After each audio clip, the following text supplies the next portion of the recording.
Paranormal M takes you beyond the veil of reality into the realm of mystery. Hit subscribe and tap the bell to join us on this haunting adventure. Dare to uncover what lies beyond.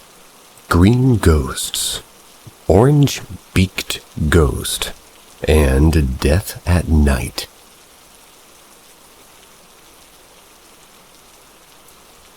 I shared a room with two of my brothers when I was a child. I must have been around 7 or 8. That's when I suddenly saw something odd at night. It were multiple dark figures, somewhat human-like shaped, but without facial details.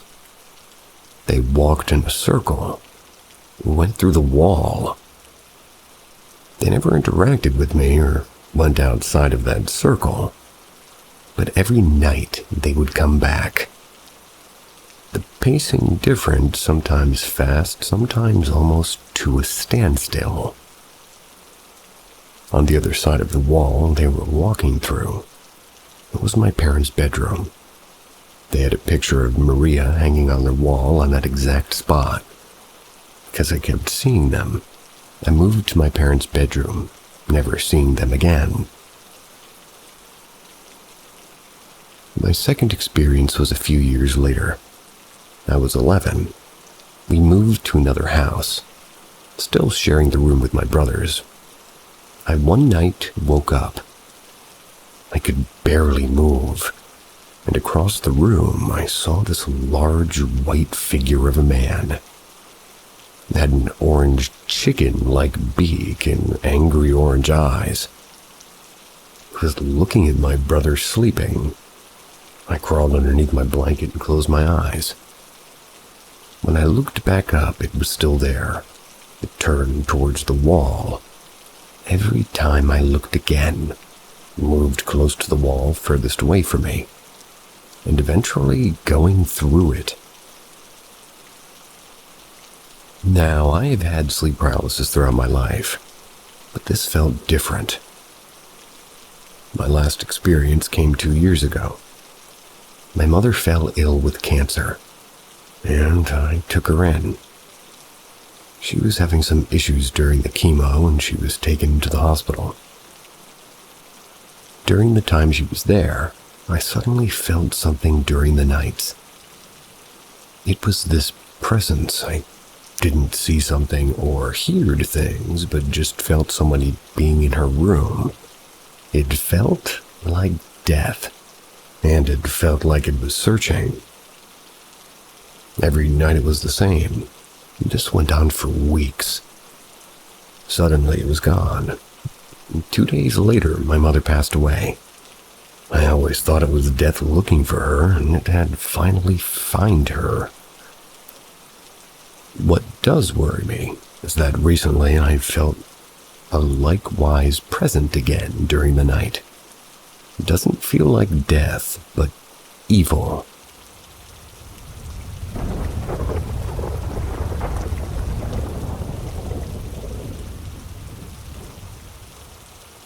The shifting baby cot.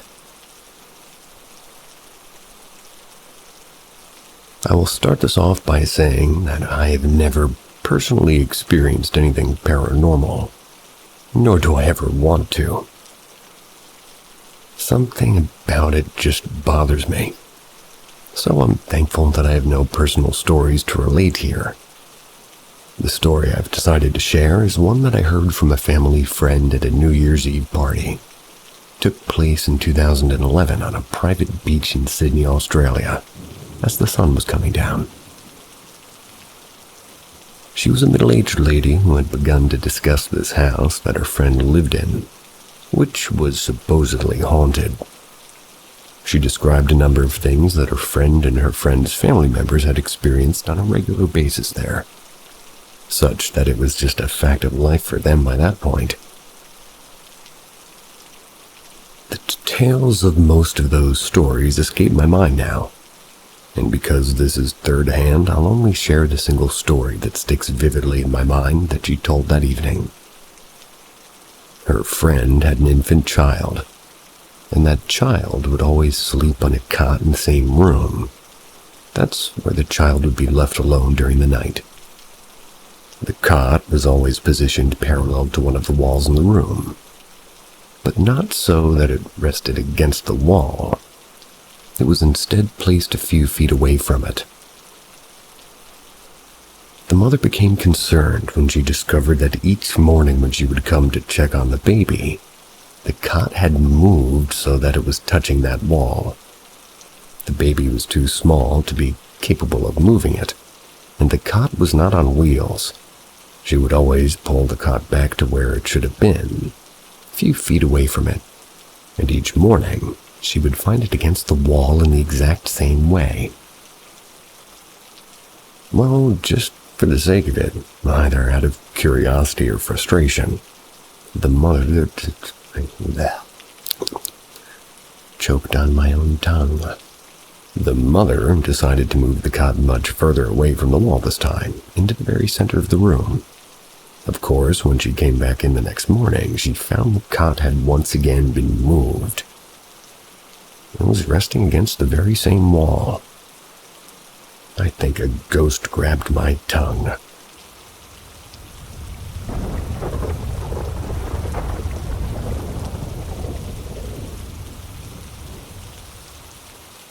I need help.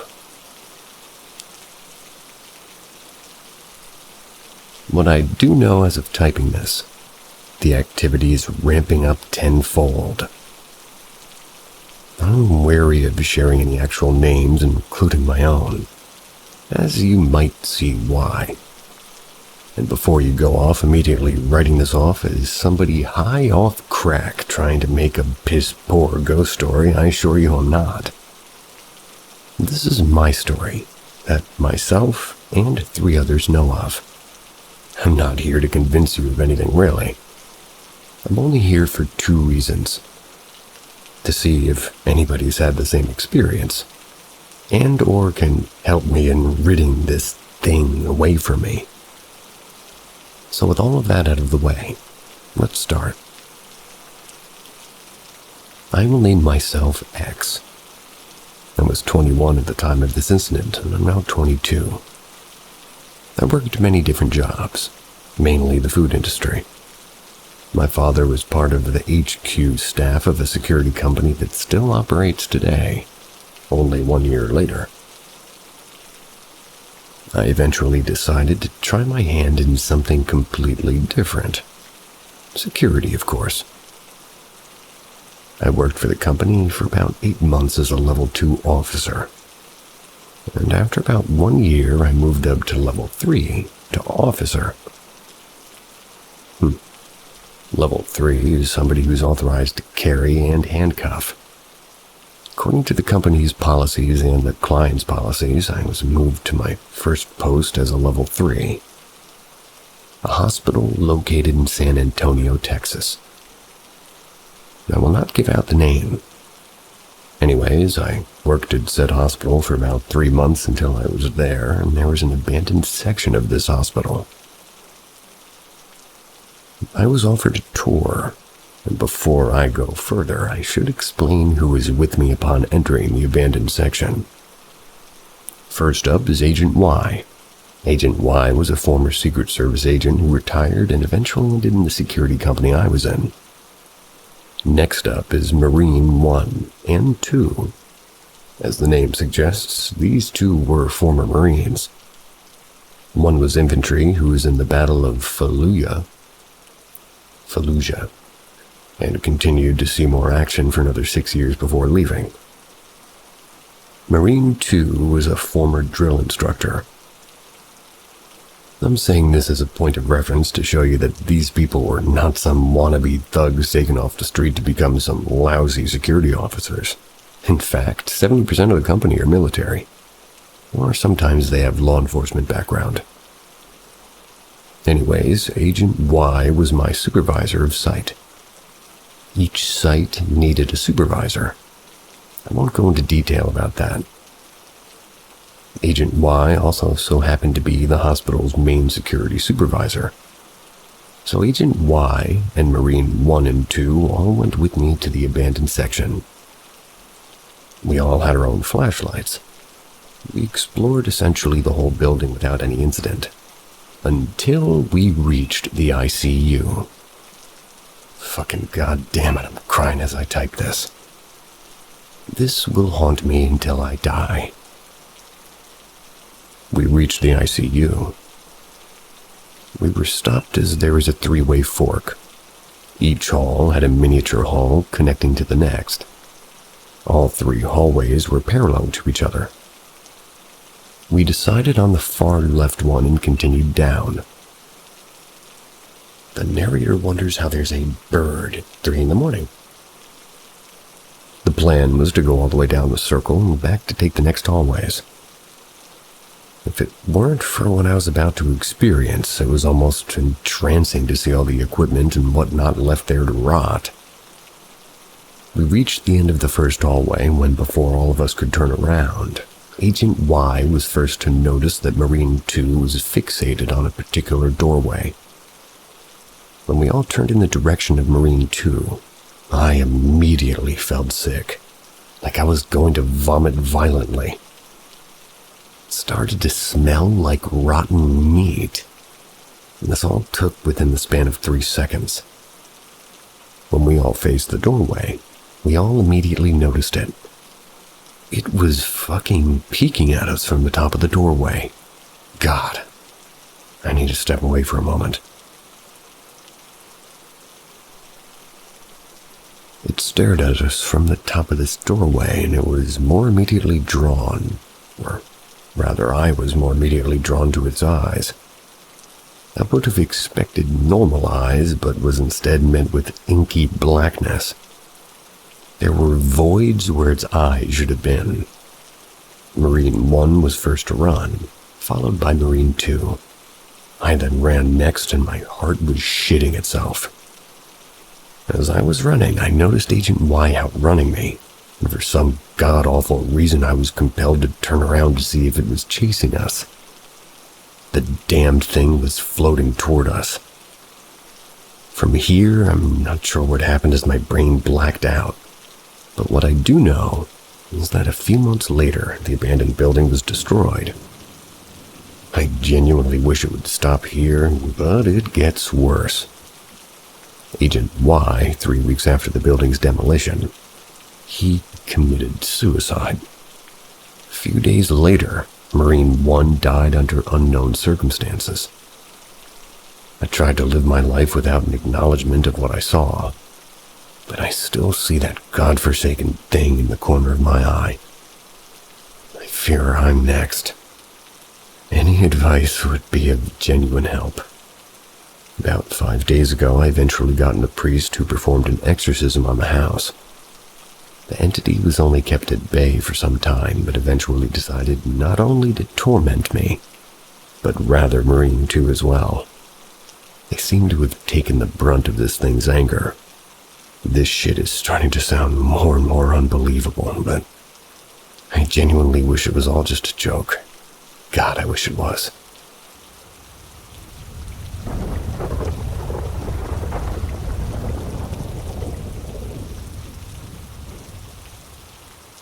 There was a decomposed, mangled rat carcass on my roommate's bed. Me, a female of 19, and my roommate, another 19-year-old female, moved into one of my mom's apartment houses in April of this year. It's a duplex, and we're in the bottom. The previous owners owned this place for about 20 years or so. The house was built around 1915. The lady upstairs has been there for maybe about 7. But anyways, ever since we moved in, shit has been absolutely fucked. Me and my roommate have had our fair share of creepy occurrences as kids. Nothing like this. The first thing is we bought a nice rose gold knife set. We put it on our stove. Rose gold knife set. We heard some weird noises one night, so we both went out to check. We lived right in the middle of town, and at the time, our windows didn't lock. My roommate jokingly grabbed one of the rose gold knives, then just put this thing back in the knife block, by the way. The next day, I DDI all the dishes, and I noticed that the knife I out back last night was missing. I sent her a pic and asked if she knew where it was. She didn't. This knife had never been used. About 3 days later, we find it in the bottom drawer with our fucking laundry pins. I have so many more things to say that happened to us, so if you want to know, LMK. But me and my roommate both worked this morning and we got home around the same time. When she got out of the shower, there was a mangled rat body of some sort on her freshly cleaned bed. We have a camera in our kitchen, which is where her room is connected to, and our front door and back door. No one has been in our house. We're so shocked and disgusted and just physically fucking ill. Please, we just need somebody's insight. This is escalating. I will hold my comment.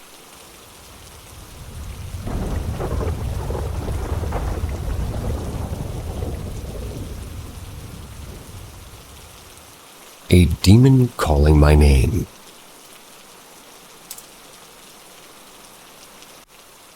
This happened to me, a 60-plus-year-old female, over 50 years ago.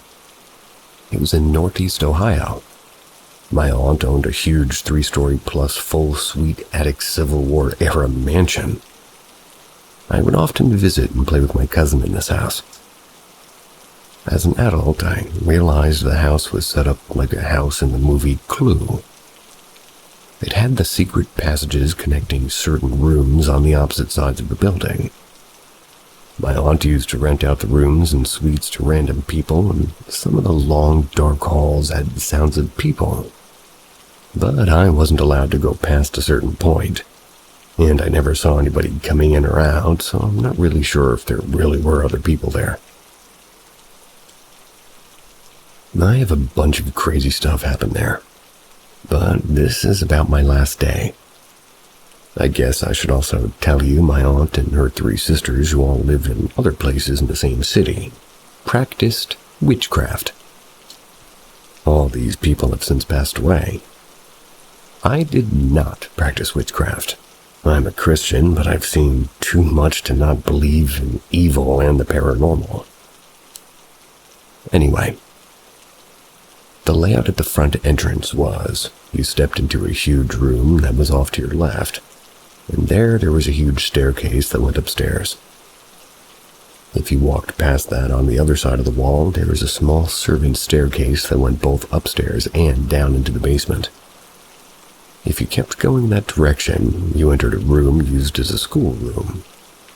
It had a wrong map covering one wall and windows that looked to the front yard. If you went further, you'd be in the kitchen. That was the evilest feeling house I've ever been, then or since. On the last day I was ever in there, no one else was in the place, or at least as usual, I didn't hear anybody talking, and it was eerily quiet. I was in my early teens, and I had stayed the weekend. My aunt and cousin had to go back and told me they'd be back shortly. I was standing in the schoolroom window watching them both get in the car in the driveway. Then I heard in my cousin's voice say from the basement, "Hey Sarah, come here a minute." Now I'm looking at the voice's owner, outside getting in the car. But this was clearly her, and clearly loud enough not to be my imagination. There was no other sound that it could have been mistaken for, and there was such a feeling of dread and evil, even though it didn't particularly sound to be like an evil tone. But I was terrified. I was frozen stiff for a minute while I figured out what to do. I was never going to go down there, but my only 2 routes was past that stairwell or through the passage in the kitchen to the dining room in the back of the house, then back through to the front stairwell. That's because I had to go up to get my money and overnight bag. I closed my eyes and took off running past the basement stairs. upstairs, back down, out the front door. I did close it, but it wasn't locked. I figured out how to catch the city bus home and never went back. I never told my family why I wouldn't go back, and as far as I can remember, they never pushed the issue. The house has long been torn down, and it was vacant for years, really. Then a major medical facility in the area purchased the land in the hole, like a few city blocks. It looks nothing like it did when I was there. But I always wonder, would I have died or gone missing or gone insane had I went down there? I always wonder if the current medical facility on the property is haunted. But I live 3,000 miles away now.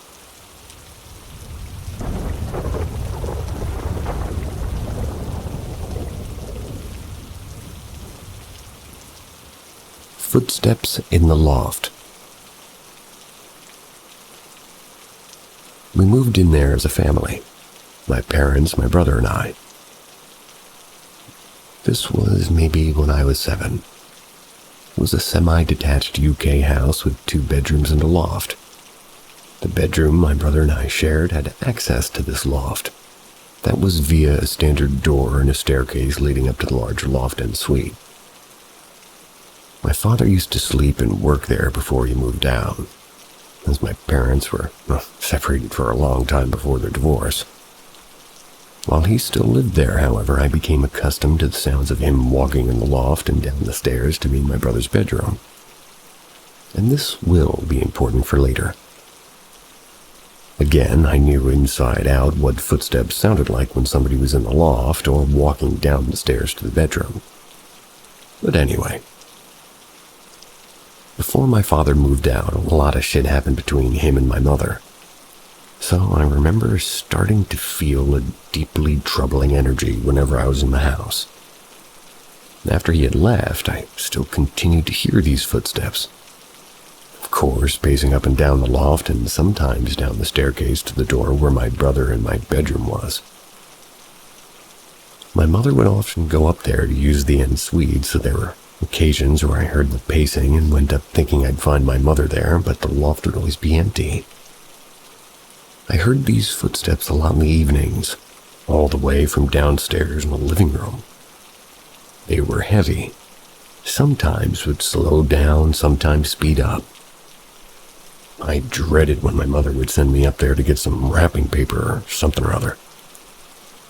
I distinctly remember walking up to the landing where the main bathroom, master bedroom, and my bedroom, while still hearing these footsteps going back and forth. I'd reach the attic door, and the minute I would open it, they would stop. Sometimes, when I felt brave, I'd do a thorough check of the loft space in the en suite, again finding no one there. This went on for months, maybe a year. And to add to the footsteps, the door which led to the loft began to sometimes open slowly and then slam shut. I'd put it down to the draft, despite no windows being open, and despite the force in which it would slam. I also deeply considered that I, an 8-year-old, was going crazy. I thought, well, maybe the divorce and the negative experiences in the house were making me see and hear things, and I was resolved to confide in my mother for help, which I didn't. So, one day my mother wanted to go food shopping. There was a Safeway about a 40-minute walk away from the house.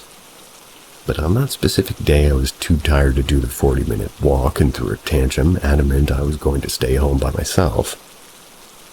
My brother and mom left, and I sat down on the sofa to watch TV. The sofa was against the wall of the staircase leading up to the landing with the bedrooms. After about 20 minutes, I began to hear the footsteps pacing in the loft. I started to get spooked.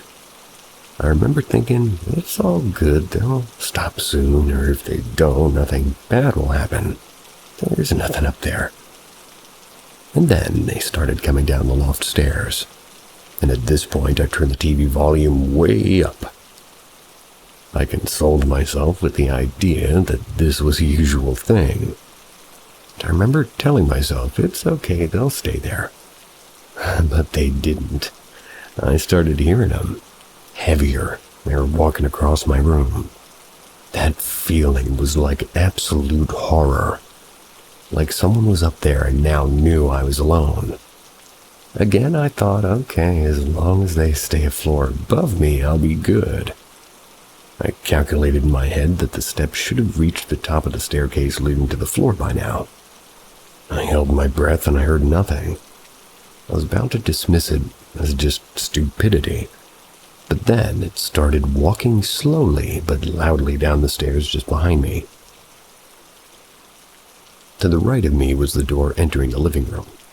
I made the decision that I was not going to look, because there was something there, and I could hear that there was something there.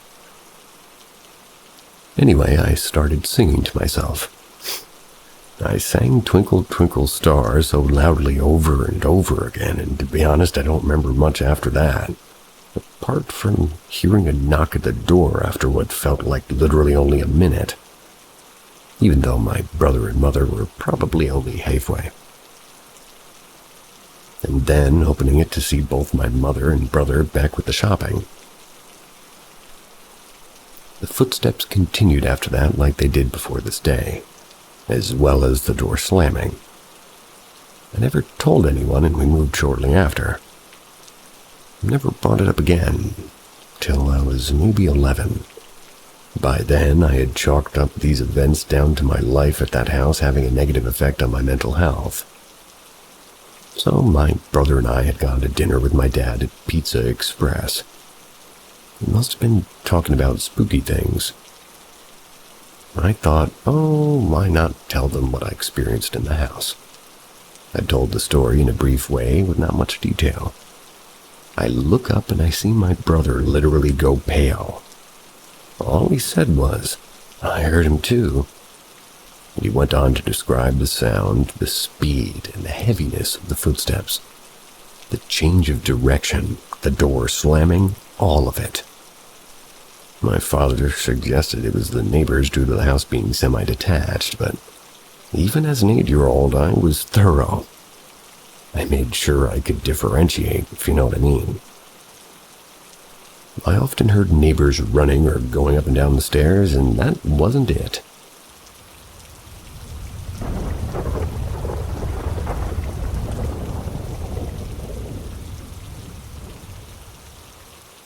Guardian Angels. Before I start telling the story, I want to tell you about the dog my grandparents had. Her name was Billy, and we were one soul. She died at a really young age due to kidney failure. And to understand how close we were, we did everything together. I even understood when she wanted to tell me something. Never experienced something like that with an animal, but she was very special. The most important thing that has to do with the story is that she always wanted to protect me. Now, to the story. As a child, I practiced handball for many years.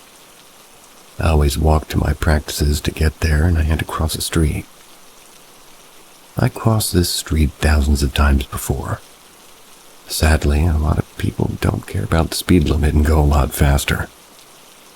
My mother made me very paranoid about crossing streets and getting hit by a car, so I always checked multiple times if a car was coming or not. So little me checked if it was safe to go. When I was sure no car was coming, I went my way. As soon as I stepped foot on the road, a car was racing toward me at a very high speed. My 7 or 8-year-old self honestly thought at this moment, okay, that was it, I'm gonna die. Until I felt 2 strong arms wrap around my stomach and tug on my leg. I was now back on the sidewalk. Car flew by. Someone saved me, I thought in my head. With tears in my eyes, I turned around to thank the person that just saved me from death. But there was nobody. Not a single soul. The weird thing is that normally there are always people walking by or cars driving past this street. But not this time. I was very confused and went home totally forgetting where I was originally heading. As I walked into my flat, my mother looked at me and said something about me looking like I've seen a ghost. Well, I guess kind of. I told my mother what happened, and she said that one of my guardian angels must have saved me. She told me about my great-grandfather that passed way before my birth. That night, I dreamt about a man with a big, bushy eyebrow and my dog Billy next to him. So I went up to him and I said hi, thanking him about taking care of my dog. Some years later, I finally saw a picture of my great-grandfather for the first time ever. I was shocked. He was the man I saw in my dream last night. I truly believe that they saved me that day.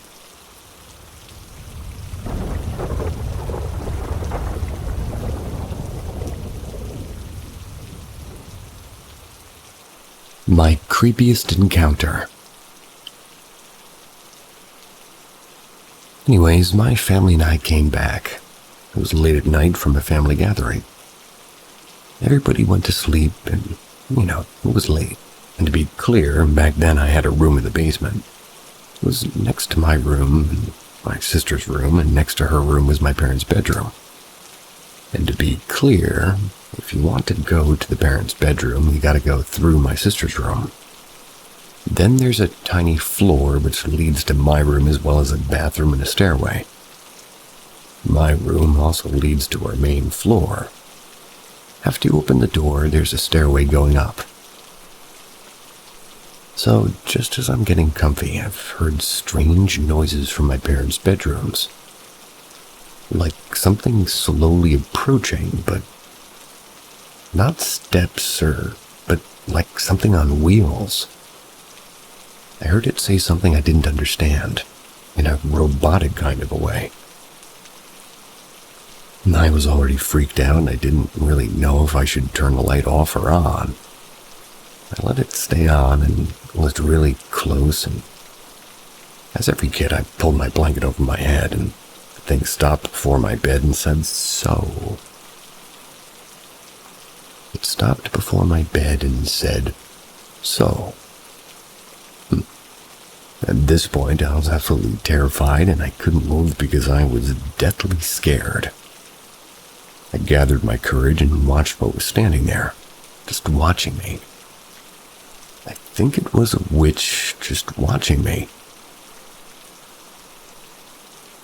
You might think that sounds stupid now, or that it's just the imagination of a child, but hear me out. I live in Germany. My region is famous for Walpurgisnacht. Maybe. Walpurgisnacht. So basically, all witches meet up at this place on the Hexentanzplatz and dance with the devil. So why is this important, you might ask? My aunt once gave my family a witch. It's like a sort of doll. You can hang it anywhere, and it looks like the witch is floating on a broomstick. Anyways, this witch is still there, hanging directly before you enter my old room under the stairway I mentioned earlier.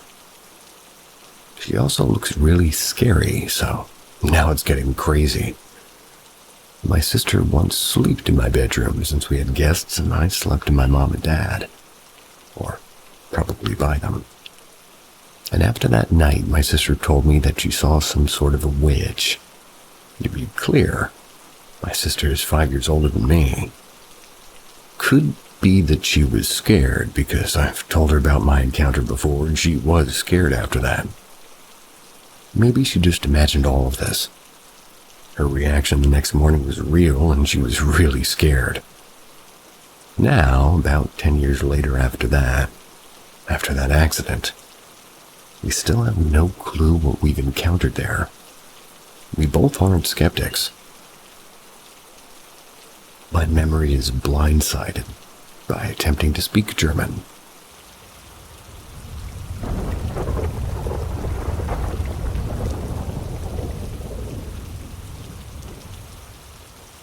faceless figures in black robes. Before this all happened, I want to explain what happened to some stray cat my neighbor, number 1, was taking care of. He would feed it antibiotics and food, and also had more cats around his house. So I was out peeling tomatillos for some food I was cooking in my front yard. Tomatillos. I heard some dogs fighting, and this was usual since my neighbors, the second one, had chihuahuas which typically fought and barked all day. They went on for a while, so I checked to see what was wrong, and when I looked over, I seen the 4 dogs ripping the strayed cat neighbor 1 was taken care of. Neighbors 2 didn't care and didn't even call their 4 dogs in. I tried saving it, but it died in my arms, so I asked the neighbors if it was his. I didn't know until now, to which he said no. And so I decided to bury it in my backyard. I washed my hands and went back to my front yard to keep peeling tomatillos, but I'd seen something strange happen. This man on a bike I never seen started to ride back and forth through the alley near our house as if he were looking for something. I didn't think much of this until now. This recently happened a day ago on my way to work. I woke up at around 4. Started on my way as I would usually, but as I reached the intersection near my house, I seen a man with a black coat or robe down to his feet. The car lights were very bright, but his face was not visible at all. I was spooked, but didn't think much of it and continued my day as per usual. After work passed, I head back home, got out of my car, and went to go get my mail, which happens to be near neighbor 1's house. So, as I always do, I started a conversation with him. He thanked me for burying the dead cat in my backyard and wanted to say something else. He had told me that he had also experienced and seen some man in the black robe near the same intersection. It was around the same time, that time being 4 a.m. Though his experience was much worse. He opened his garage early like he would every other day to start his yard work. Just wanted to add this, but his yard is beautiful. But when he opened the garage and looked out, he was shocked to see a man in a black coat on the sidewalk. The man was standing there and was looking away from the houses. My neighbor grabbed an axe from his garage and waited. The man in black turned and slowly headed toward neighbor number 1. And out of nowhere, another man with exact features and no visible face came from the right side of neighbor 1, started to walk toward the first man in black, as if they were meeting up. Once they got close, they started walking back and forth in the sidewalk. Neighbor 1 stayed there for an hour, but the men didn't stop walking back and forth. The sun started to rise, so he closed his garage and locked his doors. He hadn't had any encounters from then, or perhaps since then.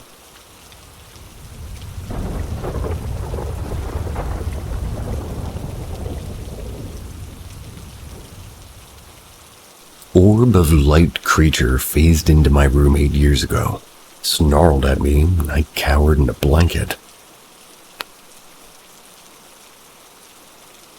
2-5-14. It was around 10 p.m. at night. I was alone in my room and I had a huge day ahead of me. So I wanted to stay sharp and get some last-minute studying done while on my phone before falling asleep. Then suddenly I noticed in the corner of my eye, tiny orbs of white light started to amass just outside the window next to my bed. Gradually, the orbs of light grew brighter and more pronounced. As it started to phase through the window, my once darkened room became flooded with almost blinding white streaks of light. As more and more white particles were manifesting themselves right before my eyes, I felt a great fear that something was coming, and that I needed to hide myself quickly, so I did the only logical thing I could think of at the time. I dove headfirst under the comfort of my bed coverings. From under my covers it was dark, but I definitely felt safer there despite sensing this unknown presence still approaching me slowly. I panicked as it was happening, but somehow I managed to calm myself down. I definitely didn't feel like I was dreaming. I was totally wide awake. I wanted to believe I was dreaming, but I managed to check my cell phone for the time, and it was only around 10 p.m. at night. Being able to quickly check the time on my phone seemed to confirm, for me at least, that I wasn't dreaming. When I got within a few feet away, I closed my eyes hoping it would just go away. I felt it stop right next before me.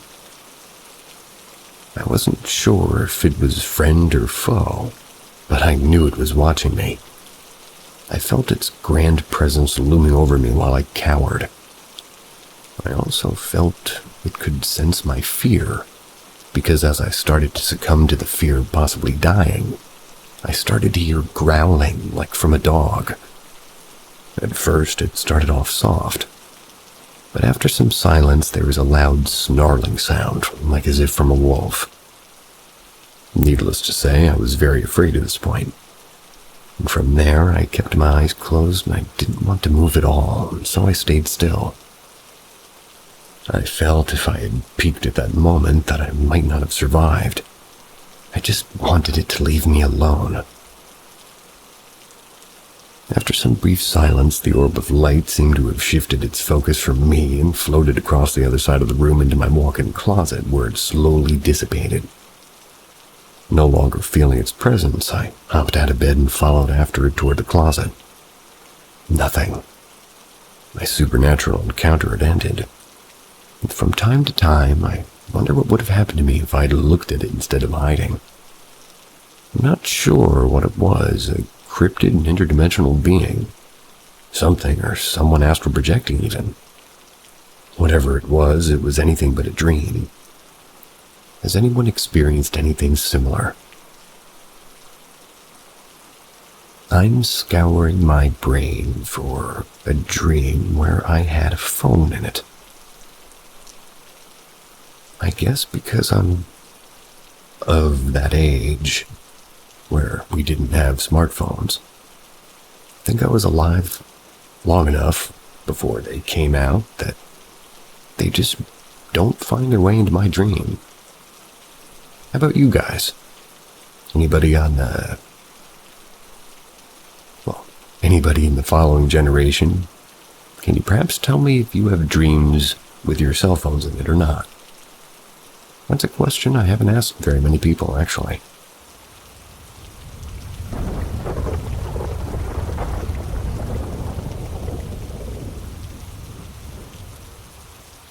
Ghost or demonic entity could use advice. So basically, since I've moved into my apartment complex 3 years ago, I've been experiencing paranormal activity that I've decided to name Bill. Please don't judge me, it's just a way to make the whole ordeal feel less frightening than it is. Actually scarier for me. In the first few months there, I was experiencing things like hearing somebody breathing behind me at night while in bed or in my bathroom, and seeing tall figures in the hallway or in my dad's room. By the way, I lived with him. Bill might also be following me because in my time living here, I've also been to 2 different psych wards for unrelated personal reasons. At the wards, I also experienced paranormal activity. Seeing tall figures in the hallways or running past a window. The same night that happened, another patient I knew was getting medicine and saw a tall figure on the roof, and feeling like I was being watched or like something in my room was going to jump me. He's still here after I got released from the psych ward, obviously, because otherwise I probably wouldn't be boasting this. And it's like, whenever I'm home alone, I keep hearing things like knocking and scratching on the walls. and that same feeling of being about to be jumped from behind. Things have also gone missing, like water bottles that were on my desk but gone the next day. Things like the shower or sink turning on their own, that's also happened. Though to be fair, that's more annoying than scary if you take into account the water bills. I've also been getting touched in random places, like on my arms or legs or feeling a head laying against my side. That happened just last night.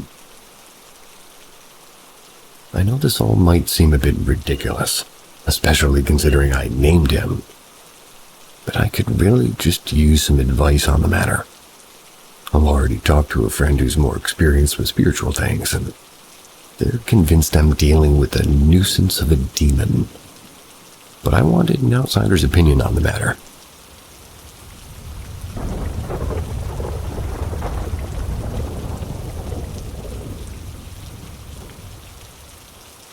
Haunted apartment. In April of 2021, I was on my way to get my medications when I got into a very serious car accident. My dog and I recovered after very serious injuries. When the man hit me, he was going 65 miles an hour in a 3-mile-an-hour road and blew the stop sign. I'm not one to believe in ghosts, but there was this huge rainbow around my car. I couldn't move for 45 minutes and thought I was dying. I feel like maybe I do have good spirits looking out for us, because we survived. In October of 2021, my partner, a 25-year-old male, had moved in with me at my apartment. I have lived in this apartment completely alone for over a year.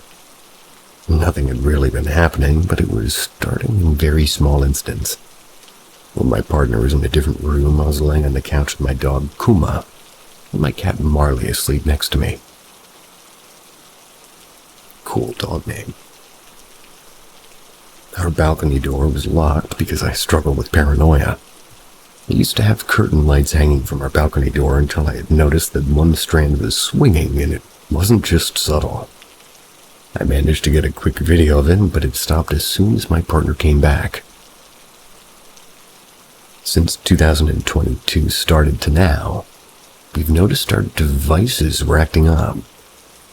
My television is linked up to my PlayStation 5, so when I turn on the system, it'll turn my television on. I work from home, so I'm here 24/7. The television itself had turned itself on multiple times. Now my PlayStation 5 just turns on regularly by itself. Could that be a glitch? Maybe. We were also trying to sleep one night. My entire work laptop, monitor, and keyboard all turned on after it had been powered down. None of it made sense. Within the last month, I could hear my boyfriend coughing in the living room, but he's at work. Could it have been my neighbor? None of them are home when I'm working. It happens multiple times throughout the day, along with phantom vibrations. This is always something my partner and I disagree with. He swears up and down that he's never heard this vibration at all, and that perhaps I need to just let it go. The couch vibrates 4 times like a Samsung phone, but that makes absolutely no sense as none of my friends have left their phone here. My couch is new. I've noticed that my hair gets blown when I'm either cooking, showering, or working. Today, 08/23/2022, that had been what motivated me to write this. I'm currently at work and I started to hear the coughing again. So I just took a break to see if I could catch it, but it stopped. This is going to make me sound like I'm insane, but I had gotten Arby's for dinner. A little bit insane. And we had this leftover sauce cup that I didn't use, so my boyfriend threw it away. After 2 days, I noticed it had been out on the counter. I was confused as I'd watched my partner throw it away, and it was just hanging out like it had never been touched. Another day goes by, the sauce cup is upside down, and it's next to our dog's bowl. I picked it up to see if Kuma had been moving it, but there's no bite marks. Kuma would have eaten it. Today, the sauce up cup was directly in front of our shoe closet. My boyfriend said he had thrown it away 3 times already. Thought it was me taking it out, so he threw it away again. I just threw it away about 45 minutes ago, and I'm worried that it may happen again. And if it does, what do I do? It's clearly messing with me, and we're already moving, but who knows if it'll follow me. I will attempt to forgive you for having Arby's for dinner.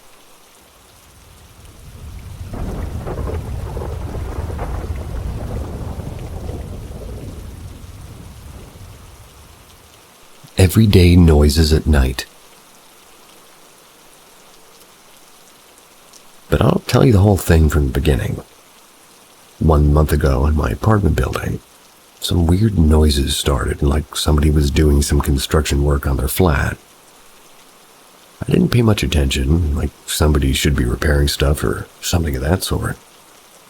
It started on a Friday. It was almost always in the afternoon when it started, ending like at 2 or 3 a.m.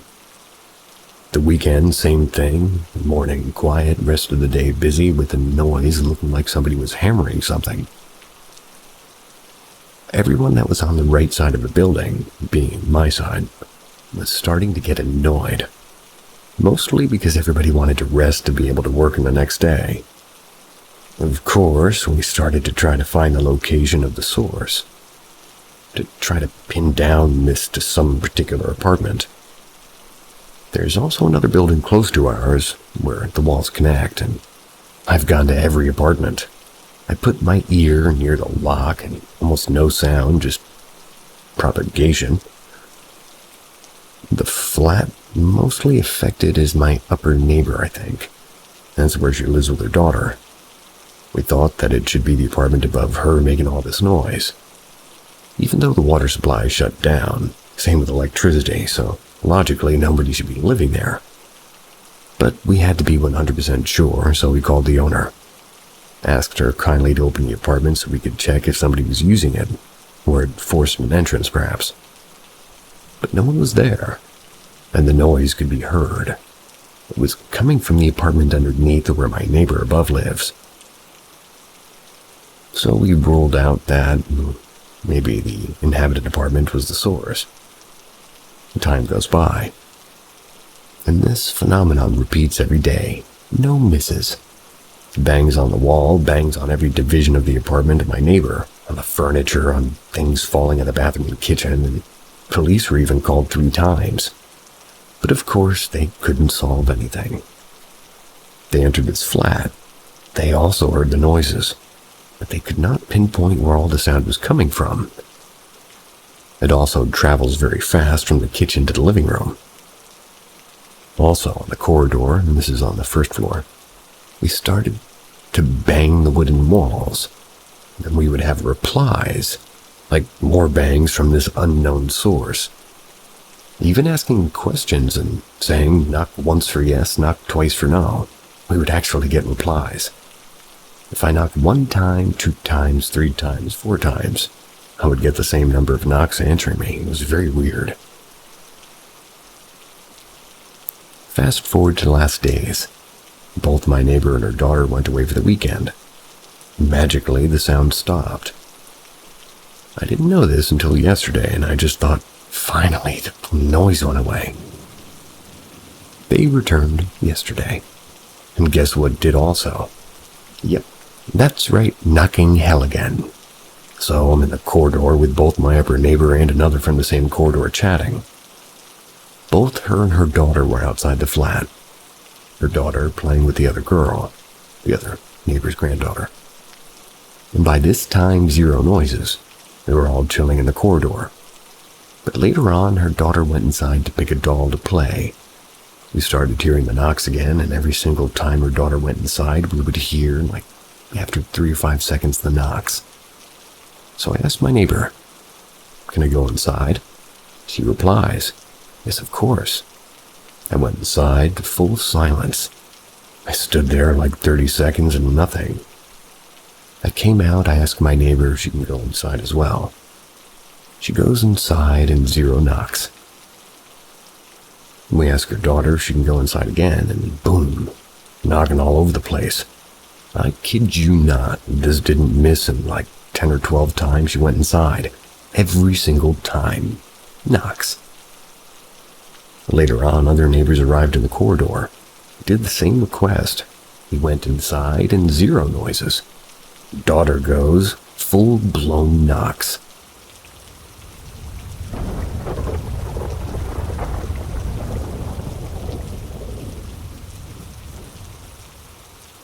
The strange, semi-invisible creatures who live in the woods. This happened in the north of Iran, Tabaristan. The forests between the mountains and the Caspian Sea have always been known to be a home for creatures called jinn, diev, or peri, also known as fairies in Western culture, which I absolutely don't believe. My aunt and her family went to a vacation in the north. She just bought a new phone and can record video. It was a new thing back then, so she kept recording everything they did in that trip. When they come back home and rewatch the videos, they all quickly notice something strange in one of the videos. They ran to a house that's next to the forest, the last one. In the north of Iran, because of farming rice, houses are not built next to each other in some areas. They made a campfire next to the forest. They used coals for kebab and then head back to serve in the house because of the flies, the annoyance of bugs. But they left the fire alone. That was because they wanted to come back and sit next to it after eating. When they're eating, my aunt is recording them, the house, and sort of explains the vibes. She then shows the fire through the windows, and then zooms in on it, then explains that we made fire here for kebab, big fire as you can see, like she's recording to show her friends. After the vacation, when they're rewatching the videos, they quickly notice something strange in the part where she zooms in on the fire. There are at least 3 blurry human figures around the fire. They move around the fire and then jump over it as if they're dancing with the fire. The way they behave to fire is actually a famous tradition that Iranians do in the Scarlet Day festival. We make fire on the last Wednesday of the year to celebrate fire for some ancient religious reasons. After the influence of Islam on Iran, people pretty much call everything supernatural the jinn. That's because its existence can pretty much cover anything. That's mostly because they can take any form. So everybody pretty much agreed that these are jinns, and they made some prayers, and more special prayers, and said it's not good to talk about them. I personally watched the video on my aunt's phone like 20 times. I was mesmerized by that. I didn't have a phone back then, so when I grew up and understood how important that video was on my aunt's phone, it was long gone. I've been searching for that video for 5 years now. First, I wasn't even trying to look for the video because I knew it would be impossible, but when I ended up in the north of Iran for university, I met so many locals. I've heard so many similar stories. Most of them are fogged with myth and extractions. One day, when I told this story to some of my local friends, they quickly recognized it and they said that they had already seen that video. I thought that they were lying, but they finished my story before to even tell them what the figures were doing.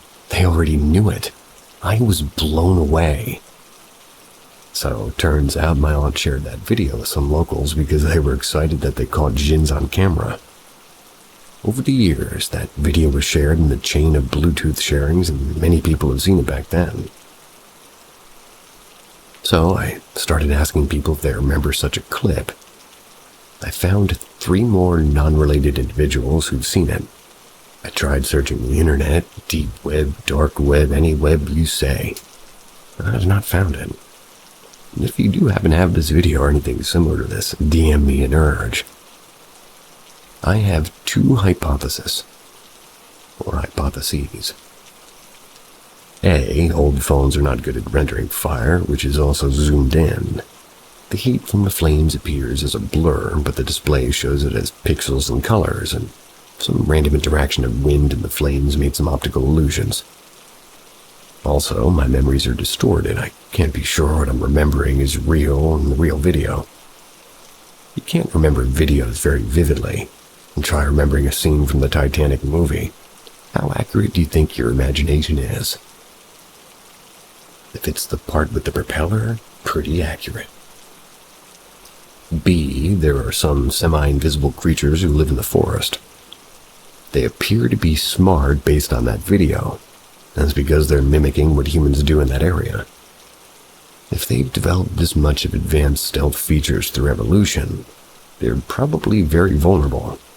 And if you're smart and know your vulnerability, you would definitely avoid humans, because they are the dominant ones.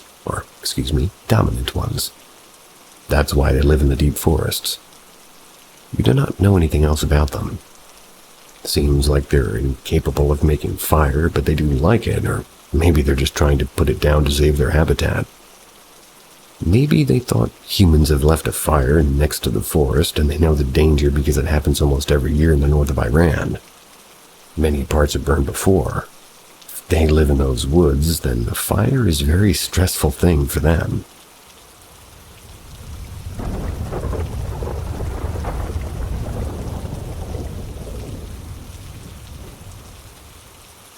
I think my dog saw a ghost in my lounge room, and I think I saw it too.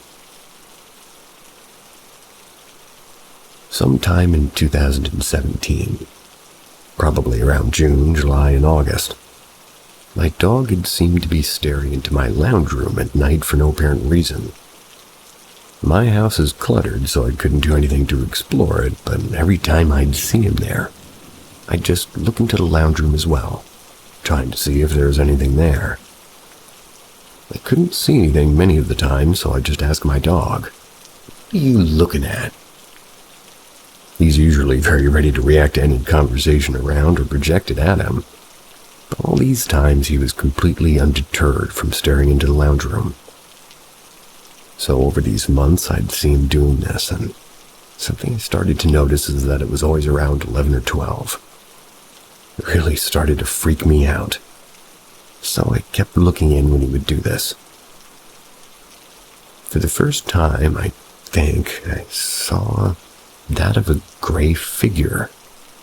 And I mean a slightly different hue of gray from the color of the room that was, in the dark. Kind of just floating there, looking at me. It was freaky. Thought my eyes were playing tricks on me because I don't exactly have the best vision. I blinked a few times and the figure disappeared. I was pretty spooked for the night and couldn't stop thinking about it. Now, once again, over the many days, I didn't see any figure when I would look into my lounge room, even though my dog seemed to see it. Eventually, I saw it again, but this time it was like it was trying to hide from me, behind some boxes I'd piled up, and once again, just looking at me.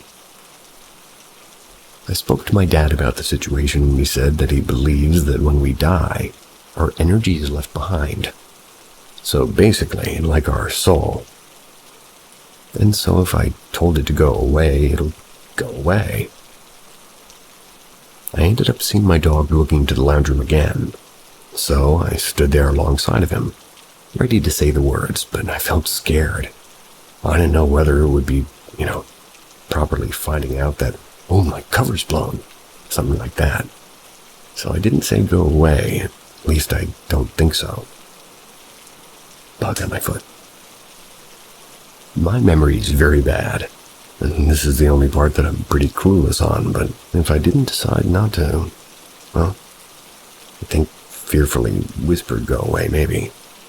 And then I didn't really see my dog looking into the lounge room anymore. He would just go to bed and sleep. The experience, while minor compared to some, had me pretty convinced that my house contained a ghost for a short amount of time.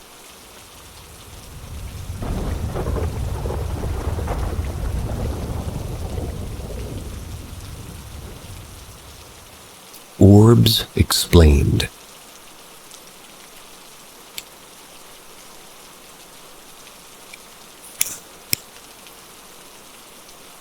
So here's my basic orb explanation. It's not too in-depth, but maybe you can help someone. Somewhere to understand. This post isn't here to try to change anyone's beliefs, though, but to give more information on a pretty commonly posted subject. Believe what you want and don't attack me for it.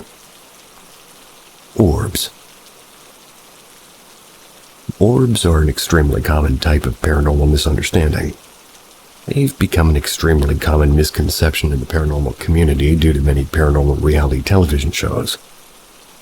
These shows have spread this misinformation to many believers, simply because they require content for their episodes. But if you look deeper into the paranormal community, you'll find that orbs are widely hated and not considered paranormal evidence at all. Orbs are also known in the photography community as backscatter. Many people believe that orbs are paranormal due to the way they appear and disappear in videos, and their movements. Orbs are very minute particles or even small insects flying in the air. Whenever there's a light source, it can be reflected by these particles, and the sensitive camera lens can pick up on these slight reflections. So, I'm an example of a night vision camera. Bold disguise, sir. A dust particle can float into the light, fade into existence, and when it's out of range of the light or the light is no longer reflected toward the lens, they can fade out of existence. And as for the movement, you have to consider just how small and light these particles are. They just float through the air. Any slight difference in air pressure, even a breath or slight movement, could cause them to rapidly change direction.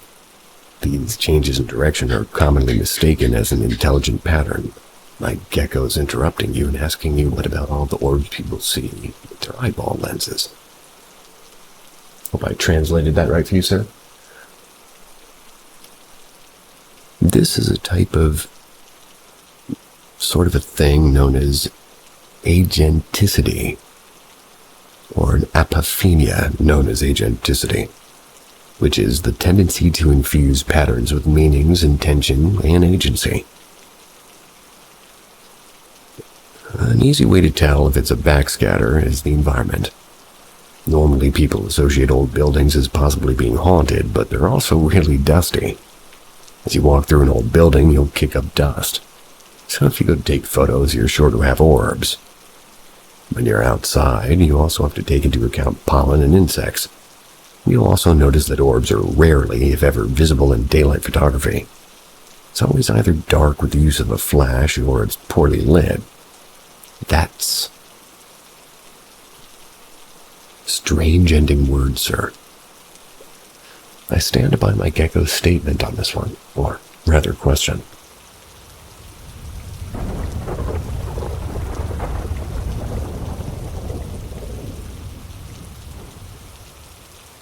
More than just night terrors. Ever since I was about 1.5, I would have terrible night terrors. I would scream and cry like I was being murdered while dead asleep. Then when my parents would wake me, I would act like nothing happened and return to being a normal smiley toddler. My doctors couldn't figure out why, as my brain looked normal. They don't take those things out. It didn't look like night terrors.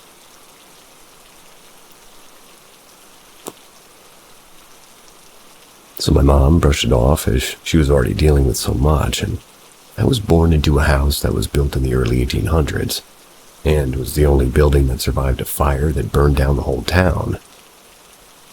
A lot of weird shit went on in that house. Turned out that there's a hidden room of some sort that was filled with dead animals and stuff for witchcraft and rituals. Yuck. So we moved to our next house, and I was about 2. I don't remember a lot of this story as I was so young, so I'll try my best to retell it. When we moved, my night terrors got a lot worse. I'd wake up with the bruises from flailing my body so hard in fear. I would scream so loudly that the neighbors eventually called the police because they thought I was being abused.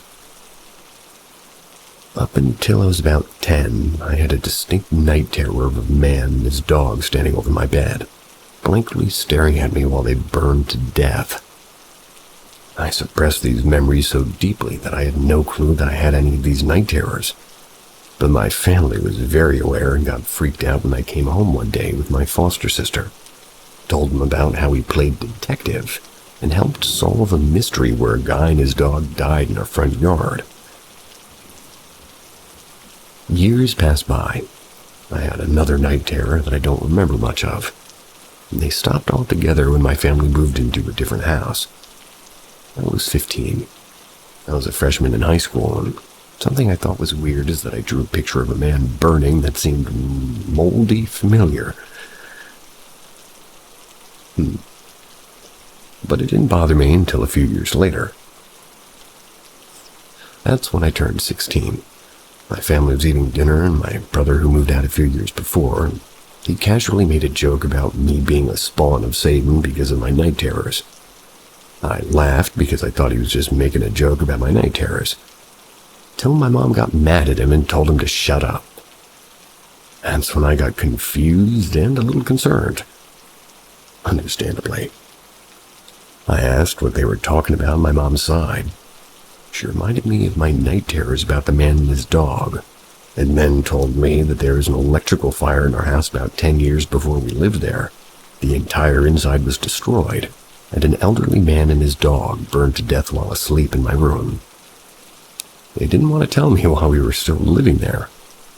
I'm now a senior in high school, and I found the drawing and put those two together. Kinda scared the shit out of me when I first was told. Has anyone else had a night terror that turned out to be true? Good question.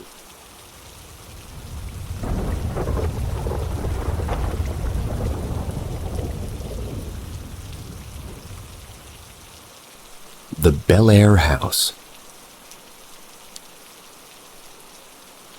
The paranormal tales surrounding the Bel Air House are not new, and in fact it dates back to the early 20th century. There had been certain events that brought about the haunting of Bel Air House. It's simply abnormal due to the fact that when you see the Bel Air House, the primary thought you get is that it's an innocent-looking residence. It sits on the top of a cursed coal mine. However, if you enter the house, you'll come to witness that the house belongs to a horror movie. The house had tales of the supernatural even during the years when it was sitting abandoned. People from the neighborhood claimed to sight figures roaming around within the house, or even peeking out of windows. These were reported when the house was uninhabited. The Bel Air House is situated close to the banks of the Ohio River. This is land wherein the French and Indian Wars took place from 1754 to 1763. The house is on a ley line, meaning that there's consistent paranormal energy encompassing this house. The Bel Air House is also believed to be haunted due to a coal mine explosion that took place within the Ohio Valley in 1893. That's where 42 men died in the explosion. It took days to find their bodies. History. A humble man with a good reputation named Jacob Hetherington owned all of the coal mines within the Ohio Valley. He additionally worked within the mines along with his employees and his pal Jack, Mule. Jacob married a charming lady named Eliza Armstrong. This humble man was not just the authentic owner of the Bel Air House, but also Bel Air itself. In March of 1893, it was widely said that the Hetherington coal mines at Bel Air were to be deserted after the explosion. The operators had spent $8,000 in a try to put the fire out, concluded that there's going to be no more efforts that are going to be made. This explosion happened in coal mine number 1. The frightening part is that the Bel Air residence is located on top of coal mine number 1. In 1847, Jacob Hetherington built the Bel Air House near the Shawnee Burial Caves. Because of the house's location, it's believed to serve as a portal to the realm of spirits.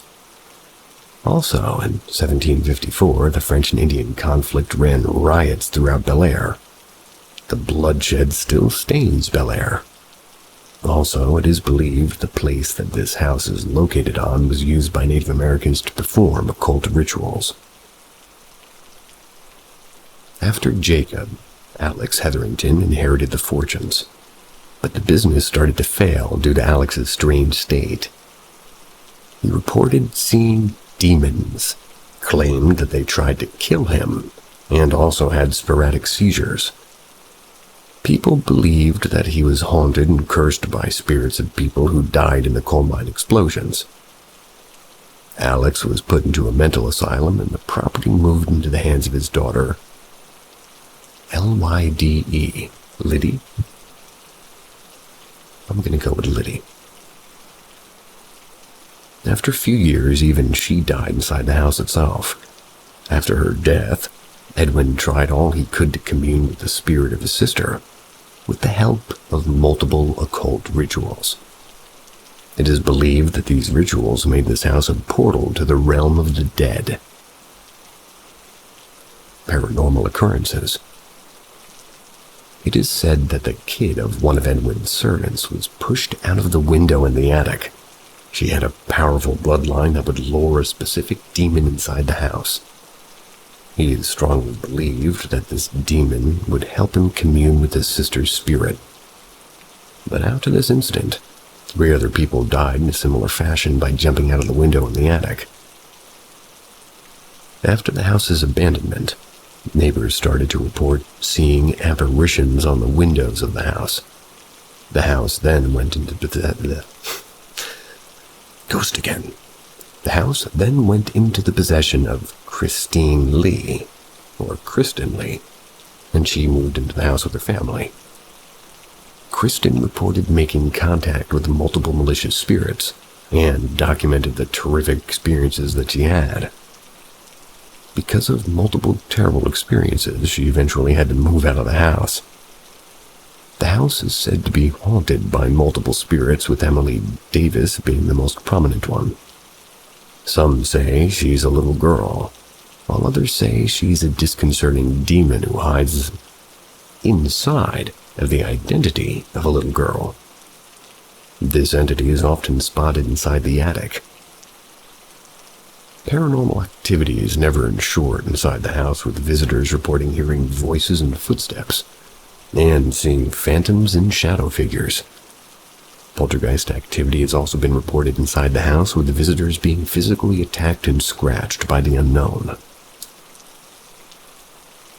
Current state. The Bel Air house is now open to paranormal investigators, and it can be rented from their official website. Kristen, who is the current owner, still hosts the place and shares the creepy encounters she's had inside the house. So, if you're brave enough, try paying it a visit once. And I think that'll be paying literally. And at least, those ghosts seem to be paying the rent. People seem to be, looking for that sort of a situation.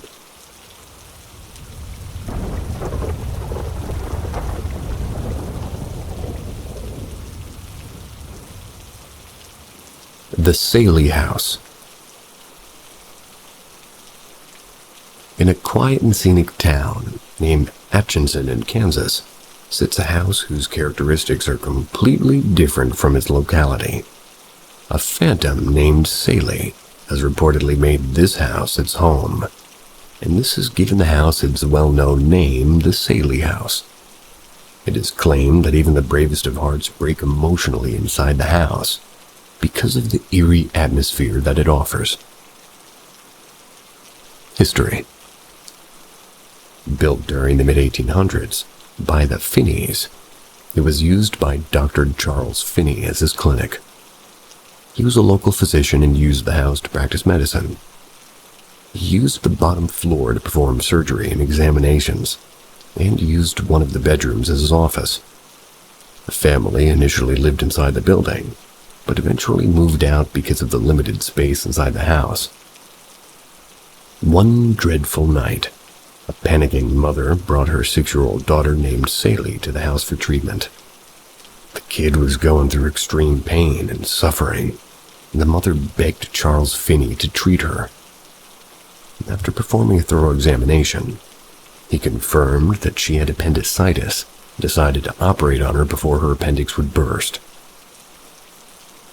Because of the emergency, Charles Finney did not wait until the anesthesia's effect was felt, and proceeded to surgically operate on the girl. This, however, proved to be the wrong choice, as Sally died in the operation table itself. However, before her death, she went through extreme pain, with reports saying her screams were heard throughout the street. After all, what else could a kid who's being cut open in a half-dozed state do other than scream? The house was left abandoned after this incident.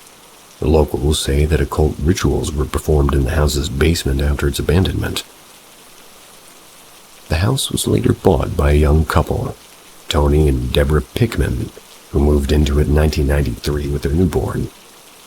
Oh boy. They eventually moved out of the house again after Tony was attacked by a quote-unquote unknown entity inside the house.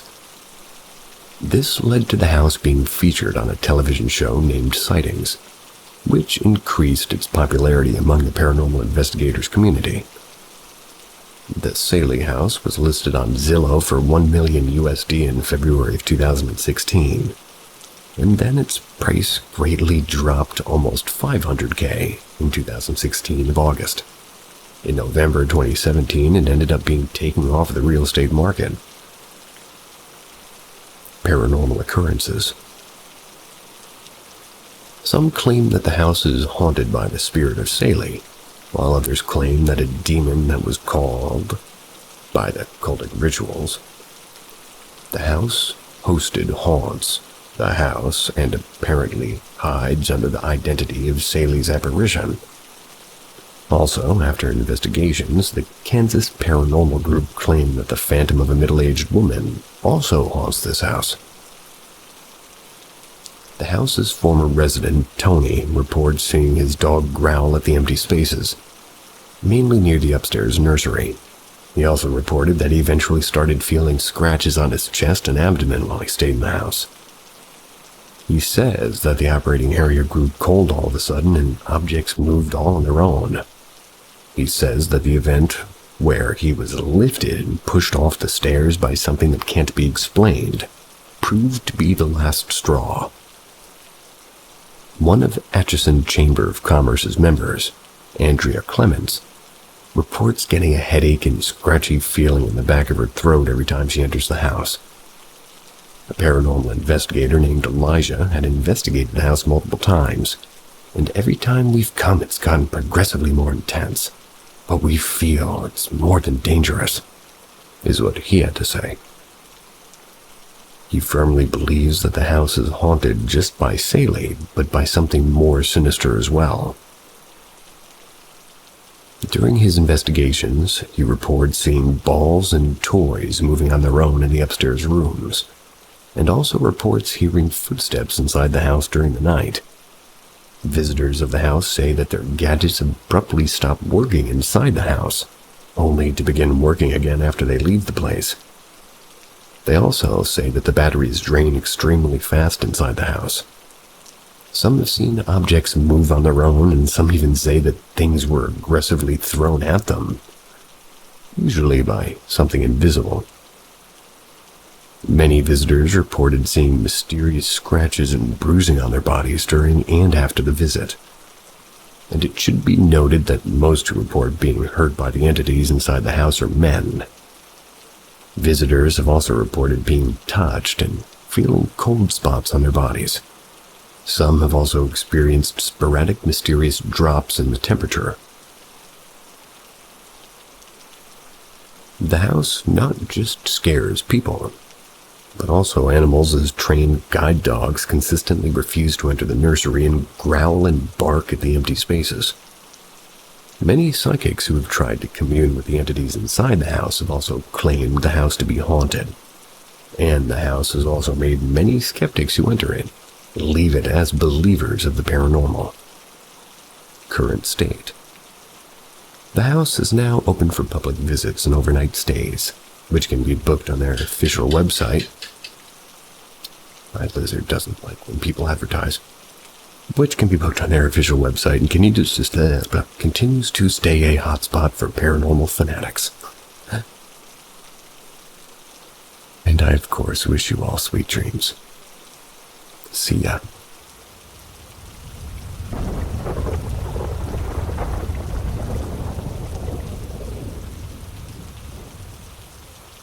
Join Paranormal M, where spine-chilling tales and thrilling mysteries collide.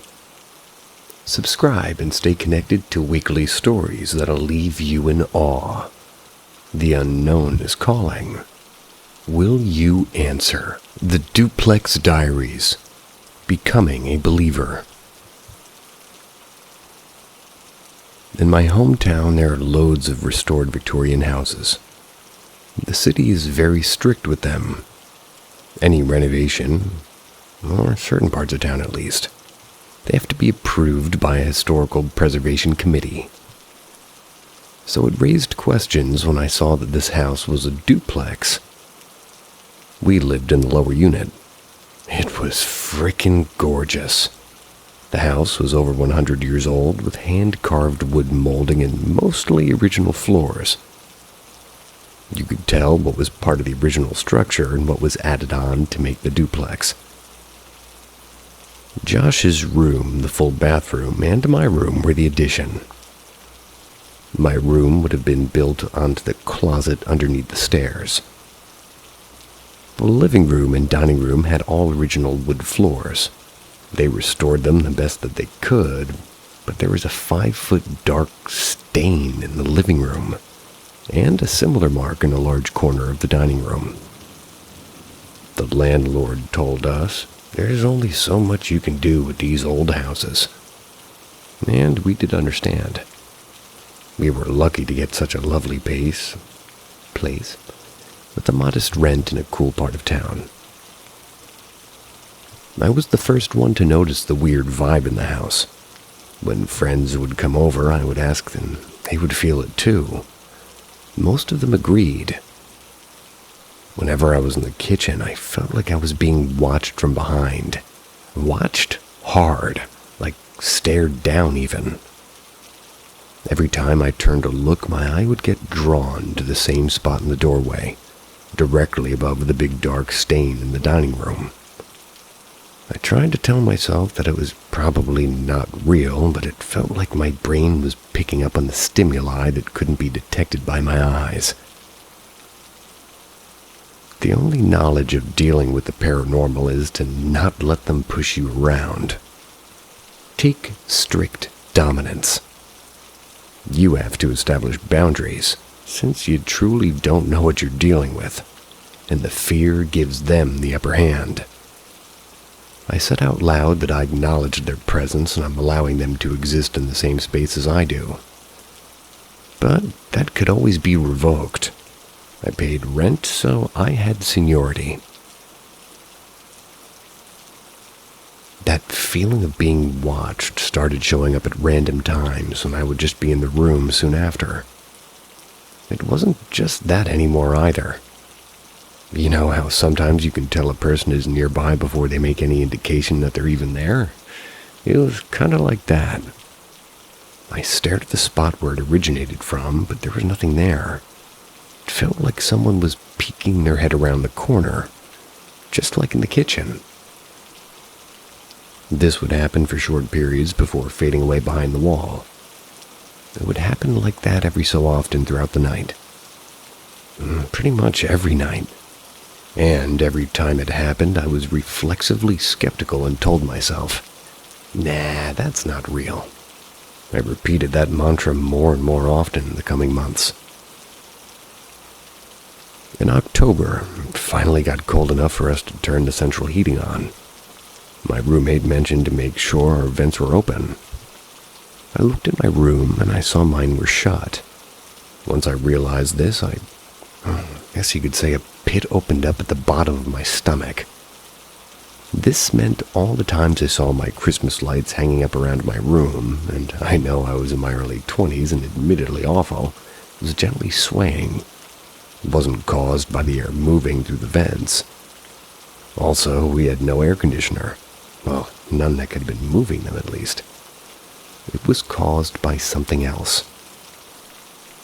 The presence continued to emerge off and on.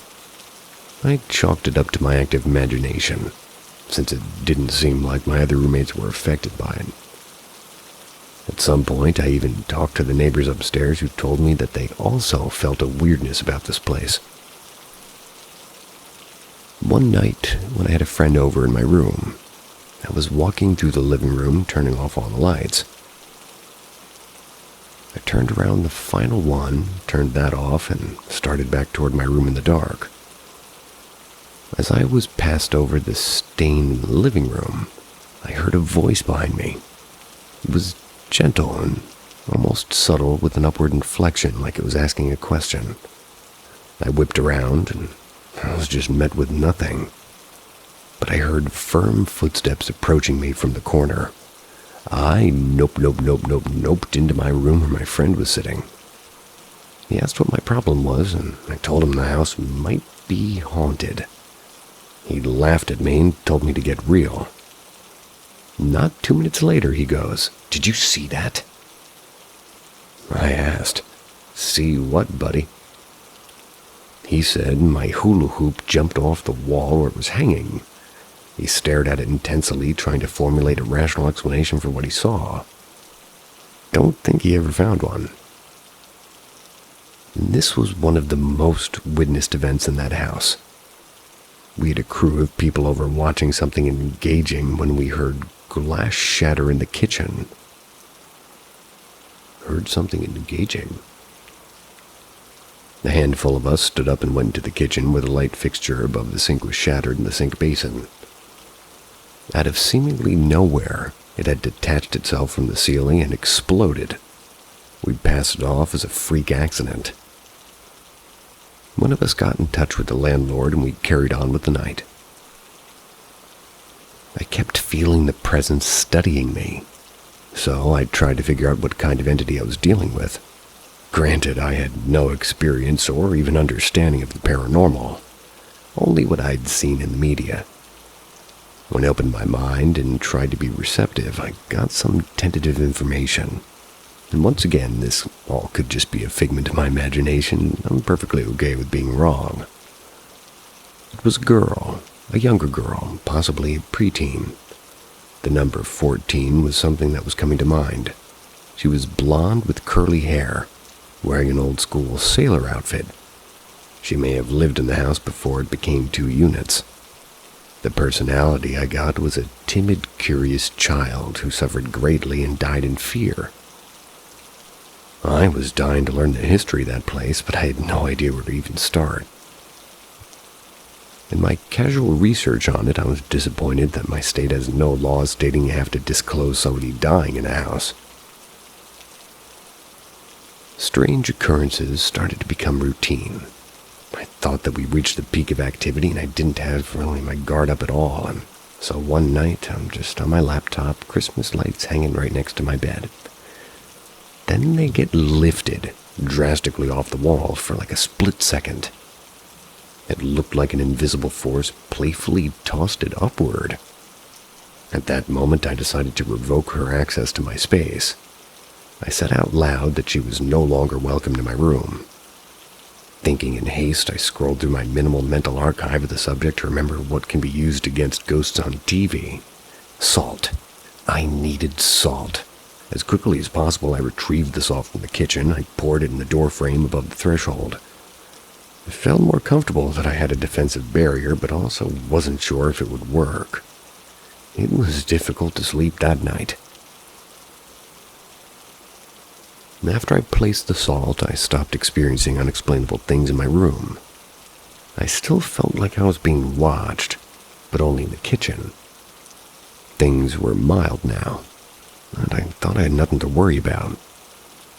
This has been a learning experience for me, and I wanted to document what happened so I could explain to people why I believe in ghosts. So I took my notebook into the living room. I started to write. As usual, I felt something peeking around the corner, but this time it was more pronounced. Or at least more pronounced than any previous instance. Did she know what I was writing about her? My roommate sat down next to me. I told him what I was even doing, and it was almost like I was in a mid-sentence, and directly behind where I sat, the couch under us moved. It felt like somebody slowly picked it up by the corner and put it down. I immediately jumped up and ran outside. A few months after our lease was up, I was hanging out with one of my former roommates. The topic of the creepy feeling in our house came up in conversation. That's when she told me there was a fire long ago. I'm not sure how she learned this, but a lot of things made sense. Like the fact that it's a duplex and the burn marks on the floor. Is it possible that those burn marks were caused by burning flesh? Did the spirit who remained there die before their time? Was this just a series of coincidences? Will I ever get answers to my questions? I'm a see it to believe it type. Everything comes with a grain of salt, and I ask critical questions. Early humans evolved to recognize patterns for survival. It's the reason we see the Virgin Mary's face on a piece of burnt toast. Thought it was Jesus on that toast. Anyway, they also have the ability to sense when they're being watched. There has to be a reason these traits survived in us after millions of years. I would say there's plenty to watch out for even today, paranormal or not.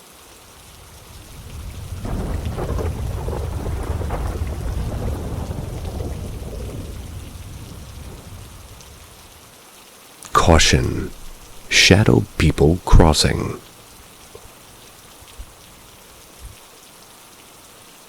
My partner and I were driving to a friend's house to visit for a little while. It's a very short, maybe 5 to 10 minute drive through busy suburbs that are usually very well lit.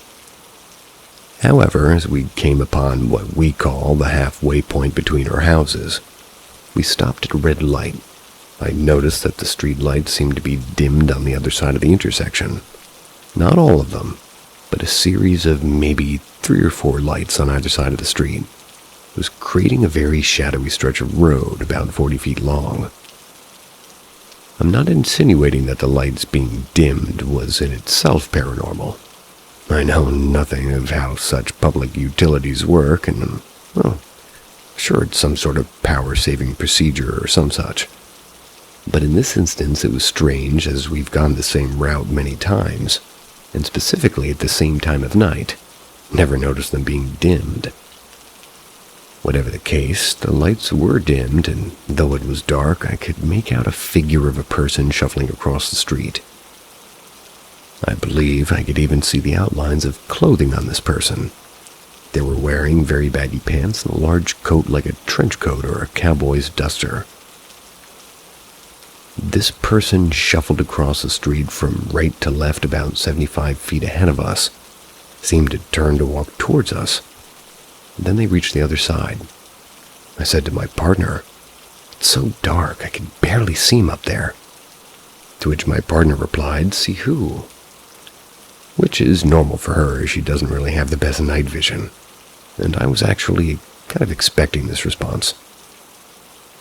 So when the light turned green, I intended to point them out as we were passing them. But as we passed by the bit of sidewalk this person should have been walking on, there was absolutely nothing. The headlights should have briefly passed over them with the angle of the road as we left the red light, but the light shone through the couple of low-hanging branches hanging across the sidewalk and revealed no one. It was as if whatever it was just melted into the sidewalk once it got across. I was more confused than anything at first. This person that I clearly saw just seemingly popped out of existence. I just sat there and said, "Huh? And what the fuck was that?" That was the rest of the way there, about 2 or more minutes in the car. It wasn't particularly frightening or even remotely threatening or even direct. It was just a moment that made me stop and actually ask myself what I'd just seen. I haven't posted any of my experiences in a while, and I realized that sharing my experiences was extremely cathartic, and often helped me make more sense of them.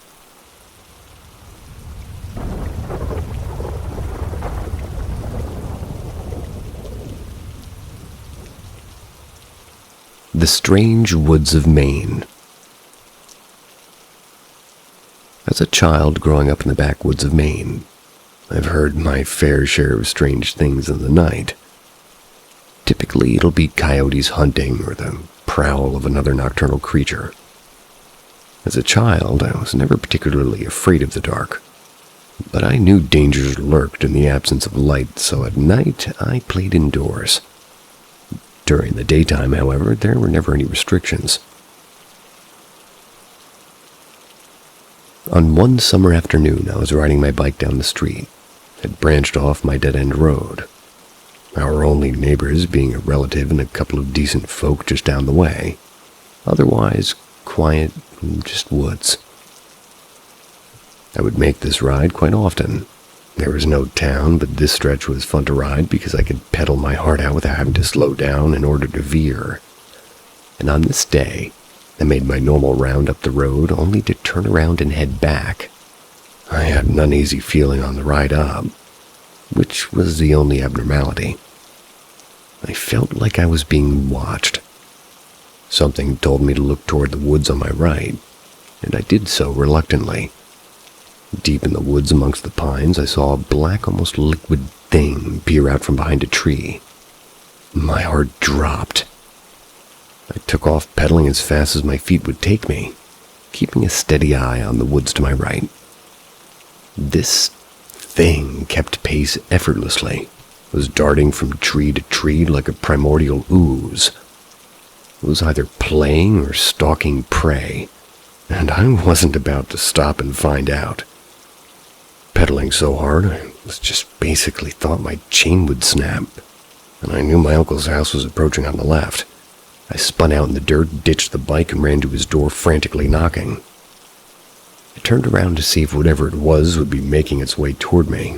I didn't see anything, though. My uncle opened the door, cigarette in his mouth, asking me what's wrong. I explained to him what I saw, and he grabbed a rifle and said, "Probably just a bear," with a little bit of a slight concern in his voice. "I've never seen a bear move like that," I said. "Yep, they'll do that," he said as he peered through the blinds. To this day, I don't know what I saw, but something tells me my uncle sure did. It's been 20 years, and I've since lost contact with my uncle. Maybe someday I'll reach out and ask. To be fair, he might think bears move like that.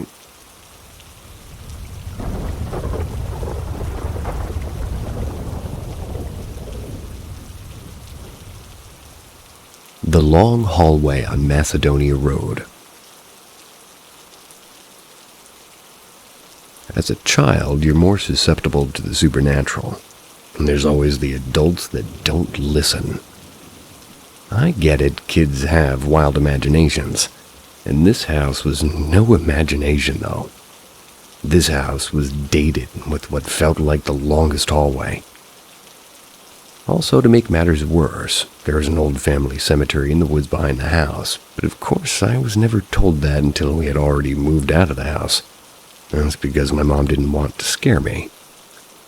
With that being said, you would think she would have taken my experiences that I had there to heart and maybe not have brushed me off. But hey, I was just a kid. Here are two of the most startling experiences I and my brother had.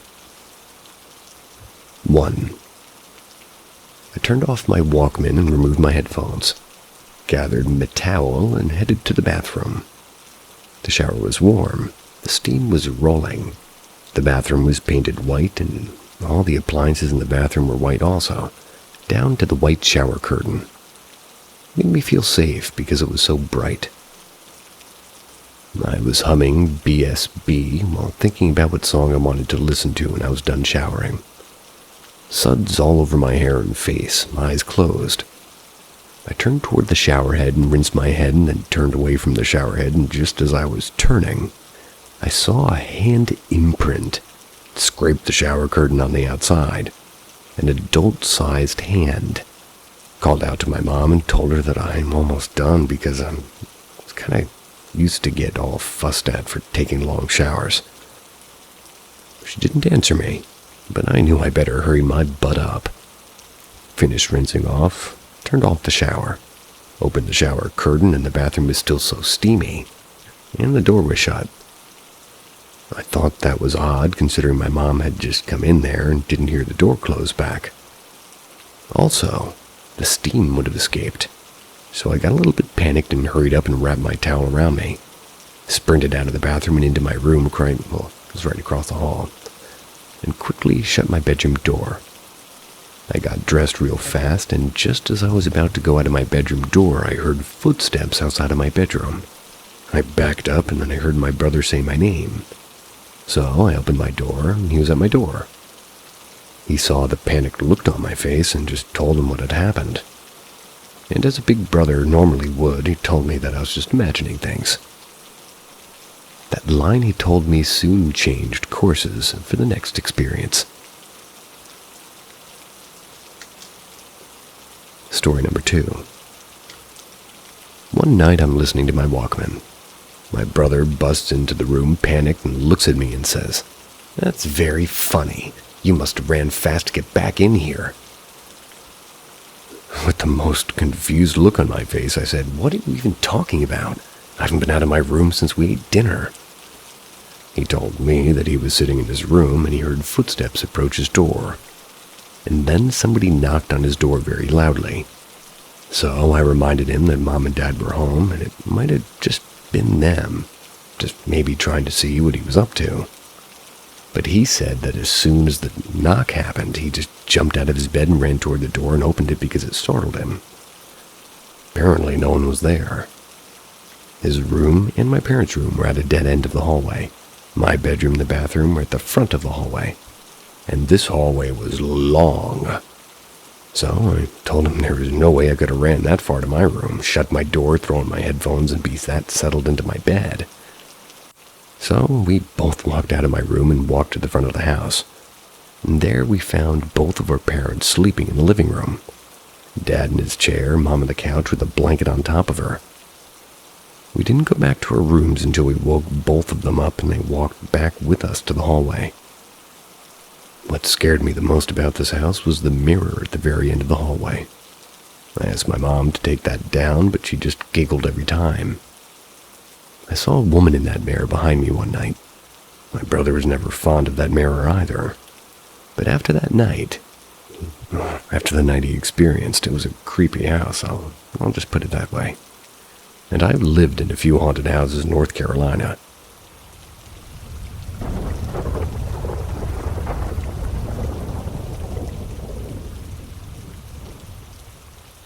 The House on Mary Hill.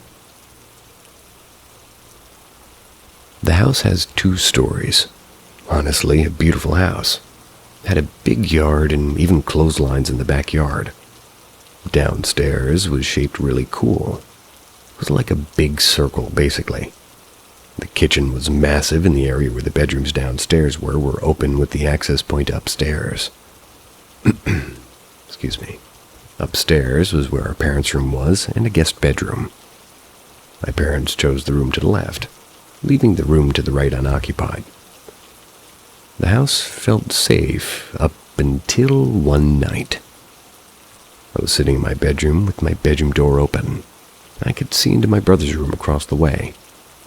I was reading a book sitting Indian style in my bed when I saw out of the corner of my eye somebody running straight across the front of my bedroom door and into the bathroom. I jumped and looked up and saw my brother still sitting at his desk, who looked pretty undisturbed. I yelled out to him, "Did you see that?" He looked up and said, "Whatever it was, I don't even want to think about it." So we never spoke of that again. But we started closing our bedroom doors, and after a while my mom's friend needed a place to stay. so she opened the door to her. She stayed in the guest bedroom upstairs. She was a really cool woman and stayed to herself mostly. After a few weeks, she started to hang out downstairs more often, and she seemed like she was all tired all the time. But we got close, and she would watch my brother and me with our parents when they weren't home. Or rather, watch me when our parents weren't home. So one night, I was in her room, and we were talking about stuff, and I told her about that one night my brother and I saw something run across the way, and she froze up. Said that there was something in this house, and that she doesn't like to sleep in this room, and that the room she was staying in was always cold. So we stopped talking about scary stuff, just ended up watching some TV and actually passed out in her bed with her. I woke up and it was dark, freezing cold too. And there over the top of me was a very dark figure. It seemed so angry. I nudged her and she said very slightly, "I see it. Close your eyes and it'll go away." I closed my eyes and I started crying. But as fast as it had appeared, it was also disappeared. She jumped out of the bed, flipped the light on, and we ran downstairs to my room. She slept in the room with me that night. The next morning I went to my mom, and with her, and we just told her what happened. This time she believed me and told me that she has felt a presence in this house as well, and then proceeded to tell me and her friend that the last owner committed suicide in the bedroom. That was the bedroom her friend was staying in. She'd told us that the bullet hole is still visible in the wall. My color left my face. I told her that I saw that mark on the wall last night when I was in the room with her friend. So her friend left the house. Completely understandable. It wasn't even the next week yet when me and my brother were playing outside. It was dark, but we had a very bright street light that lit up the yard, and you could see the whole side of the house. I told my brother what Mom told me and said that, that explains a lot of the things that, we've seen and heard. Had my back turned to the house picking up the ball that we were tossing back and forth. And when turned around, he was staring up at the guest bedroom window, stone cold still. I looked up and saw what had him so frightened. It was a dark figure of a man, and he was standing in the window with his hand up against his head, holding a gun. We ran inside and we were panicked. Our mom took us to my brother's room. That's because her dad was not happy with our antics. She told us that she will do everything she can to convince our dad to move. Months passed, and one night we're all sitting in the living room, and my dad's chair was the closest to the side door of the house. He was sitting in his chair, and something caught his eye to his right. He turned his head really fast, jumped out of his chair, and swung the door open. Well, no one was there, as you might guess. He swore up and down that he saw a man standing at the door outside. But there simply wasn't. We moved out of that house 2 weeks later, and never looked back.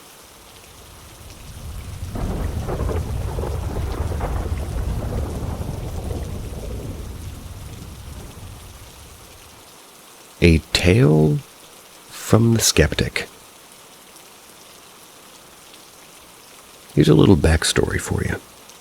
My wife and I were married after a 5-year courtship on January 1st, 2010. There were good times and there were some bad ones too.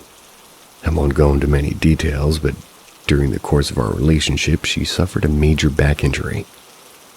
While she was recovering from this, she got addicted to opioids. Hydromorphone, to be exact. She got addicted hard. It overtook her life in several years. I tried to be understanding, I tried to help her myself. But when it became too much for me to handle on my own or deal with at all anymore, I demanded that she either seek professional help for her problem or her marriage was done. She did the typical addict things. She denied, she got mad, but finally she accepted. She checked herself into a detox facility for about a month. She struggled, but she succeeded. She left that facility and went straight into a full-blown rehab. 28 days later, she was home, clean and sober for the first time in years. We reestablished our relationship and fell in love all over again.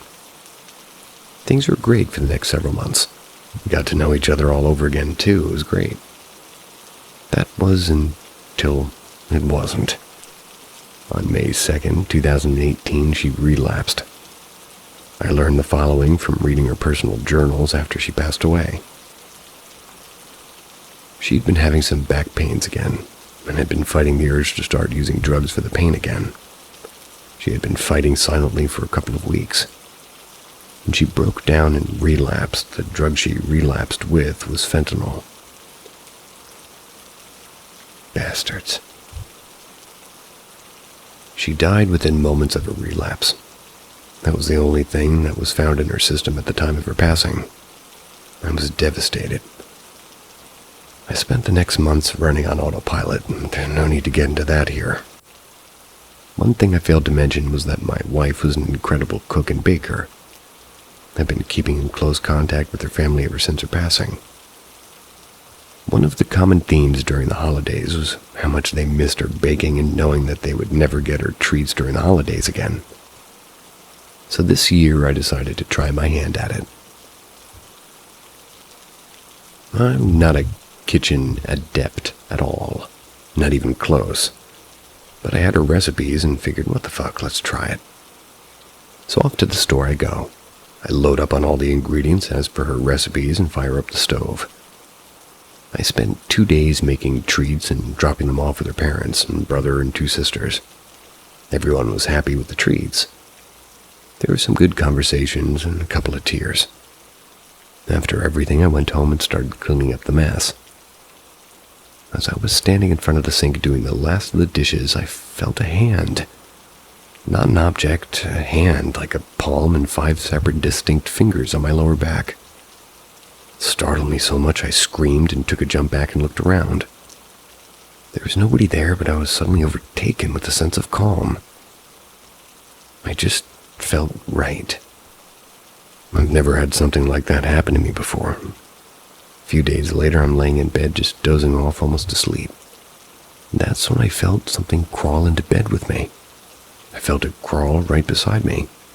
I swung my hand back thinking it was our cat, and nothing there, nothing at all. I lay there awake for a while, hoping for something more, but still feeling that same calming warmth. Same warmth I had days earlier in the kitchen, before I fell asleep and whispered, "Thank you, I miss you, and I love you." Haven't had any more experiences since, but I'm no longer a skeptic. Those ones are sad, but I like those the most. Just me. Rubbing my eyes now.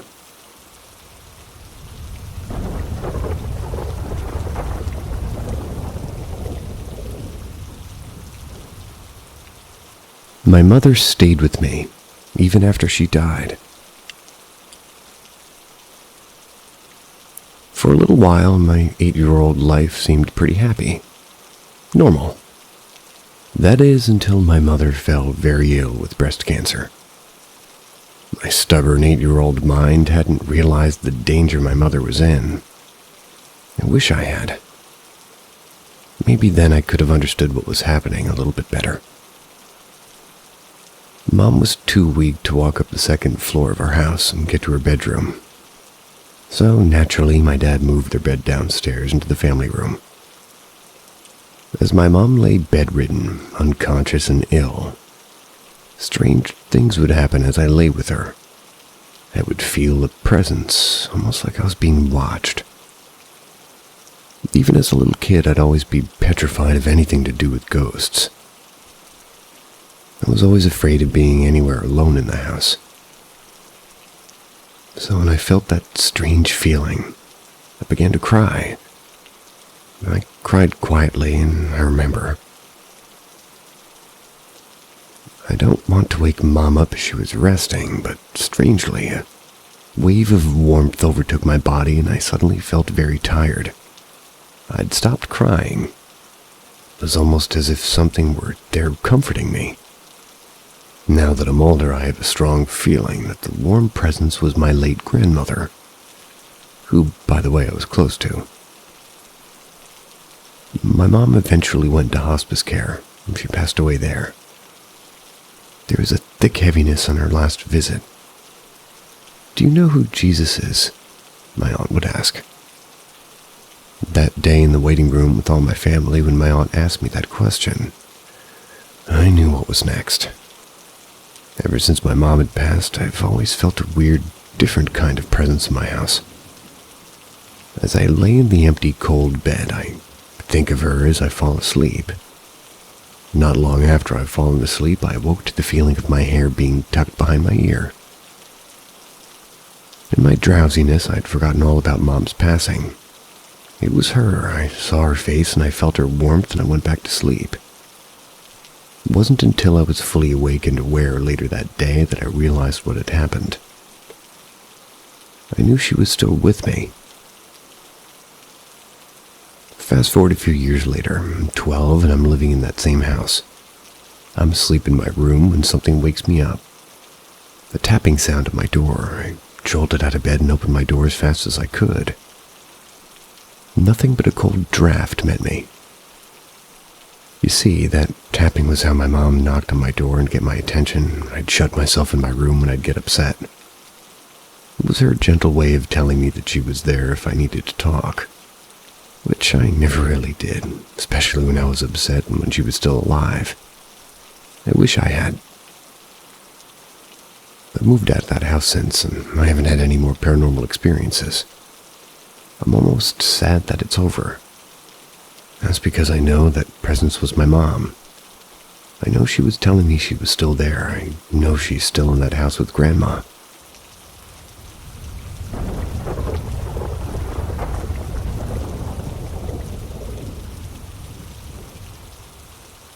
The Thing with No Skin. I grew up in a haunted house. Rather, a haunted neighborhood.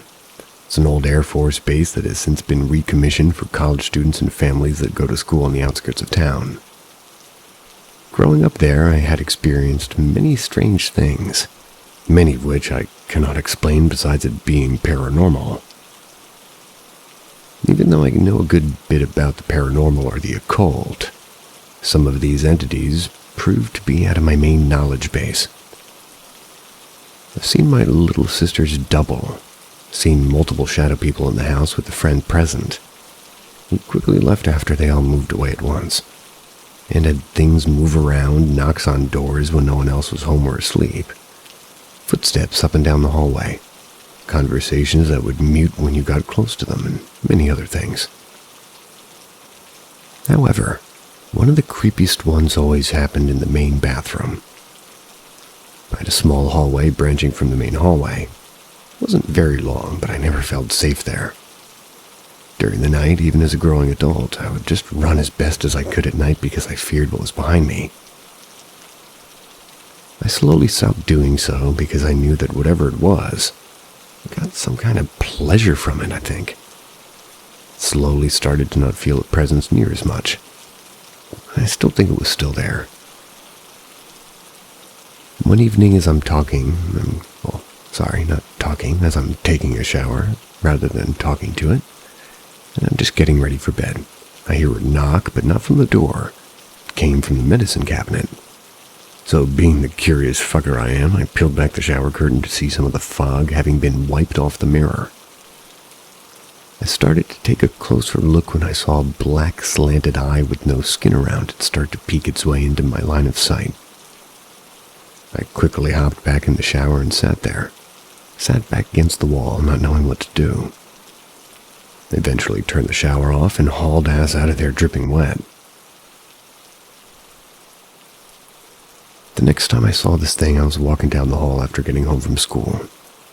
I'm the only one home, so I start to do what male teenagers do when no one's around.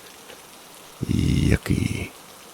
I hear some scuffling, like dogs running around, and a door open. I ready myself for somebody to be home, and as I walk out of my bedroom door, I hear a "Hey." It's sort of muted. It's not a voice I knew. So I started to make my way toward the front door with my back to the wall. As I felt I might need to dash back to my room for safety, my mistake here was that I was facing the hallway that leads to the bathroom. Move over bit by bit and I hear another voice. seems to be coming from the living room. So I take another step. Then I see something in the corner of my eye, like a hand pulling from the corner. I couldn't make it out at the time, but it didn't really freak me out enough until I got it in full view of the hallway with this thing. It was standing there in a grotesque way. Black slanted eyes, no skin anywhere, black claws, and smelled something awful. More of rotting meat than rotten eggs. I froze for a second before I saw it flinch a little like it was coming for me. I dashed back to my room, slamming my door behind me, only to get 3 knocks every few seconds. I don't remember what I said, but it was along the lines of, "I'm not going to be afraid of you, and you can get past this door." And then it stopped. I waited there until somebody got home, to which I went outside for the rest of the day, making sure I didn't have to use the restroom at night for any reason. A few months go by, and I'm still uncomfortable in this bathroom and hallway. But not much has really happened since, so my guard naturally starts to slip. One night, I do believe it was a Friday night, so I'm taking a late night shower. Everything's going as normal, wash the hair, face, and body, and that's when suddenly the lights go out. There was a storm going on in town, and we were getting the weak part of it, so didn't think much of it. Stepped out to turn on the lights and see if the house had power. Sure enough, the house did have power, but the bathroom wasn't turning on, yet the exhaust fan was still on. That's when I started to get really worried. Turned the lights on one more time, and with no avail, decided to keep my shower going in the dark. As I got back into the shower, I could feel something breathing on me. It was breathing on the back of my neck and my shoulders. Felt a few brushes of what I hoped was just my towel and not something else. As I'm getting out of the shower, I'm drying my hair off and the lights come on. Awesome, I'm thinking, as I start to dry my face. When I pull the towel off, I look up. The mirror once again doesn't have fog, but the whole lot of it, not just the corner. I looked up a little bit more and saw the thing there, right behind me, making a smile of sorts, but its mouth was sewn shut. Or so it seemed. Stood there for about 5 seconds, unable to move, before feeling its claw on my shoulder. It was closer to my neck. I was suddenly able to move, and again the bathroom dripping wet, running to my door. Slam it shut, shaken, trying to gather my nerves. I hear a deeper, high-pitched laughter, or both, and heard the bathroom door close. Went to bed that night with the lights on, all while hearing more footsteps than usual in the hallway. I've seen the thing thrice more, but thankfully none as scary as mentioned above, since I've learned to deal with it. And I've learned of ways to protect myself. Haven't heard much of a skinless humanoid, so this one is kind of stuck with me. Scariest besides being held against a wall from a vengeful ghost.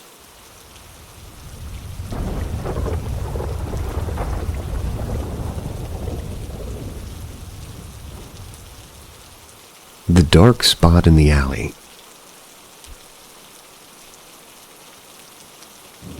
About 10 to 12 years ago, I and my closest friends were staying the night at one of their houses. This is on an old Air Force base. Had many suicides and other things happen here, to which we still know not much of, even though it's come to be sort of apparent with things that we went through. One of my friends is also into the supernatural and occult and sort of meditation and in tune with nature. We were all sitting in the living room, TV off, when we heard a noise at the back glass door, so that happens to slide, like so many do.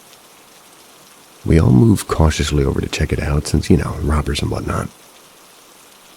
One of my friends pulls the curtain away and we all freeze. It was like an eternity. We sat there in disbelief, and finally the question came, "Do y'all see what I'm looking at right now?" To which we all asked, "What exactly?" The girl with her face cut up. "Yeah, I see her." One by one answers. The friend lifting the curtain cuts back and asks what we should do. Well, I said that we don't have many resources to help out, but let's see if she's still there. Pull the curtain back one more time to see that she's moved toward the back end of the patio. Then slowly turns toward us, but not moving. We all freak out a little bit, or A lot rather, and try to relax on the living room, the furniture, discussing the situation. Next thing we know, a huge noise comes from the front door, and we gather in a stupid formation from sitting to half-sitting, ready to take on whatever's coming for us.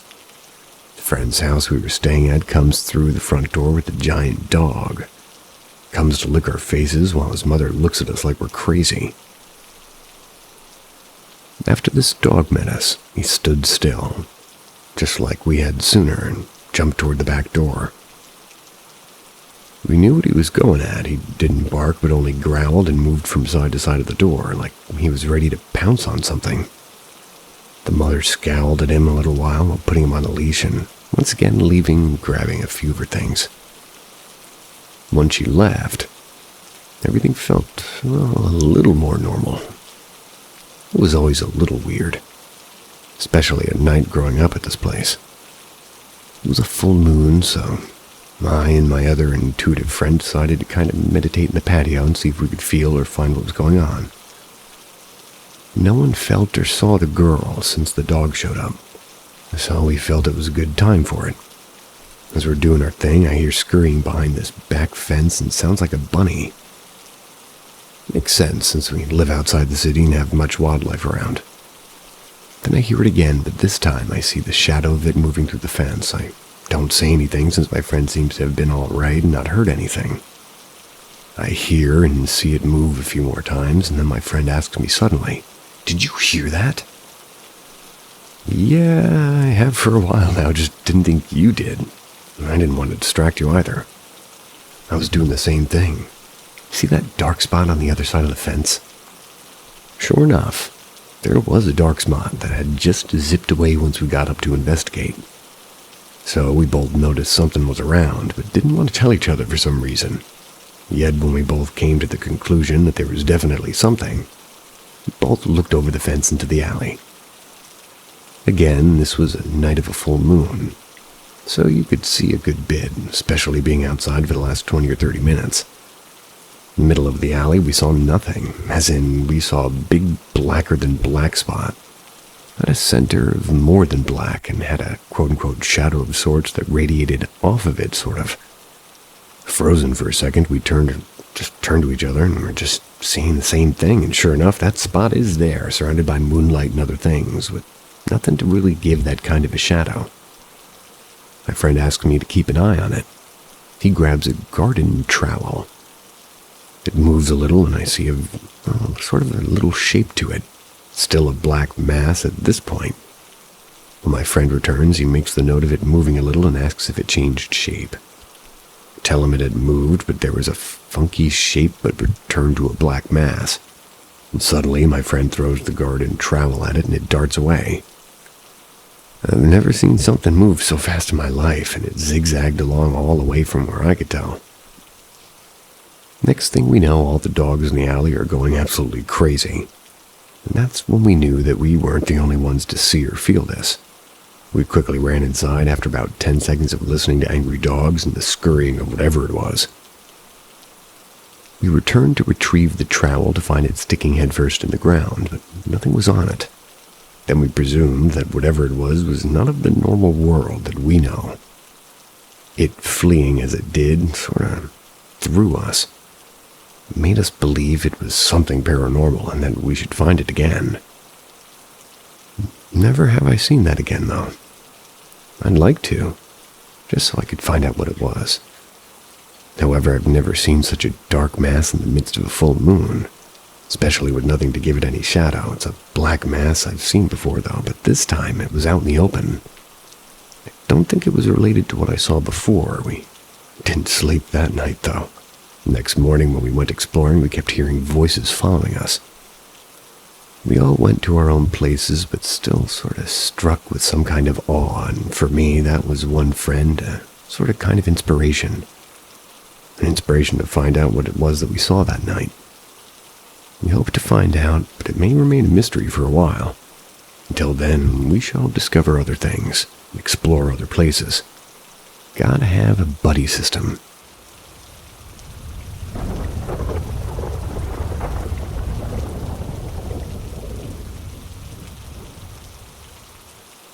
1-800-B000. It was the summer of 2012. Life was good. I was up at 2 a.m. watching Teen Nick in my house den. The whole house was always fascinating to me. One of the first houses built in our small town in Kansas. It was during Prohibition as a moonshiner's legal party house. The whole house is a sort of colonial style full of Victorian features. From the outside, it looks like a 2-story, but there's actually 3 floors and a half basement. The architecture was always confusing as to how this was accomplished, but wedged between the top and the main floor is a log cabin-themed room. It's our family room and den. It was a glorified bar room fitted with a monstrous fireplace, an Alaskan moose head from circa 1920, and a salvaged chandelier from the former Douglas Opera House. That's cool. I hated being alone in that room at night. That was because I always got a weird sensation, like someone standing over me. When I would try to sleep on the couch after a long night of TV, my best friend and I just felt like this time to Oh, I messed up.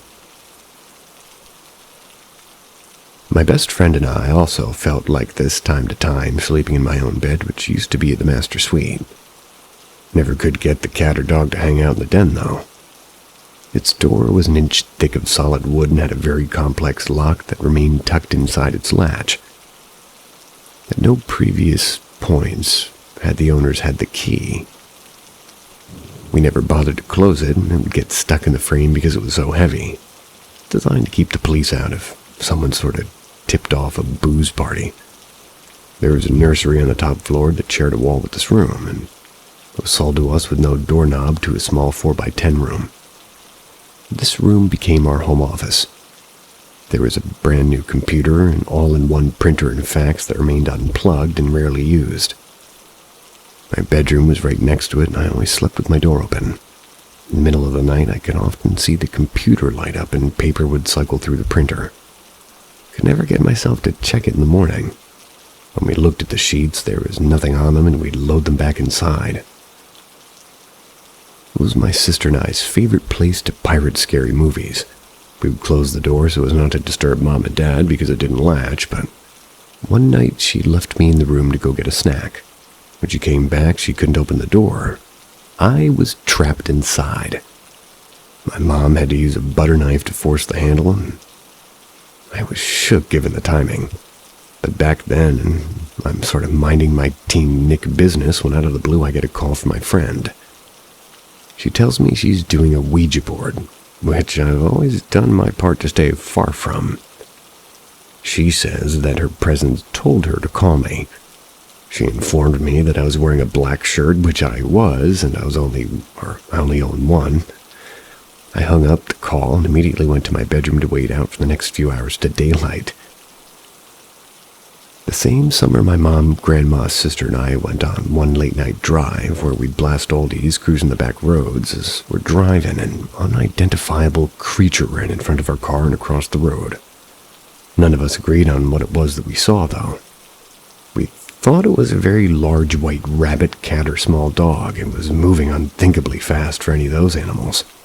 It made it across the road in 2 hops. At the time, we joked about it and kept on our way.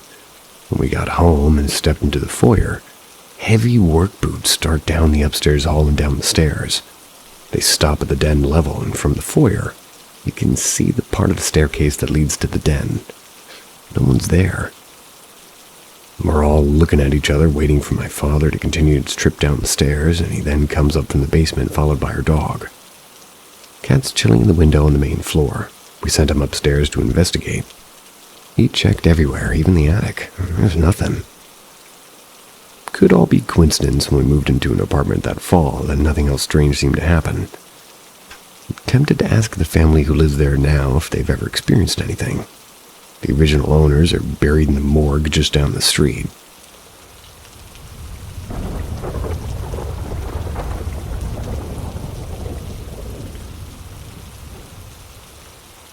Searching for advice. Long kept secret. long post, but please read. So throughout my entire life, I've had many encounters with ghosts and shadow people. This includes voices calling out to me, seeing faces in the windows of my childhood home, and seeing and sometimes interacting with multiple different ghosts. There's a lot more, but I need to talk about a very specific event that happened when I was around the age of 6 or 7. My brother, 2 sisters, myself, and my dad were all sleeping in the living room together. My dad was on the couch, 1 sister was on the love seat, the other 2 were on the floor with me. Couldn't sleep that night, so I watched the disco ball ad for a nightlight spin. But at some point, the entire house became eerily quiet.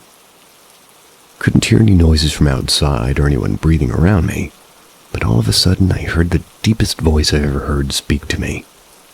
There was no body, just a voice that came from all around me. The voice told me some things and warned me to never tell a soul what he said to me. I didn't sleep that night. Fast forward to May of 2020, and I'm working in Texas. Get my first nightmare since I was a kid, and I wake up to sleep paralysis. I can feel a heartbeat or a chest moving from breathing against my back, and a familiar fear comes over me. I try to scream, but nothing comes out, and I slowly watch a long, dark hand move its way toward my neck. The hand stops, though. I can see a silhouette leaving the room. As soon as it leaves my body, I shoot straight up, finally waking up drenched in a cold sweat. I've assumed that it was the same entity from before. I'm not really sure. Never told anybody what he said to me. It hasn't spoke to me since. I haven't actually had contact with him until last year, but I always feel like he's never too far away. Anybody know what he may be? I also have a lot more stories. A friend of mine thinks I'm connected to the spirit world somehow. Thanks for taking the time to read this, and please share any thoughts you may have. And if you need to, I can try to elaborate better on the specifics.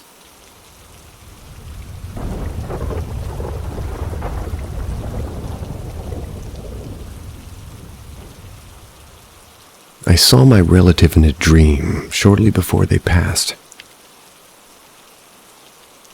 This happened in 2020. I had a granduncle who lived in a different country than mine. Very fond of my immediate family.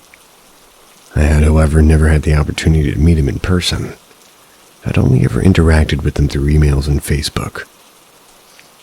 I only knew what he looked like through family photos and his pictures on social media. He had, however, often expressed wishes for me to visit him in his country.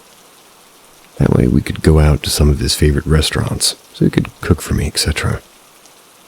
The chance never arose. One night I'm having a pretty random dream, but among other things, I remember seeing my granduncle in that dream. And this was weird because not only do I rarely, if ever, even dream of family, but I'd never ever dreamt about him before. And I'd never ever dreamt of any family whom I hadn't met in person. In my dream, it was Christmas already, though my dream was in early September. I was walking down a long dark road. It was lit only by the light of a row of cottages on the side, which, by the way, is not the style of housing and architecture in my country, so it was clearly not even me walking in my own country. Despite the road being dark and empty, I wasn't afraid. I was pretty relaxed while walking. A car drove past me slowly, and again I didn't feel the slightest fear. The window rolled down, and I saw my granduncle sitting near the window. He glanced at me, looking just like himself in family photos. He seemed calm as I called out to him. Then he looked around and ahead, and the car went on far off. I continued walking, feeling just fine. The next day, our family got news of his passing. I wonder if the dream had been his way of saying goodbye to me and making peace with not having had the chance to meet me in real life.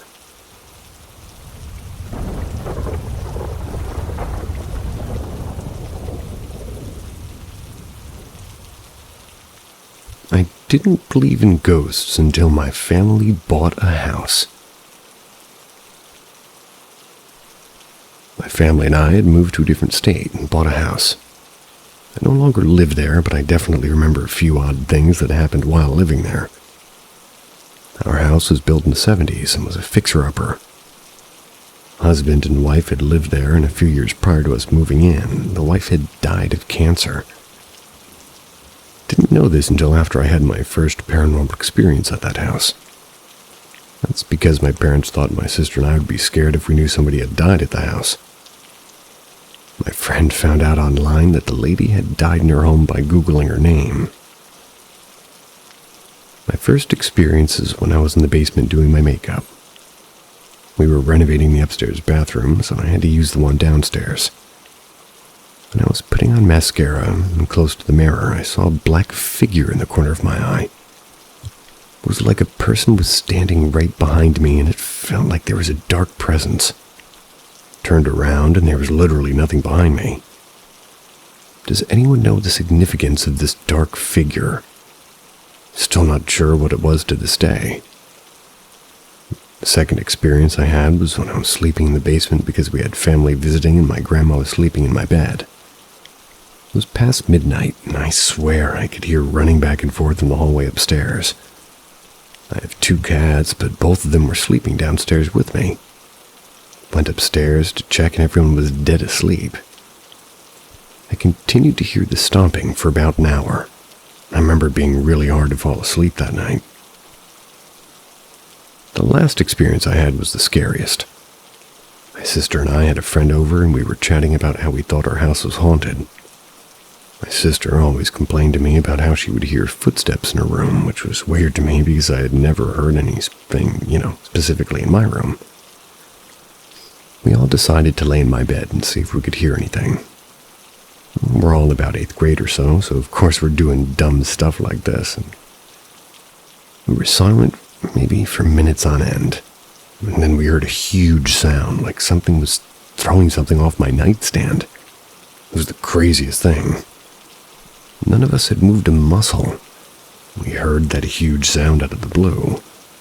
We looked on the floor, nothing had been knocked onto the ground, and it made absolutely no sense whatsoever. My dad never believed us when he said that we thought it was haunted. However, there was one time he was inside the house alone and said he heard the cupboards in the kitchen opening and closing while he was in the basement. He then came outside to ask us if any of us were doing dishes. We said no, and he thought it was weird, but then just, dismissed the whole thing. These were weird experiences, but I never felt unsafe. Maybe some spirits were mad that we were renovating the house. Not sure. Let me know if you've had any similar experiences.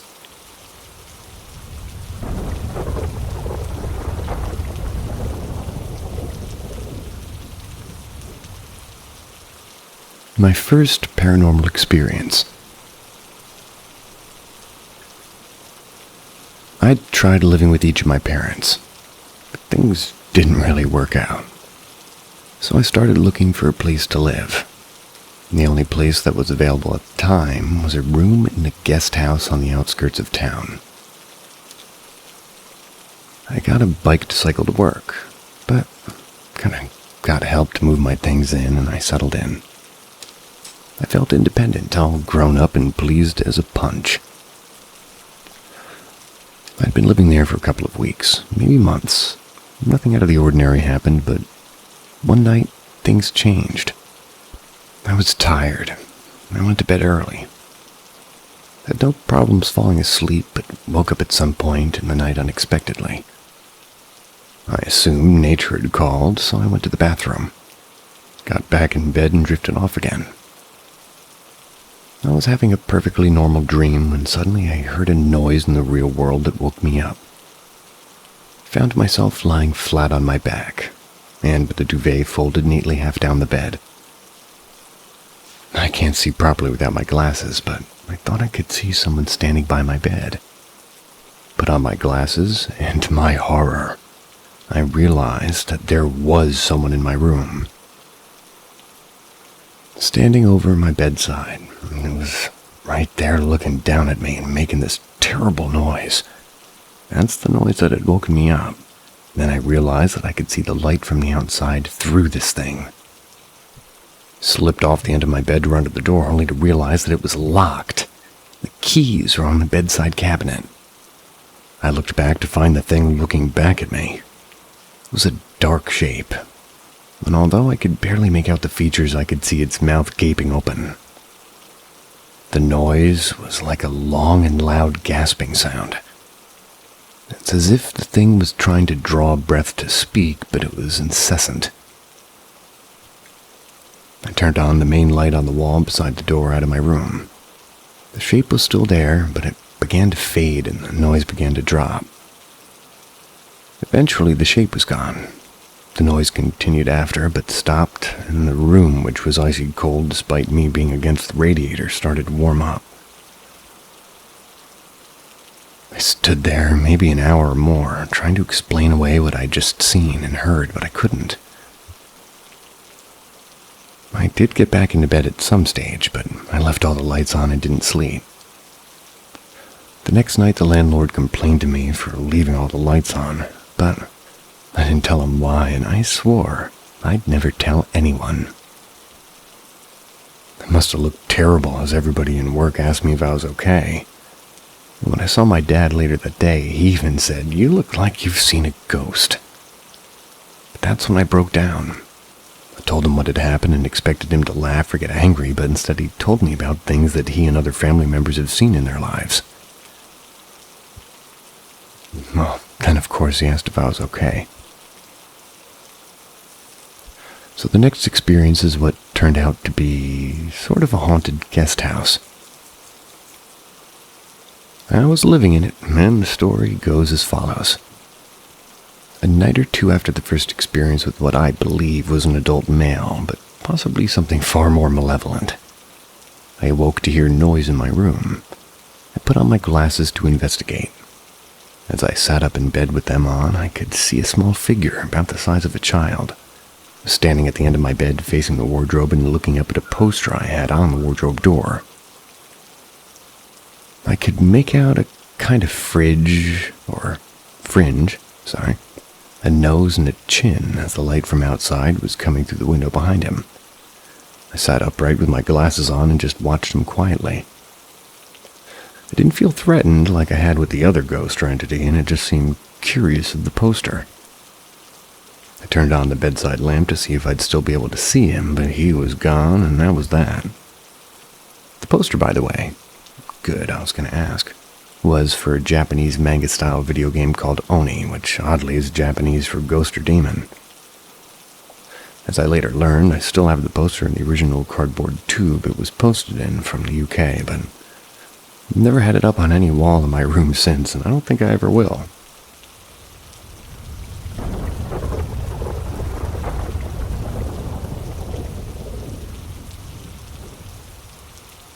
Blue Lady in a Yorkshire mining village. When I was young, my family and I moved to a small former mining village in Leeds, that's in West Yorkshire. The house was small, but didn't have any adverse history that we could find, nor did we hear anything from the neighbors. We settled in comfortably, but noticed that pictures wouldn't stay hung on the wall, and the house was a pain to heat up. On 2 occasions, I experienced what I presumed to be ghosts in that house. The first, my parents were downstairs watching TV, and so I went upstairs to watch a video in their room. We didn't have VHS or DVD players in our bedroom at the time.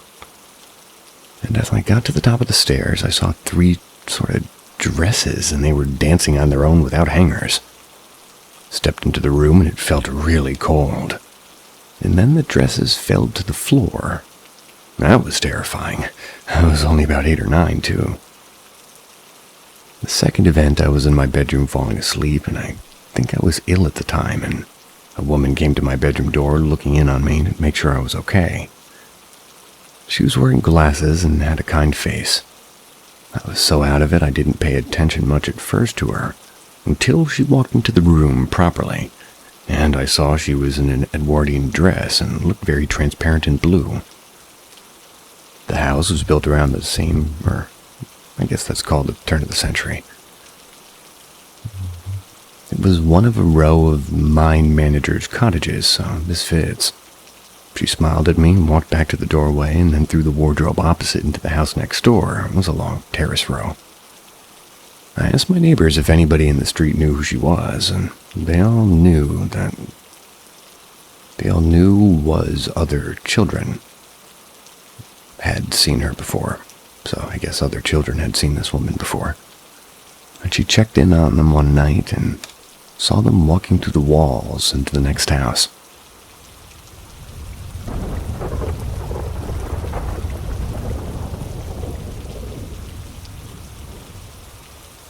Knew something I couldn't have. When I was a teenager, I would go to summer camp for a week, and at this camp you weren't allowed a cell phone, never no computers or any other form of outside contact allowed. After dropping off kids, parents could go write postcards that the camp staff would hand out throughout the week to make younger kids feel like they were hearing from their parents throughout the week. But in reality, all the postcards were written the first day of camp. All this to say, while at the camp I had zero outside contact, even with my parents. I had a great week, and soon enough it was time for my mom to pick me up. We walked to the car casually, just catching up about my week and hers, and she then very excitedly brings up a Rotary meeting she had attended on Tuesday of that week. Camp goes from Sunday to Sunday. She started saying that they had a guest speaker, and I, sort of annoyed, cut her off because she had already told me this. Being a moody teenager, I was annoyed and grumpily said something like, "Mom, you already told me about your guest speaker who studied abroad in Israel, and how you think I should apply for the program that she did." My mom stared at me, clearly freaked out. She then reiterated that this meeting had occurred while I was at camp. Therefore, I couldn't possibly have known about it. When we got home, we looked through all of our texts and our emails to see if, that had been mentioned of this guest speaker, and there hadn't been any mention of it. Falling over myself. She was a last-minute addition to the meeting, so my mom didn't know she was coming until that day. And we still have no explanation, and since that event, my mom's told me that as a kid I would do stuff like that a lot. My dad's side of the family is Cherokee. I've always had really good intuition. My grandpa, for example, knew his mom had died before being told. And going back further, that mother, my grandmother, who I never met, had apparently predicted things all the time.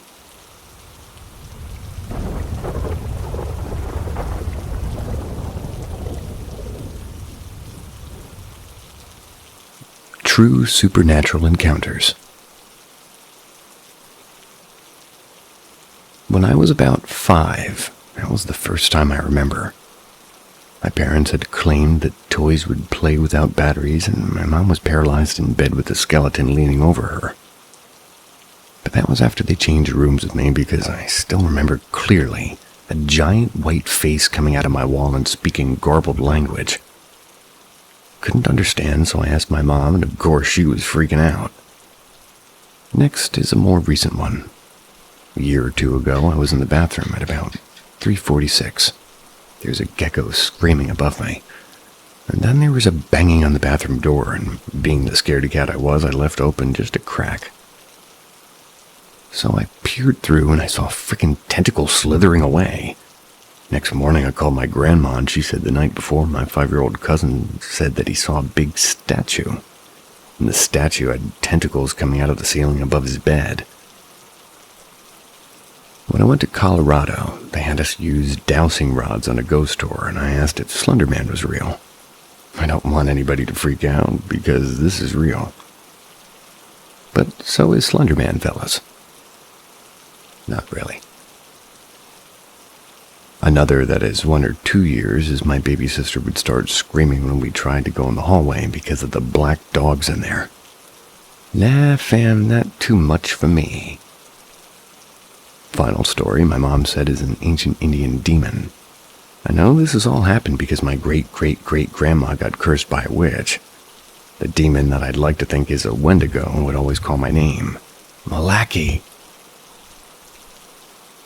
Malarkey. Spooky. Or if it wanted me to come to it, I would sound like my mom or grandma. And I was waiting to get picked up outside of school, and I was the last one when I think I heard my mom yell my name. Malaki Jackson. I was glad that she was there, but she wasn't. It also happens in my house. Brought this up to my 7th grade Spanish teacher who believes that stuff, and she said 100% Wendigo. She thinks it lives in the woods, and thinking back, the school I went to happened to have woods right by it. My house, same scenario. If you've read this far, I pray you believe, because I'm not trying to scare you or trick you. I just want the world to understand that us even existing is insane, so God could easily let ghosts and monsters exist. Want the world to know, but not to be afraid. They feed off of fear and energy. There are some ghosts that aren't real, that can sort of look like people or black clouds, but they're just really negative energy, and that's why it happens mostly when people are mad or fight. My mom moved a bottle with her mind because she was in a fight with my ex-stepdad. Focused for hours, only did it once. I'm gonna stare at a glass for a while. Without a reflective surface, of course. Sweet dreams.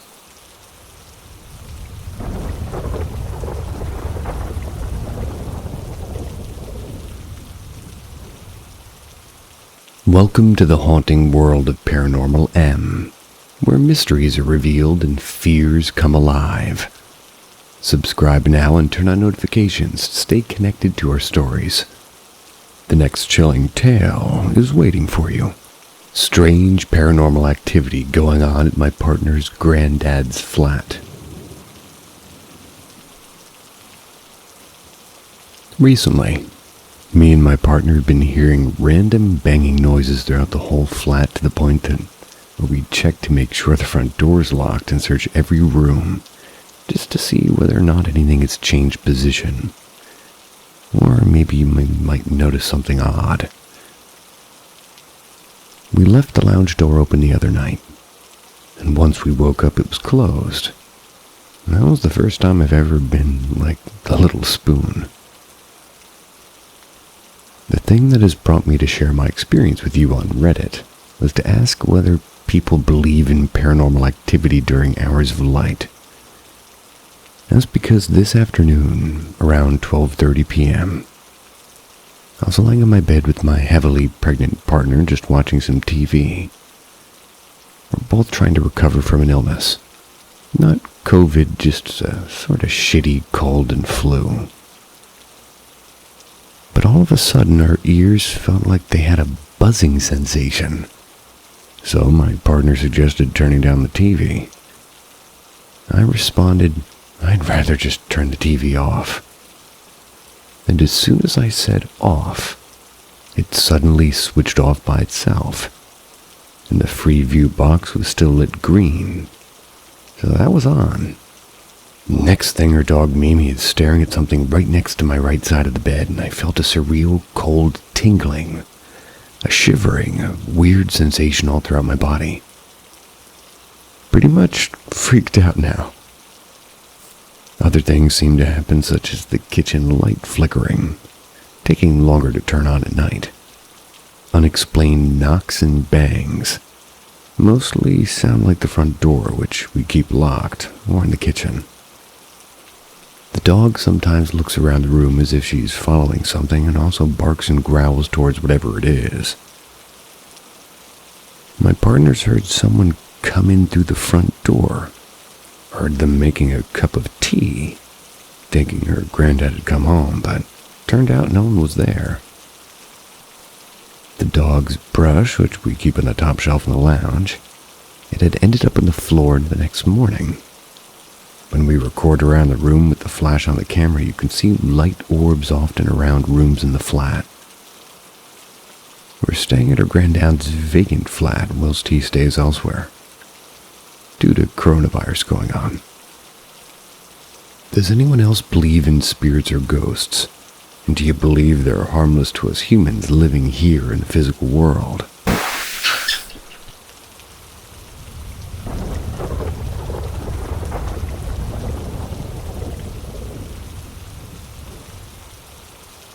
My mom's house. We moved into my mom's house when I was around 10. Initially, we never noticed anything strange going on. But I'd say things started happening in the first year of living there. I don't know how many ghosts are there, only that there's one, and we all call it Rosie. My 6-year-old brother was the first one to mention anything. See, when you entered my bedroom, there was a window on the wall straight across from the door. You had to pass my room to get to my brother's room, and if the door is open, you can see the window. He ran to me crying one day, saying he saw a girl in my room in the front of the window. He said that she had shoulder-length hair and glasses. This could be nothing more than a childhood imagination, but he was definitely pretty spooked by it.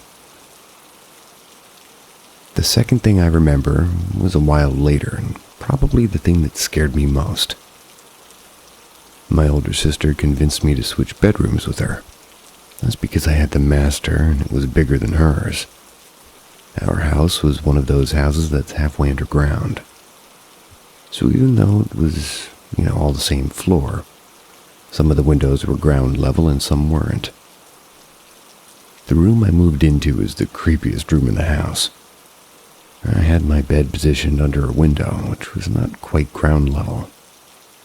Nothing could reach it from the outside, it was just way too high. One night, I'm laying in the bed trying to sleep, and all of a sudden something knocked on the window. It's right above my head. Naturally, I was fucking terrified. I was like 11. I jumped out of the bed and ran to my sister's room and told her. And, of course, she didn't believe me.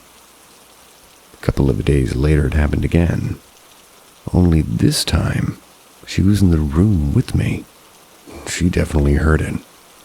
She opened the window, looked around, and was yelling that if somebody was messing with the window, they'd better stop. It wasn't rocks being thrown or anything. It was the very distinct sound of rapping on a window. Unmistakable. Another time in that room, I'm sitting on the couch and they're reading a book. Cat was sleeping next to me, and I had a bunch of school papers laid out in the bed. As I was reading, I heard them rustling around, but I didn't look up from the books because I assumed it was my cat. It took a couple of moments for me to realize my cat was next to me.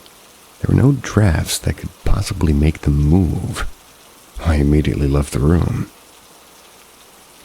A few days later, I casually mentioned it to my sister. She told me that she'd had creepy things happen to her in that room, too.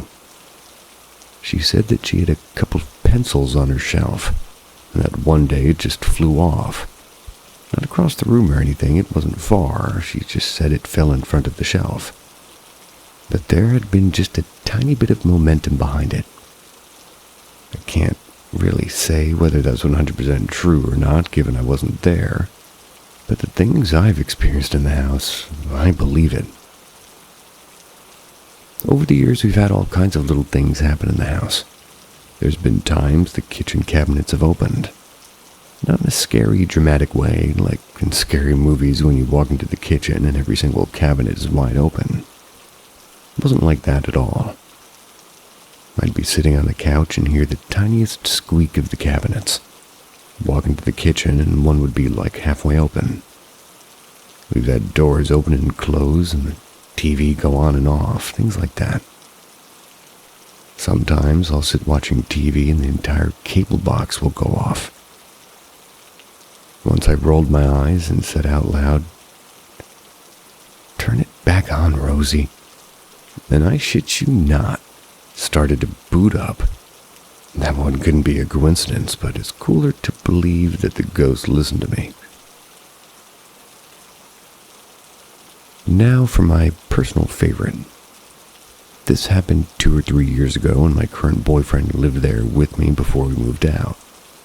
We were both 18 and were sitting on the couch watching a movie. It was maybe midnight. And at this point, my sister had a daughter, and I was pregnant myself. So there were baby toys there for when my niece would visit. Among those toys was one of those activity centers for babies to pull up on and play, like a little table. Well, this thing's been going off for a while, just making all kinds of noises and playing music. I definitely chalked this up to the ghost because it did this all the time. But it never ever did that until we moved into my mom's house. I guess it was getting on my boyfriend's nerves because eventually he says, "Shut the fuck up." Has all kinds of pre-programmed phrases and shit like baby toys do, and before it goes off, it will say bye-bye. That's what it did after he said that. I jokingly said, "Oh, Rosie's gonna get you tonight." So later, we're in my bedroom, laying down trying to sleep. In the corner, there's a window right next to a closet door. Now, I don't know if this came from the window or the closet, but suddenly there was a really loud thump from the corner. My boyfriend jolted up, and all I said was, "I told you." Needless to say, he slept on the couch that night, laughing my ass off. Another time, my boyfriend's little puppy ran past the toy into the kitchen. The toy said, "Run, little dog, run." Fucking freaked my boyfriend out too. I don't live there anymore, but I do visit a lot. Maybe a month ago I went over there, and I never knock when I walk in, so I walked in the front door one morning and my mom was sleeping on the couch. I asked her why she was on the couch instead of downstairs in her room. She said that she could see a little super dim ball of light just hovering over her dresser and it scared her. There's literally nothing that could have caused this because, one, my parents' bedroom's in the basement. There's one single tiny window which have blackout blinds on them. And two, even the little tiny light from the computer monitor my stepdad put black tape over because he swears up and down he can't sleep with the light from it. So there you have it. Not terribly terrifying or anything. And Rosie's never really given anyone bad vibes, and whatever is there, I don't think it means anybody any harm. I suppose this could all just be chalked up to something explainable too. But personally, I don't think so. Neither does my mom. She's experienced all kinds of things in the house too.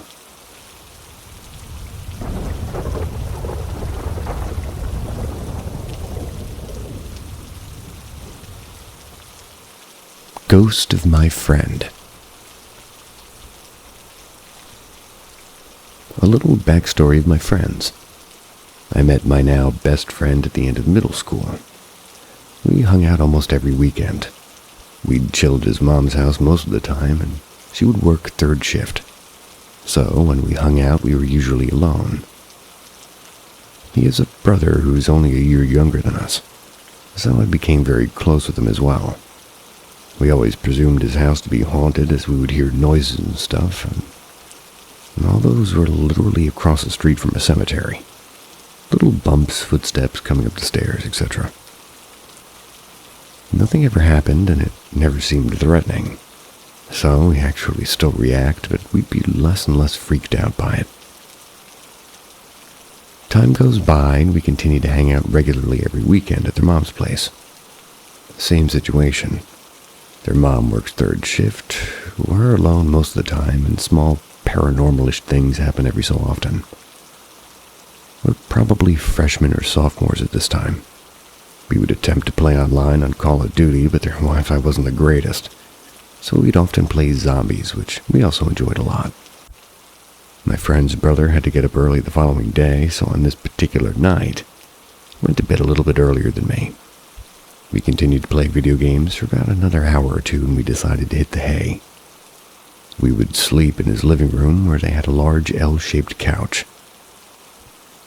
They would set up the cushions in a way where the dogs couldn't climb up and ruin the couch when they weren't using it. So we had to just take everything down and set up the cushions. As this happened, I heard the floor creak and an odd sound from the end of the hall. Just a weird, moanish sound, as if he had just woken up and was tired. He had just done that. My friend didn't hear it, but I immediately looked down the hall and saw his brother walking across the hall to the bathroom. Not breaking sight of the hallway, I let out a little chuckle, then proceeded down the hall when I realized I hadn't noticed anything else happening. No sound of a door closing, no lights had turned on or anything. I reached the bathroom.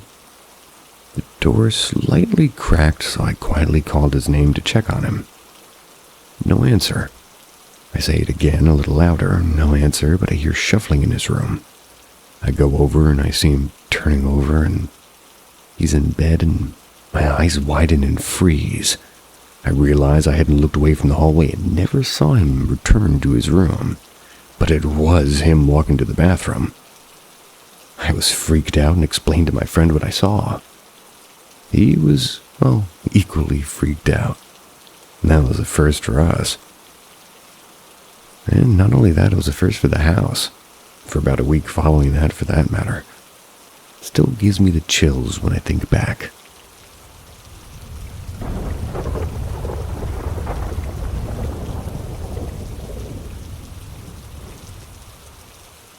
A glowing figure woke me and walked through my wall. Repost. I was about 11 or 12 years old when this happened. One night, I was asleep and I hear my name.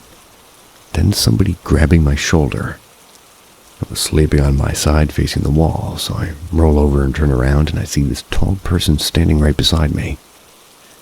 He had a slight green glow around his whole body. Also, would like to mention it was very early in the morning. There was a tiny bit of light, but not a lot. But I could clearly see someone or something standing right next to it.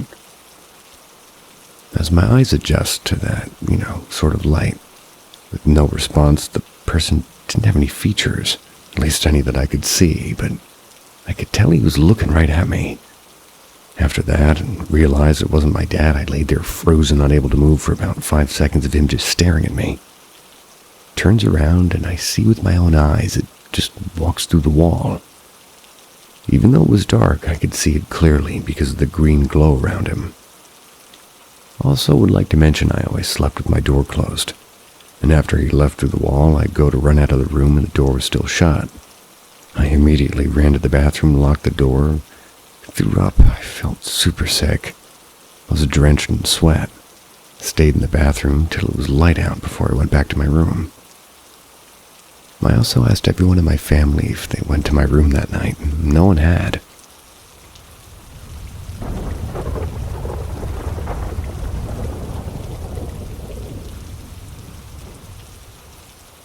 I have an unexplainable paranormal experience.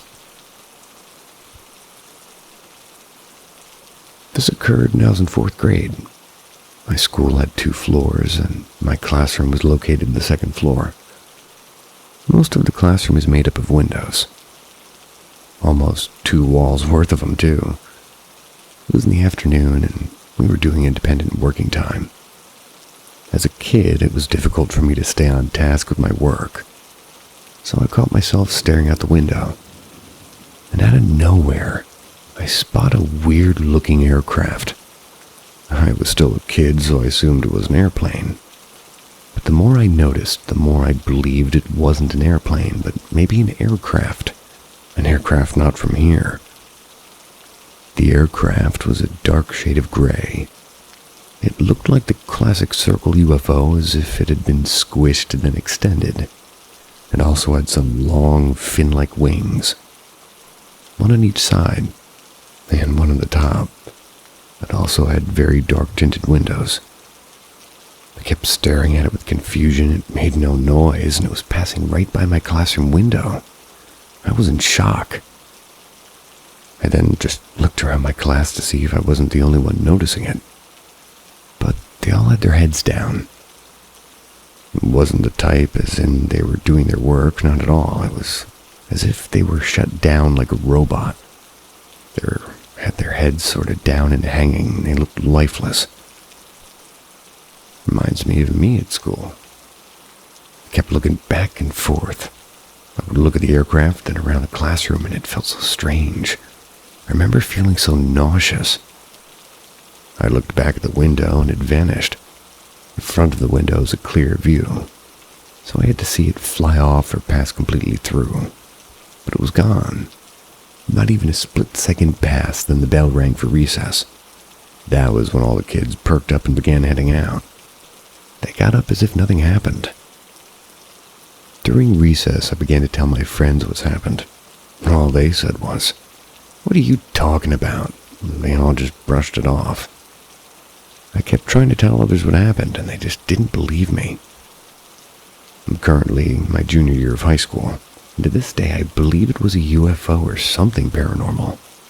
I always feel kind of uneasy when I think about it.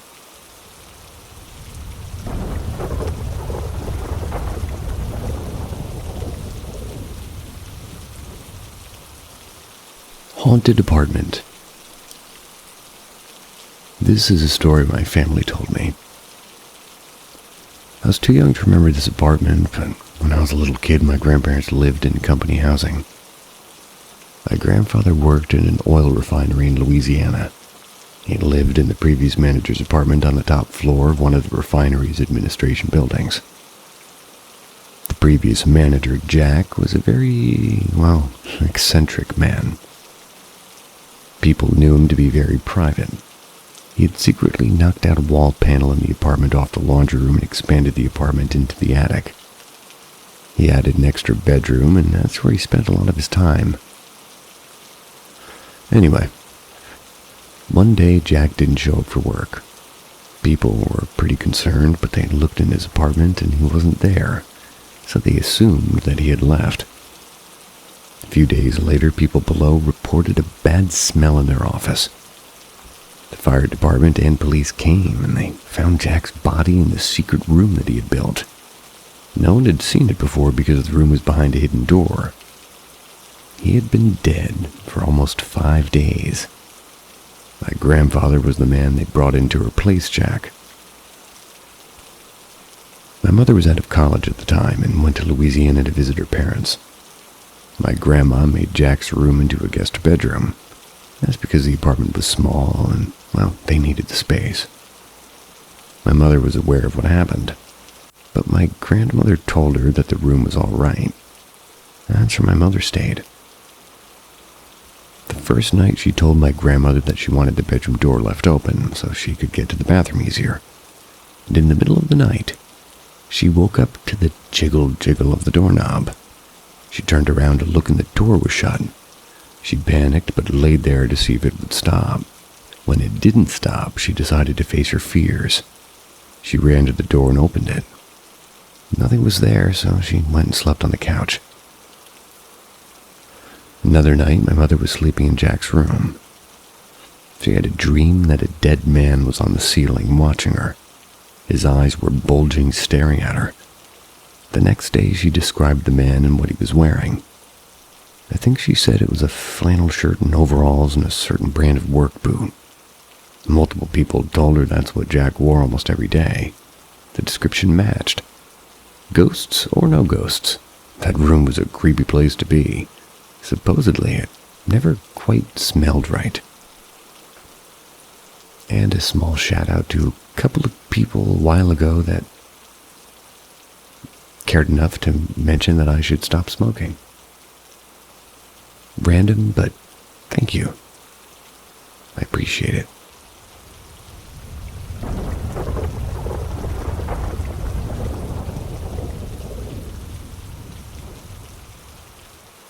Echoes of my dog, who is still alive. My dog is very old, but still alive. She's a 13-pound miniature poodle who's about 15 years old. That's to say she sleeps a lot. Most of the time, really, but especially at night.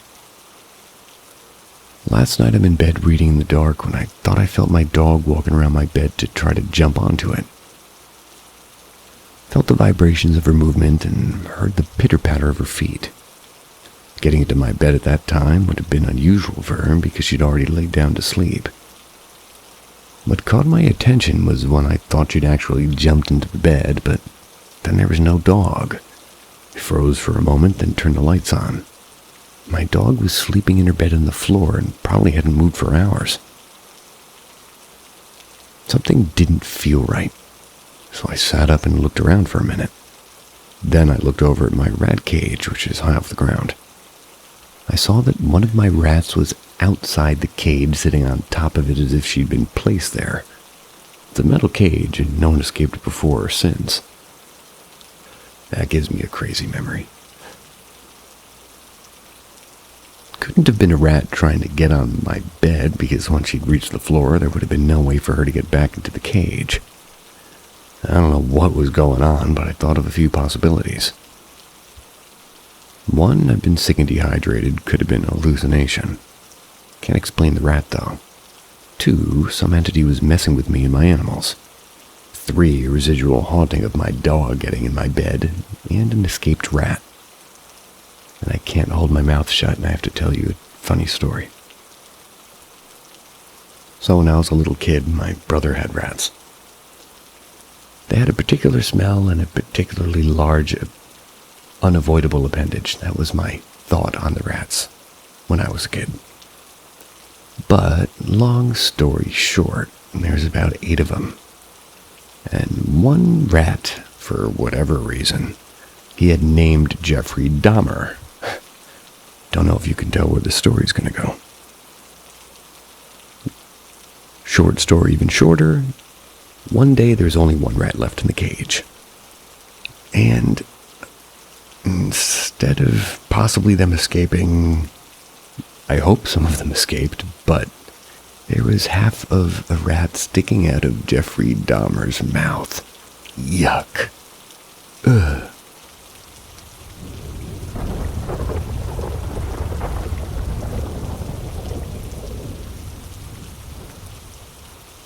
Guardian spirit or ghost. A spirit, ghost, or angel may have saved my mother's life. Some background information. This is a story my mother told me a couple of years ago. It's when she was just out of college. She was very poor, and so she moved into a bad part of town until she could save some money. There had been a series of break-ins and rapes nearby, as well as several murders. No suspects had been arrested. One day, she's carrying her laundry in from the laundromat, and a dog appeared at her door.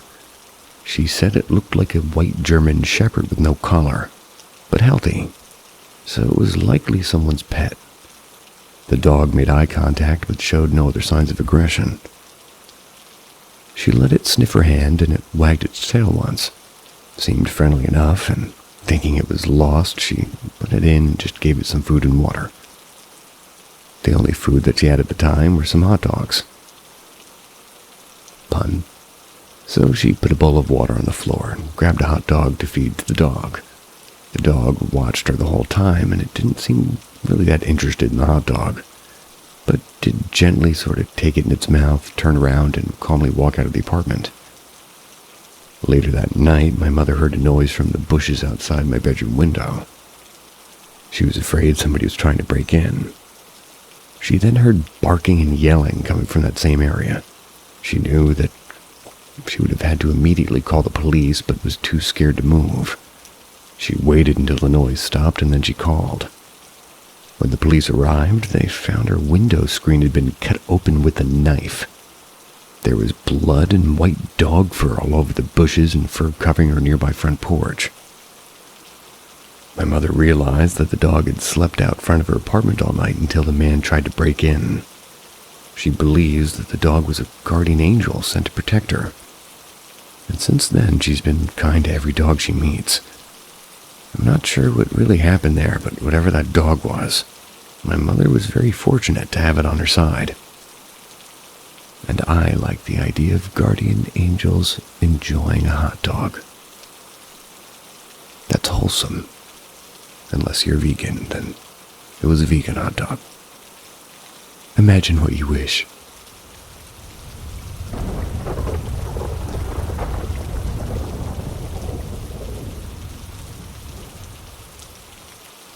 Is this an experience, or am I just paranoid?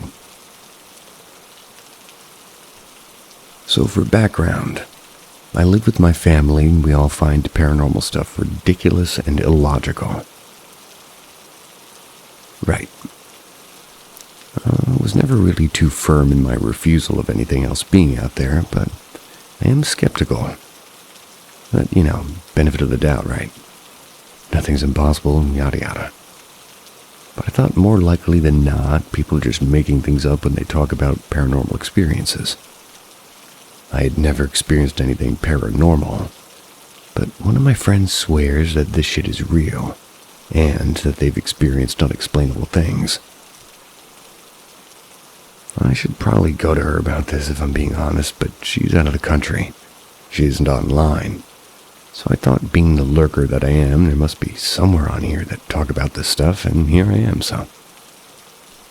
I'm stalling. Okay.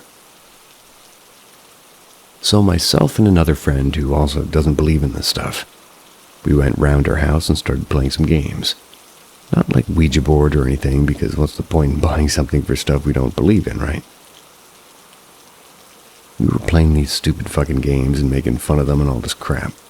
Eventually, my friend just starts saying stuff out loud, asking stupid questions and doing like a mock ghost session thingy. It was pretty funny. We were kind of bored though. And so everything's fine until she asks whatever to start doing things, like pushing objects off shelves and knocking pictures off walls or moving things or turning off lights, right? So nothing's happening, and I think it's pretty funny, but she's looking kind of stupid and just speaking to the air like that, so I join in. And we're laughing and it's funny until her water bottle fucking falls off of her desk.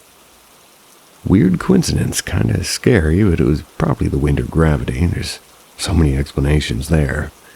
Wasn't much water left in it anyway, so barely weighed anything. Her bedside light kind of flickers too, but again, electricity, power cuts, you catch my drift. I've kind of lost the mood and I'm feeling a little bit creeped out because of weird timing, but the stuff just eggs my friend on. She's grinning and laughing while joking about things touching us. Like giving permission, I guess. I was a little weirded out, but again, not exactly anything I firmly believe in, and even if I did, she can't give permission for me, right? So, it's her funeral. That was my thought process anyway. So we kind of stopped the jokes and games there and decided to watch a movie instead.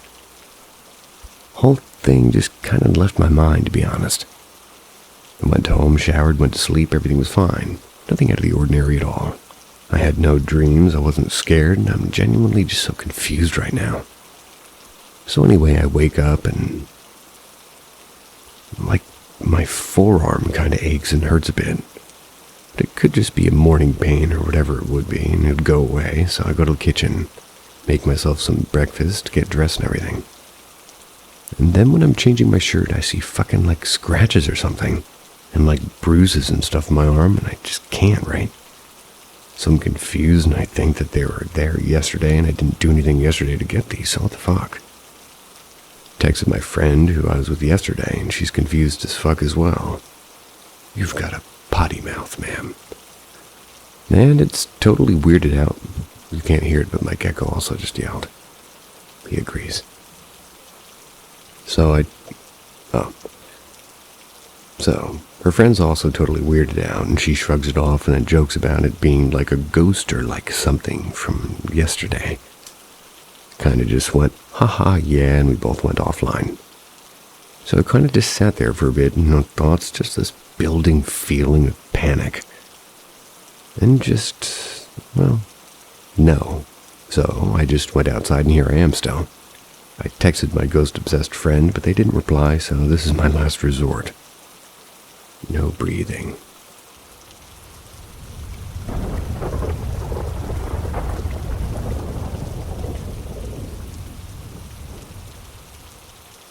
The Toilet Paper Ghost. I got deja vu reading that name. That was until this incident occurred in 2015. I was visiting a friend in Portland for the weekend. Halloween weekend, as cliche as that sounds. The house my friend lived in with several other roommates was old. Everything creaked and groaned, especially at night. I wish I knew how old it was exactly, but I don't. On my initial tour of the house, I noticed it had a laundry chute from the upstairs bathroom leading to the basement cellar.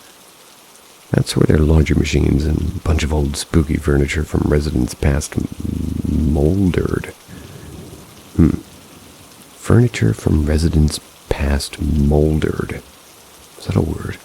And sat, molded, grew mold, getting covered in dust and spiderwebs as well. They never touched the old stuff, but it was there.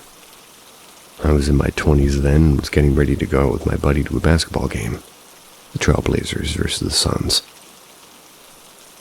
And then maybe at bars. While putting on my Halloween makeup in the bathroom mirror, I felt this odd sensation, this stillness. Then in the pit of my stomach, I felt anxious butterflies. The kind of thing you feel when you're playing hide and seek and you can see the seeker from where you're hiding. And there's something like moments away from finding you, you know? Kind of frozen in this trance for a moment when all of a sudden a full roll of toilet paper tipped out from the rest of the pack, went onto its side in the floor and began to unravel. With absolutely no draft in that bathroom, no fan, no gust of wind, this brand new roll of toilet paper just began to move and unravel by itself. It was unraveling down the laundry chute. Stood there, eyeliner in hand, poised against my eyelid, watching this teepee unravel through the mirror in which I was doing my makeup. When it finally made it to the end of the roll, the cardboard inner roll sort of just spun around in a circle for what felt like forever and then stopped. I kept standing there for a moment, unsure what just happened. Suddenly, my friend knocks on the bathroom door, which startled me. "Hey, is everything okay in there?" I came out looking super pale, and he's like, "What's wrong?" I told him what happened, and he looked at me funny. Told me he was just in the basement and saw a ream of toilet paper come streaming down and fold over itself in a perfect zigzag. He led me downstairs, and sure enough, I see the unraveled roll of teepee neatly folded over itself. No one side really being any longer than the other side. He kept telling me, "Seriously, you're telling me you didn't do that?" And he finally believed me after some convincing. He had thought I was doing it and came up to check on me. I was just playing around with toilet paper for some reason, I guess is what he was thinking. But neither of us had been doing anything to provoke this incident, and he was digging through his laundry looking for his son's shirt. I understand it completely. Having read this, you'd think it's the stupidest incident you've ever heard of. It happened to me, and I know how stupid it is. But to me and my friend, it was crazy and bizarre at the time. Nowadays, my friend and I just laugh about it because why? What kind of funny little haunting was that? Maybe some presence wanted to play a classic Halloween night prank on us and TP the living room. The living. But to this day, I feel like some presence was playing around with that toilet paper. My friend didn't own the house and had only lived there for a few months, and I never go to check and ask the main owner if there's other strange things that had happened there before. But I don't care what anyone tells me. I count this as a hilarious paranormal experience, with what my friend and I now call the toilet paper ghost.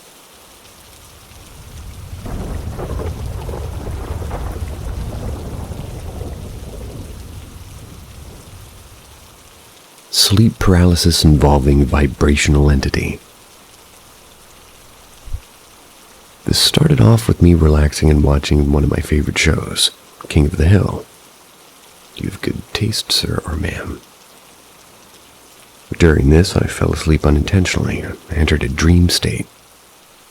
I thought I was still awake, and eventually I would realize I couldn't move. I fell asleep laying on my stomach.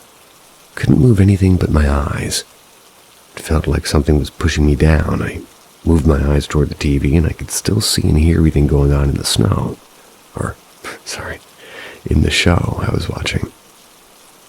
Things started to get dark and blurry. I could feel something poking me in my rear end. That's when I really started to get scared. I was stuck in this position and felt powerless, but I kept telling myself, you gotta turn over. The feeling that this entity felt so entirely real and physical, I tried yelling but couldn't. Suddenly I felt that I could move my left arm. With all my might, I did a punching motion while twisting over onto my back, and that's when I saw the entity for a few seconds right before waking up. The best way for me to describe it was vibrational. The entity could feel that I had seen it, and it got up and quickly shot out of the room. It was like a big, dark, blurry, vibrational thing. Think about how invisibility is portrayed in movies and TV. It was like in that. Almost like a cloak in Harry Potter, but a little bit darker. Right as this entity shot out of my room, that's when I had basically just awoken from this dream state. One of the freakiest parts about this was how everything in the room was identical in waking life and in dream life. Everything from how my water bottle was positioned to the episode of the show I was watching.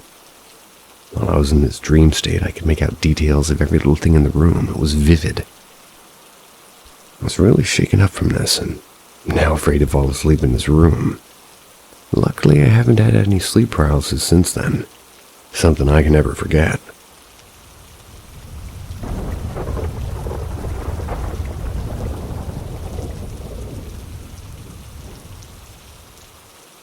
My mom grew up in a haunted house. My great-grandmother Emily owned a house on Glenwood Avenue in Owasso, Michigan.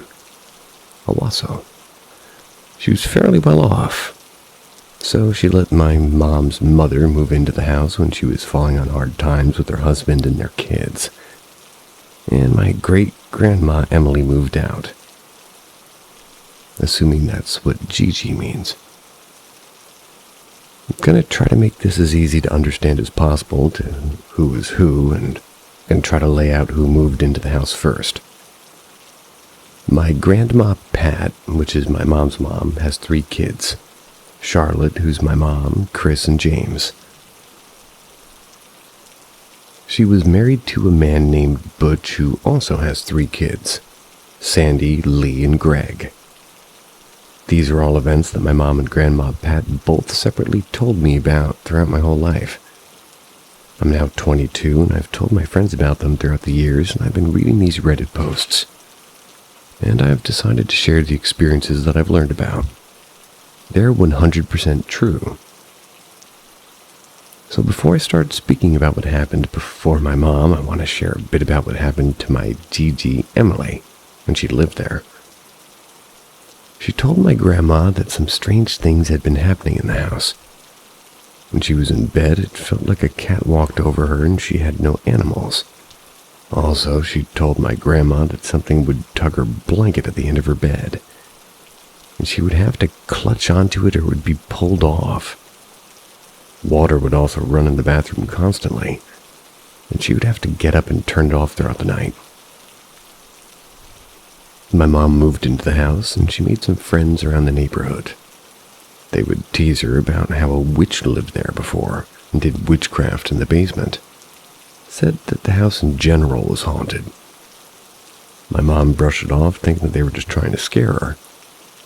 My mom said that her and her stepsister Sandy shared a room. She said that red glowing eyes would look at them in the closet. My mom said that they would be so scared that they would sleep in the same bed. And Sandy even ran and flicked on the light and moved the toys around in the closet, thinking it was just a light. But as soon as the light would flick back off, Sandy got back into bed with my mom. They would reappear. My mom told me that they would pull long black hairs from the drywall that was leading to the staircase, and that the drywall would literally just crumble. I just accidentally did that the other day. Know where the hair came from, though. My dog. Oh, that's plaster. My mom told me that one night my grandma Pat was waiting for her husband Butch to get home. She was watching TV in the living room and she was laying on a pull-out bed. She sat up to get a drink of water and had her feet on the floor, and something grabbed her ankle and squeezed. Shook it so hard from underneath the bed that it left a bruise. She looked under the bed thinking it was one of those kids that she had seen, that nothing was there. So she yelled for my mom to come out there with her until her husband got home. She told my mom what happened, and they were both terrified. I asked my grandma about this, and she told me the exact same thing. My grandma also told me that she'd seen large black figures in the home multiple times. Just got off the phone with my grandma to try and get everything as accurate as possible. She didn't have much time because she was at work, but She did tell me that a man hanged himself in the basement, and she would see things in the kitchen a lot, like a large black figure. Basement door was in the kitchen. She said that my mom would too, to the point that she would scream, cry multiple times from the ages of 2, 2.5. She told me that they moved out once when my mom was younger because of the weird shit that was going on. Someone else moved in for a while, but they had to move back several years later, which was when she was grabbed from under the bed. She said something grabbed my ankle and shook the hell out of it. My great-grandma Emily owned the house the entire time, which is why they ended up back there. She also said that her son James had seen these red glowing eyes, and all the other kids would hear and see things constantly. But after things got physical with her when it grabbed her ankle, she got the hell out of there for good. She also said that renters wouldn't stop moving out of the house very quickly until somebody purchased it some years later. They had it blessed. She thinks that they're still there, living there to this day. When I was around 15, my mom told me about this again because it was all so scary and interesting to me. I'd have my mom retell me everything that happened in the house all the time. Ended up finding the house online. While I'm searching through articles to see if any information was available about the house, I found that right down the street was Rosevere Park and Woods, and it's said to be one of the most haunted places in Owasso. I'm not sure if it has any correlation with the house, I just thought that it was strange. You can read about all the stories about the park with a quick Google search.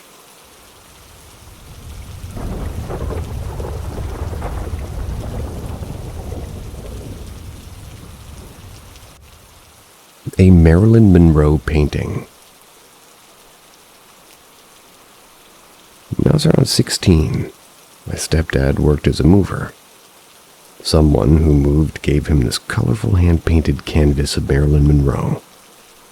Took it home for me as a gift.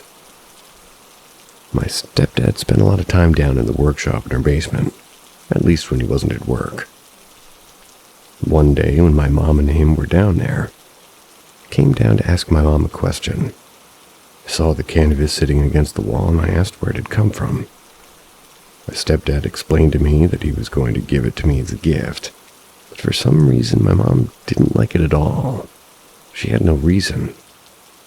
My mom tried telling me that she didn't want me to have it, but since I had already seen it and wanted it, it would have been kind of ludicrous to keep it from me, since it was technically for me. I ended up hanging it in my room above my bed. And by the way, we had a ranch-style house, and my bedroom was at one end of that house, and the house is basically long and kind of narrow. Our basement was open and the size of a long, narrow house. It was unfinished with brick walls that were painted bright orange, had concrete floors, had 5 lights on the ceiling that went straight down to the basement with drawstrings sort of hanging from them to flick them on and off. It had 2 rooms off of the long corridor, both unfinished. One was the workshop and one was where the water heater was. The staircase to our basement was directly on the opposite side of the house from my bedroom.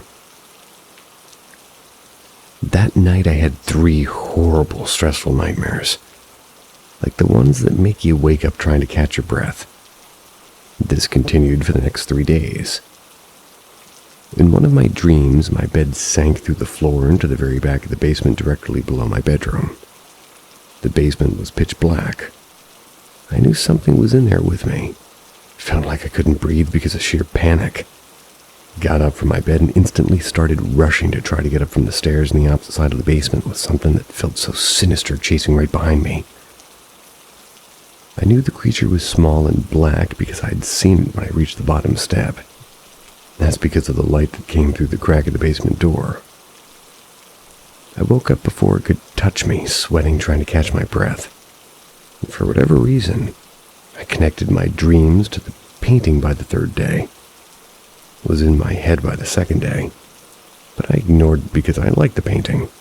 Thought it was kind of ridiculous to even think about not fully knowing spirits could be connected to objects.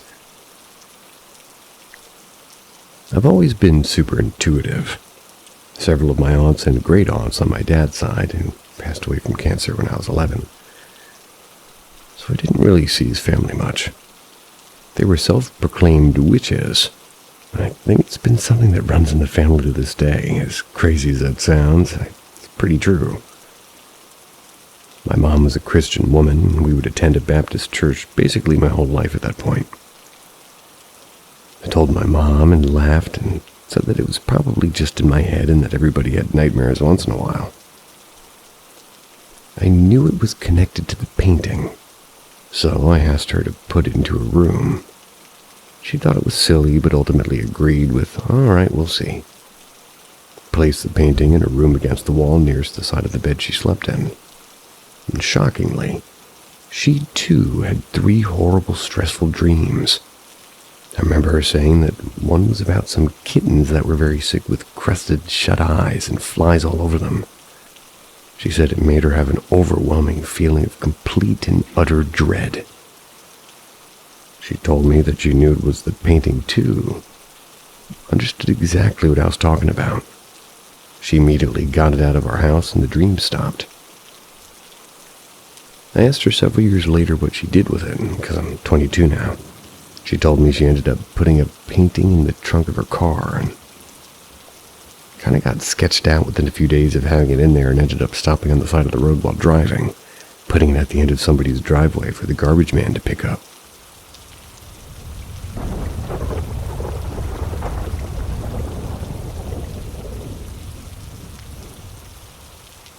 My sister seen my dead dad 2 weeks before she died.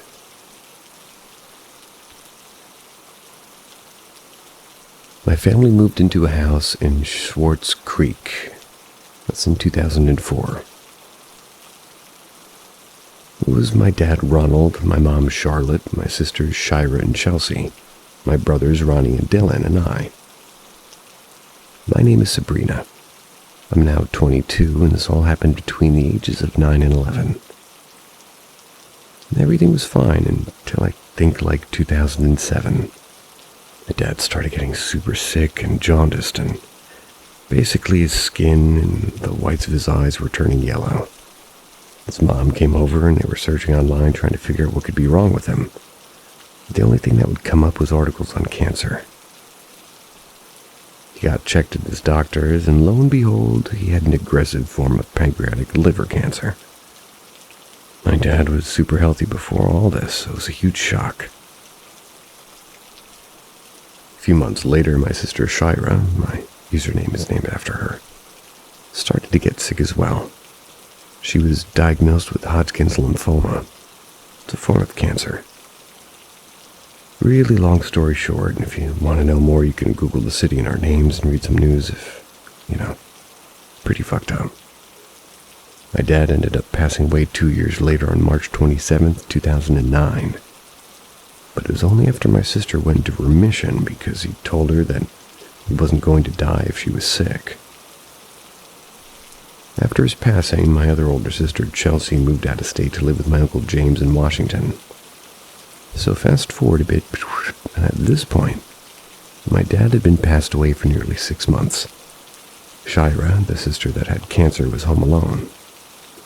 My sister Chelsea told me that Shira called her frantically sobbing, saying that she had just seen my dad in the kitchen with his head down crying. She was freaked out, saying that something had to be wrong and that she didn't know what the hell was going on. 2 weeks later, Shira ended up in the hospital. The cancer had spread basically through her whole body. She was in the hospital for a few days, and I just turned 11, so my mom didn't want me at the hospital, so I really had no clue that she was even admitted. I was just at a friend's house for a couple of days, which wasn't unusual for me. My brother Ronnie was at the hospital with my mom because he was 17. Ronnie told me that Shira had a tube down her throat, but she could still use her phone to type and say what she wanted to say, and she was awake but weak. She pointed to the corner of the room, trying to communicate, so he gave her the phone. She typed out to him that heaven and God were real, and that my dad was in the room along with my dad's dad, who passed away in like 2001. He asked her what they wanted, and she pointed to herself. She passed away within the next 24 hours on September 20th, 2009, at the age of 19. I know you can say that Shira was probably delusional or whatever because she was about to die, but get this. While all of this was going on in the hospital, Chelsea was still living in Washington, and she got the earliest flight that she could get back to Michigan. The night Shira died was the night before Chelsea was leaving to come home. Chelsea was on the phone with my mom and Ronnie constantly, so she was up super late and she had an early flight. She said she was just exhausted from trying to make sure she knew everything that was going on with Shira in the hospital, that she accidentally fell asleep for about an hour. She said that she had a dream that my dad and his cousin Jennifer, she was about her second cousin and we didn't really know her, but she had died from a heroin overdose 2 months before my dad passed away. Came to her in a dream saying that Shira died and that she's now with them now, and that she's okay. The dream woke Chelsea up because last she knew, Shira was alive and it freaked her out. Just a few moments after she woke up, my brother Ronnie called her saying Shira just passed away, and all Chelsea could say is that she already knew. Told her about the dream. I wanted to add this as well. On January 10th, 2010, that house caught fire. My mom went sledding with my little brother Dylan and my cousin Taylor. My sister and I were both sleeping on my mom's bed because we were all up very late the night before. We were dead asleep until my sister woke me up saying the house was on fire, that we needed to get out immediately. I was very confused and I couldn't see anything at all, not even the daylight through the window. But we ended up getting out because we knew the house so well that we didn't have to see to get out. She had third-degree burns on both her hands from opening the door. We both went to the hospital for smoke inhalation, got treated for the burns. Both very heavy sleepers. We awake, not we awake, but rather we were awake until about 3 a.m. People started stopping to help us when we got to the front door. That's because smoke was pouring out of the house. Literally would have died otherwise. The doctor said that we had about 30 seconds left before the smoke killed us. Chelsea told me that somebody was saying, "Chelsea, wake up." That was until she got up and realized what was happening. Mind you, nobody was there and I was still asleep. Again, if you don't believe me, which is super fucked up because why would I lie about any of this? We look up 8070 Morris Road, Swartz Creek house fire. Article wasn't fully correct because it said 3 people were there. But it was only me and my sister, and we were so shook up that we didn't know if my mom, brother, etc. were there or not. My brother slept on a couch a lot of the time to be closer to my mom's bedroom, so I thought they were still sleeping, or possibly dead since we couldn't see anything at all.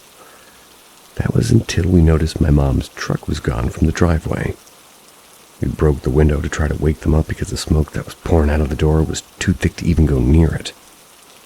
The fire was also ruled electrical. For the people that are wondering how I'm doing now, I'm doing fairly well. I have a son, he's 2.5 now. I've been with his dad for 4 years. I'm okay emotionally other than wondering where I would be right now if my dad was still here, where my older sister would be too. If she would ever find love and who she would choose to be with. If she was meant to have any kids, and she would be 30 now. Shira was the sibling that I was closest to. I would sleep in her bed with her every night because I was just so attached to her. She was 8 years older than me, and so she pretty much thought I was super annoying. But I just wanted to be just like her. Copied her style, listened to the music she liked, and we had a very special bond, and it's truly a heartache knowing that she isn't here anymore. And knowing that she never got to experience life at all. I remember at my dad's funeral, she sat next to me, and we both crying, and she said, "It'll be okay, sister." I'm only 22, and I feel like I haven't experienced a fraction of life yet, so knowing that she was gone before her 20th birthday is absolutely crushing. It's upsetting that my dad won't be able to walk him down the aisle at my wedding someday. I think my dad took a bit of a favoritism towards me because he would always tell me how special I was to him. He'd do extra things for me and with me. He didn't do that with the older siblings. Like picking me up from elementary school to go shopping. Just him and I. Or give me little gifts or let me know he loved me. I feel like a piece of me was taken that year. Something I'll never fully recover from until we're hopefully reunited again. I don't think that I would have met the father of my child if things didn't pan out the way they did, and so I do think about everything leading up to having my son and put into consideration that maybe everything happened for a reason, even if it was in a horrific way. Try to take the good from the bad, and I'm thankful to still have my mom and other siblings here to this day.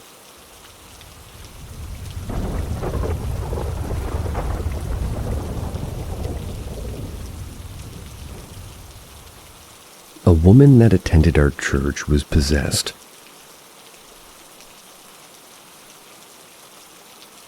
It's almost 5 a.m., so please forgive me if this isn't perfect. This story is true, and my mom told it to me plenty of times over the years.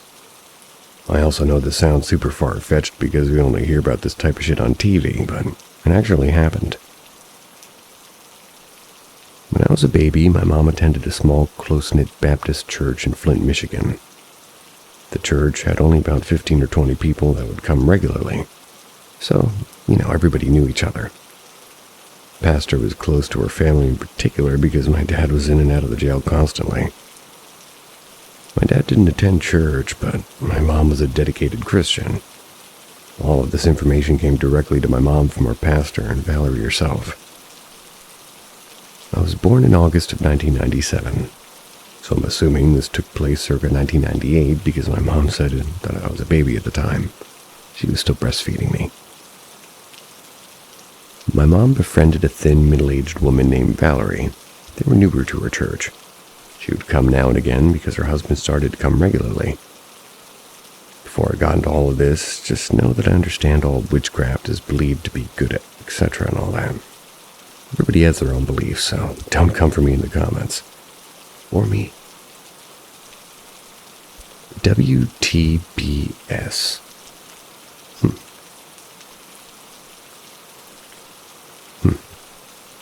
Valerie came from a line of witches. She owned various spell books, Ouija boards, and other items that were passed down from her mother and grandma. She practiced black magic religiously. She used her Ouija board daily to make all of her decisions, down to what she ate, what she bought, and what she was going to do for the day. She attended her church a handful of times and decided she wanted to convert to being a Baptist. Baptists don't get involved with black magic, so she decided that she wanted to give up using her book and boards. Our church held services on Sundays and Wednesdays. She started coming more regularly. She started getting sick and vomiting about an hour before each service every week, and she was beginning to see these black figures. She would see them constantly in her house and experiencing a lot of unexplained occurrences in her life every day, and general bad luck. People from our church noticed that she wasn't coming anymore and started to ask her husband if she was okay. That was because she was on the prayer list under unspoken, meaning nobody knew what was going on. Just that, she needed prayers. Eventually, her pastor started to speak to her husband, and her husband told her pastor about her past and how she was vomiting before service every week. He got very concerned and asked if she would come to service even if she got sick. My mom said she would sit in the very back section and literally vomit into a bucket the entire service. And this happened for several weeks until she agreed to attend a meeting with her pastor, her husband, and a few other deacons. After she went into detail about what she was experiencing, they came to the conclusion that she may be possessed. They told her an exorcism may be the only thing to help her. After she agreed, they all left the church to go to her house to collect all of her books and tools she used for many years as the first step to help her. They decided to perform the actual exorcism the following day. During the exorcism, she was sat down on a chair in her church, and as soon as they began reading the Bible, she began foaming at the mouth and growling. She started getting violent, so they had to physically hold her down. But as soon as they did, she started literally throwing the grown men around like... My mom said it was like rag dolls. Mind you, she was 95 or 100 pounds. It took several hours, but they decided to end it because it seemed to have worked. The following couple of days after that, her son was complaining that he was seeing shadows in his room. So our pastor decided to come and just check if accidentally he'd left anything behind. Whatever negative energy or demon that was in her, or her house, still ended up being attached to a book in her son's room that had a unicorn on it. After they found and removed the black shadows, they all stopped. It's believed that negative energy can hold on to any magical, mystical, or something like that if it's an object. After all that, she attended church without any issues and was still there when we left to go to a different church closer to her house, and I was around 6. And again, all of this information came from my mom, directly from Valerie and her pastor. It's all I can remember right now, and I'll call my mom later today and ask for more details about it. I hadn't talked about it for years. What do you all think about this crazy shit? Still mind-boggled and interested in knowing more details. Unicorn book, huh?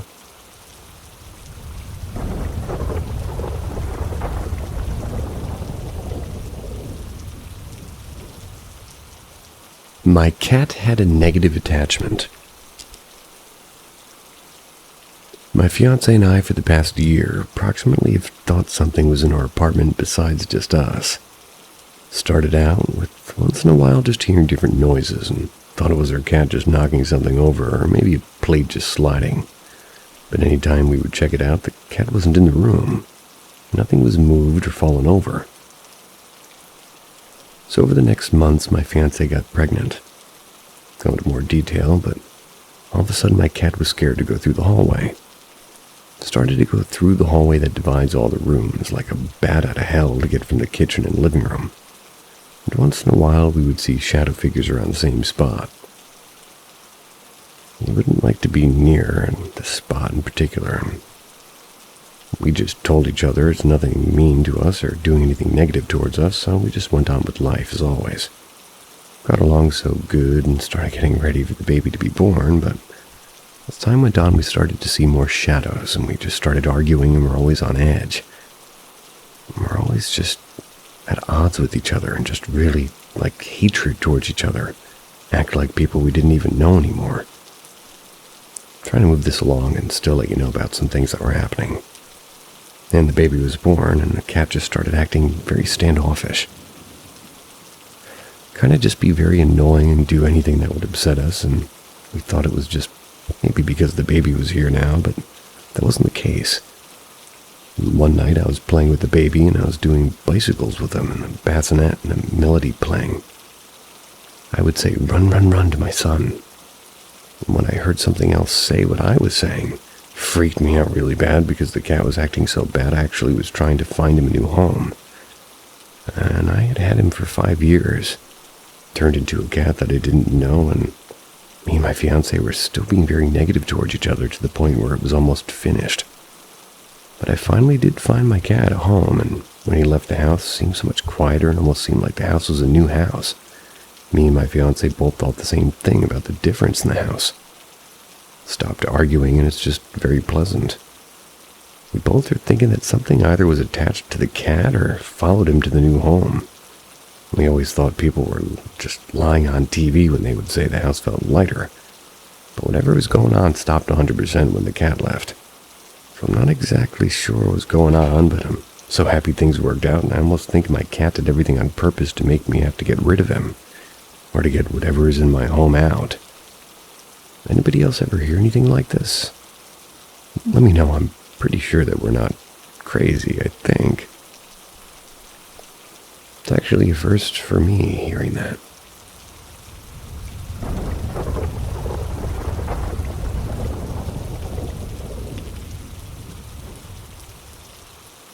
My sorority house haunting.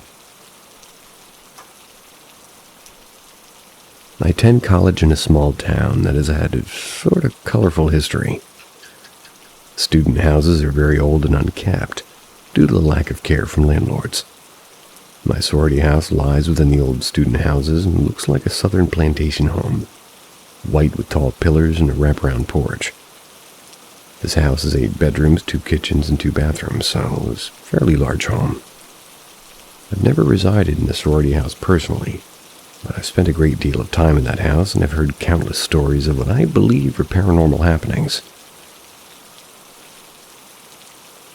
My first time at the sorority house was when I was a new member of the sorority. I had no knowledge to the paranormal happenings at this time, by the way. I'd received a tour of the house, which included the bedrooms, common areas, guest room, and attic. The second I stepped up into the second floor, I could feel a change in the atmosphere. The air seemed cold and eerie. My sorority sisters took me down the long, dark hallway, showing me the bedroom, then another bedroom, till we finally reached the end of the hallway. At the end of the hallway was the guest room. This room in particular felt super odd. Maybe it was the strange shape of the room and the fact that the attic door was in that room. Continuing on the house tour, the sisters of the sorority asked if I wanted to see the attic. I said yes, despite warnings of it being really creepy and unsettling. I followed one of the sisters up the steep, dark stairs. The light switch was at the very top, so we used a flashlight to find our way up, which only added to the scary feeling of the attic. Once we got to the top and the light was switched on, I noticed that the walls were covered in cardboard that had a bunch of writing all over it. This attic was so strange, it felt like it didn't belong to the rest of the house, almost like I stepped into a completely different world. Eventually, the tour had ended, but my strange feeling toward the guest room and attic didn't. The more and more time I spent at the sorority house, the deeper my paranormal experiences grew.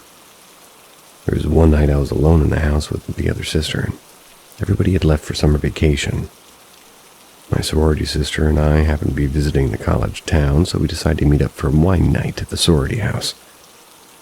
Sitting at the kitchen table, which is right next to one of the staircases leading up to the second floor, we're just chatting and goofing around and sipping on our cheap wine, alone in the house at night. That's when we hear a loud thud come from the second floor. We brushed it off, thinking it was just the house settling. We continued to have a good time, and then we heard the thud again and the sound of something metal dragging across the floor above us. We sat and listened quietly for a bit. The dragging stopped, but the sound of footsteps on the creaky floor soon followed. The footsteps sounded like they were coming closer to the top of the staircase.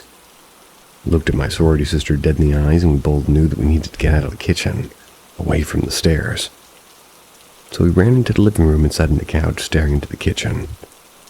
Some time had passed since the noises had stopped, so we decided to go investigate. We walked up the stairs and investigated the bedrooms and bathrooms. There was no sign of a disturbance until we went into the second floor kitchen. On the floor of the kitchen were 2 metal baking sheets that looked like they had fallen out of the cupboard. The cupboard door was open and one baking sheet was found all the way across the kitchen floor. The other one was found underneath the kitchen table. Picked up the baking sheets, closed the cupboard, and got the hell out of the sorority house for the night because we were so freaked out. Next, my sorority decided to do a giant sleepover at the house for a bonding experience. After playing games and watching movies, we decided to turn in for the night at roughly 2 a.m. The only beds that were left open were the 2 twin beds in the dreaded guest room. Everyone hated sleeping in the guest room because it felt so creepy in there. But I was so tired I didn't care where I slept at this point. And as I was falling asleep, I could feel someone gently pulling on the blanket from the end of the bed. Thinking it was a prank, I switched to the bedside lamp just to see maybe who was pulling on the blanket. And then I saw no one was there. I brushed it off as being tired. Tried to fall back asleep. About an hour-ish had passed and I woke up to the sound of footsteps on the creaky floorboard steps to the attic. My blanket completely fell off the bed. The footsteps were really loud, almost like stomping. Sat up staring at the door when the doorknob to the attic started moving on its own. The door started shaking. There's a chain door guard in the door, so it'd be hard for somebody to be on the inside of the attic with the guard still in place. felt like an eternity before I felt comfortable enough to leave the bed to sleep somewhere else. The next morning, I'm telling some of my other sisters about the attic door. Somebody else had shared with me that they had an awful nightmare that night about a man trying to get them to come into the attic. She said that the man in her dream felt evil. Another one of my sisters mentioned that there was a journal that had a collection of paranormal stories that had happened since my sorority moved into the house. That's since the 90s. I flipped through some of them, and I can share a few of the stories. SparkNote version. 1. There was a story of 2 sorority sisters that were getting ready for a party in the downstairs living room. They had a mirror leaning against the wall so they could do their makeup in better lighting. In the reflection of the mirror, they saw a figure of a woman briskly move into the kitchen. They quickly got up to see who else was home, and then went into the kitchen and no one was there. 2. One time, a sister was in the downstairs bathroom getting ready for bed during the summer. No one else was home. Heard a male and female's voice have a muffled conversation above the room that she was in. Walls are paper thin. She thought this was weird because you couldn't have any men over after 8 p.m. And in the sorority house, she thought that she was the only one home. Upon investigation, no one else was in the house. No windows were open either. Many stories in the journal of things disappearing in the house and reappearing in really weird places. Weirdest one was someone's hairbrush was missing. Only to be found on the attic stairs. Lights would turn on and off randomly and the door would open and close by themselves. The guest room door being the most common. Lastly, a group of sorority sisters were watching TV in the living room when they heard shuffling across the kitchen floor upstairs. Few of them went upstairs to look around to find a source of the noise, and the kitchen stairs were rearranged and almost all the cupboards and drawers were open. There's so many more stories I could tell about this house. I just told the most notable ones in my opinion. My sorority recently decided just to move out of the whole house. After roughly 25 years of residing here, hopefully our new home will be a little more quiet. I hope one day I can move to anywhere a little more quiet too. Sweet dreams.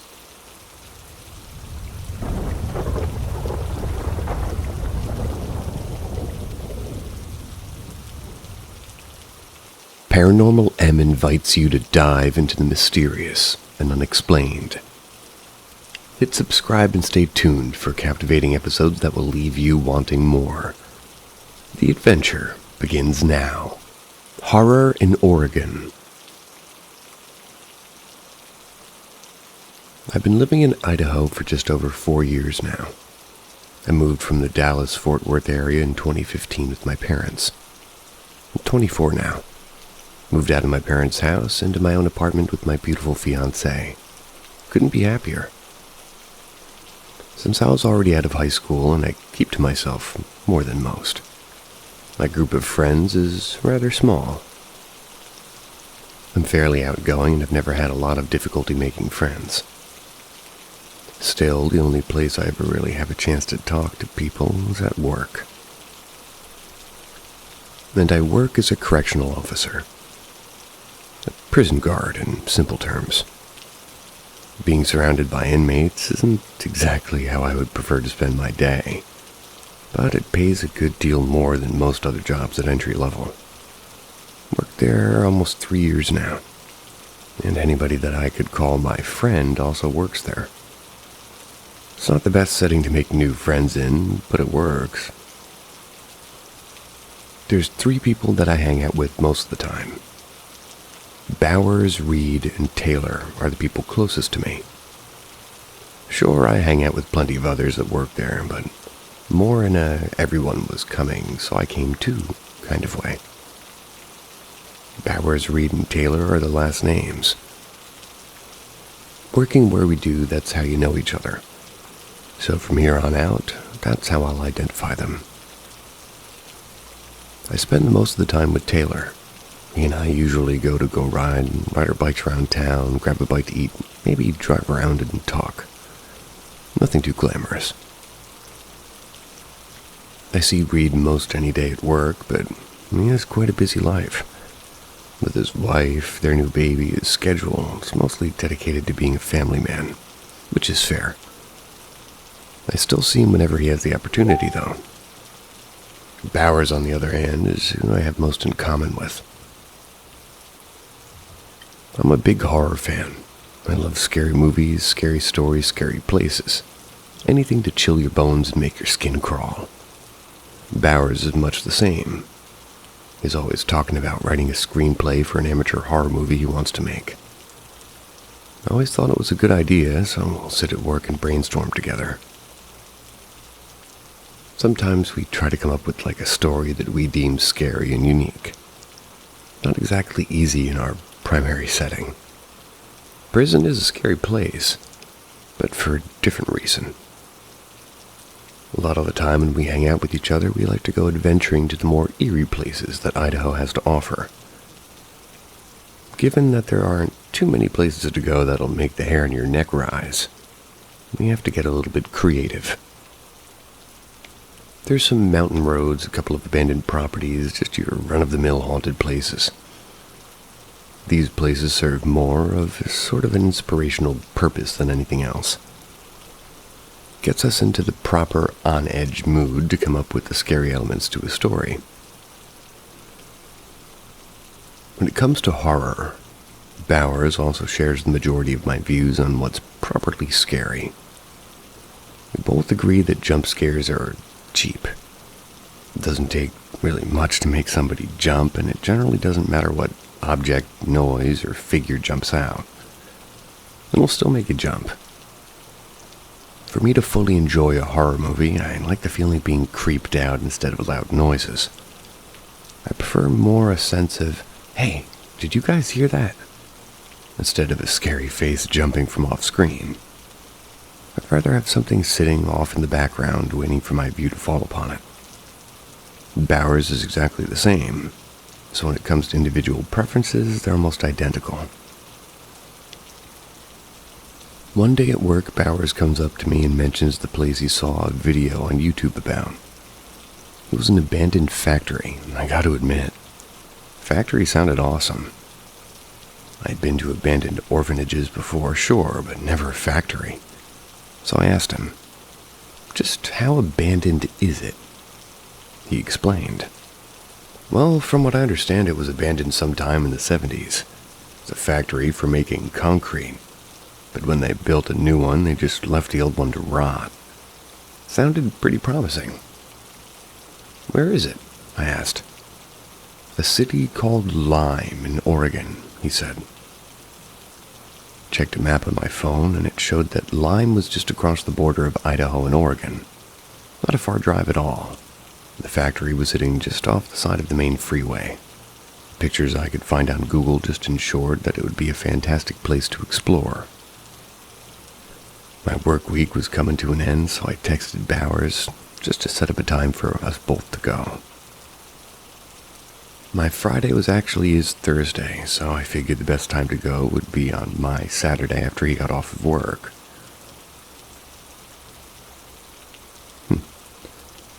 He worked up until 10 p.m. that night, so we would have the perfect mindset when exploring this abandoned pile of concrete up in the high desert. I showed up to his apartment around maybe 11:30 p.m. Once he had gotten home and changed clothes, he climbed into my Ford Ranger and we headed off into the night, stopping only for essential supplies like cigarettes and a couple of sodas. The drive was perfect. Traffic was almost non-existent going down the highway. We had the proper soundtrack of some Pink Floyd to keep us company. I was following the GPS on my phone to the factory. Even though we knew it was right off the side of the highway, we presumed it would be kind of too dark to spot it. So we hopped off the freeway and started down a partially lit road that turned to dirt after driving down it for just a short while. Since we were in no hurry, I left my truck in second gear and we just coasted along this gravelly, pothole-riddled road.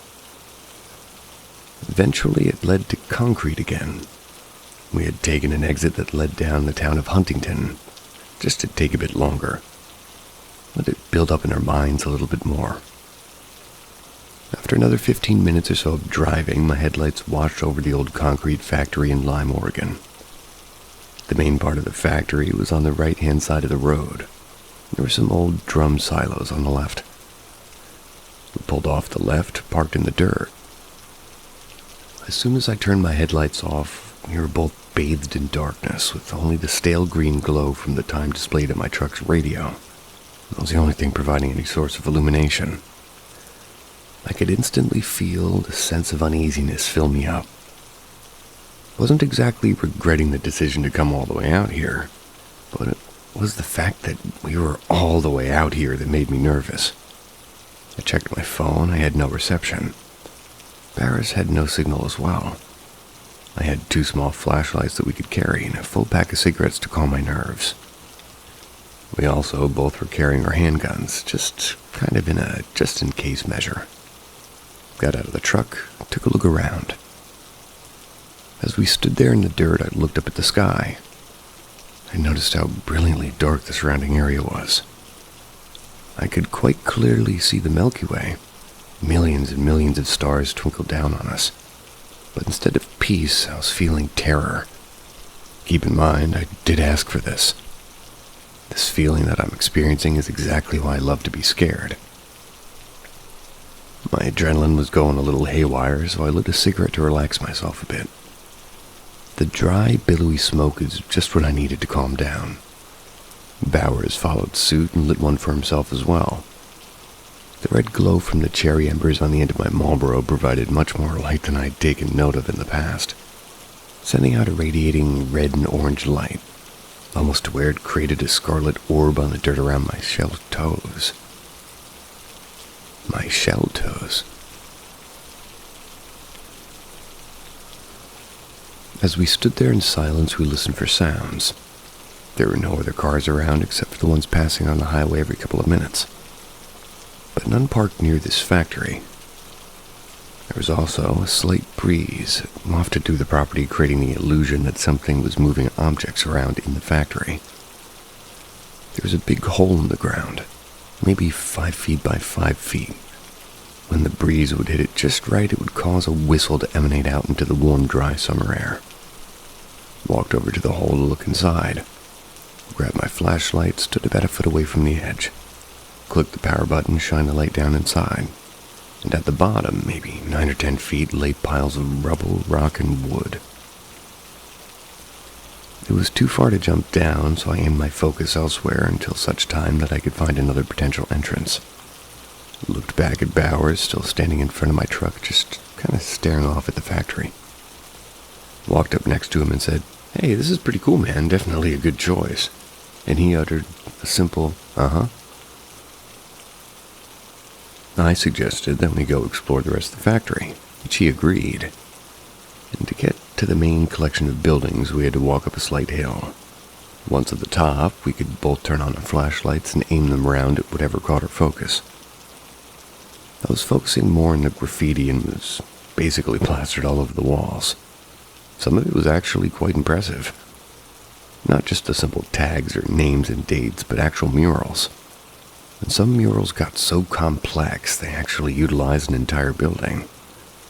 Mind you, some of the buildings are quite small, but they would base each one on what I think was supposed to be a Greek god. Each one had its own dedicated building as something of a tribute. Honestly, couldn't tell you the significance, but it sure caught my eye. Bowers was focused elsewhere. His face didn't seem to show interest, but instead indifference.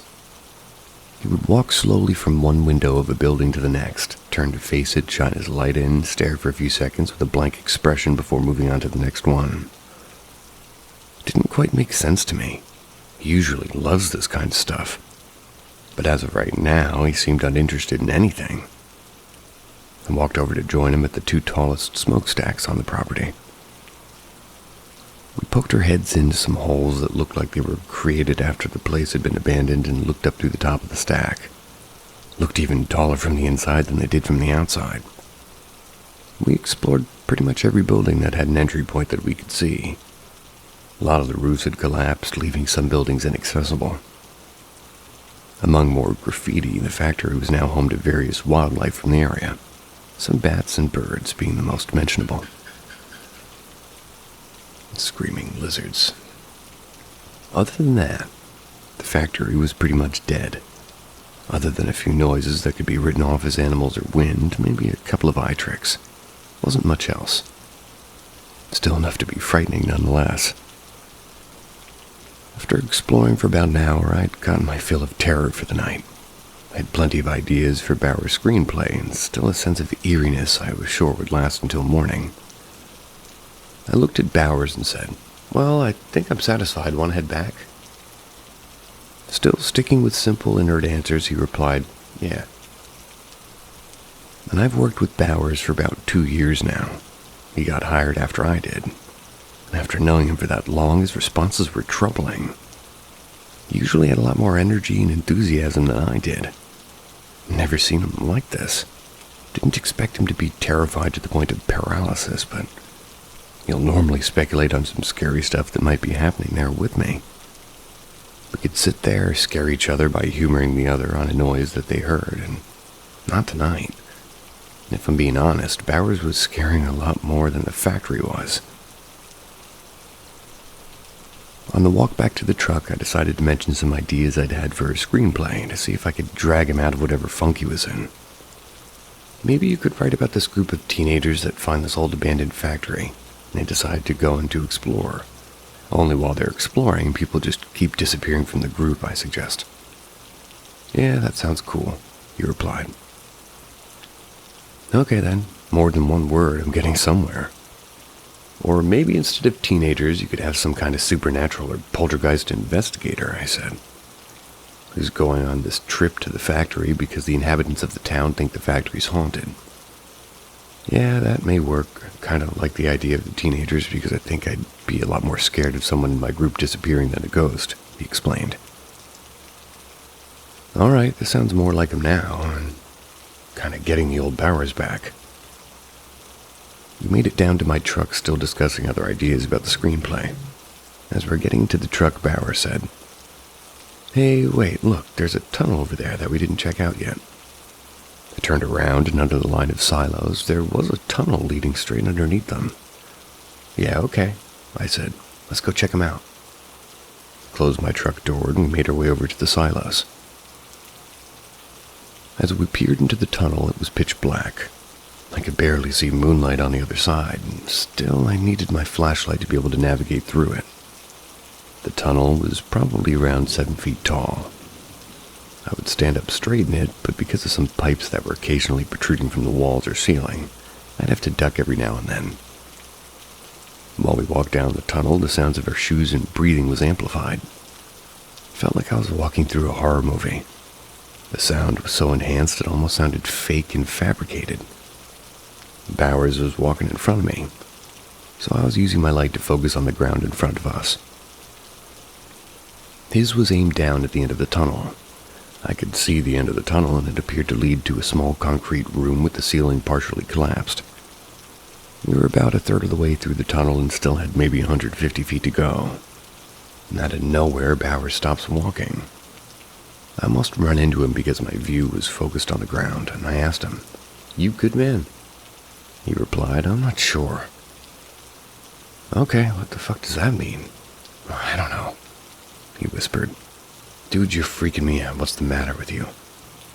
He said nothing, just standing there, completely silent. I was getting worried, and if I'm honest, terribly paranoid.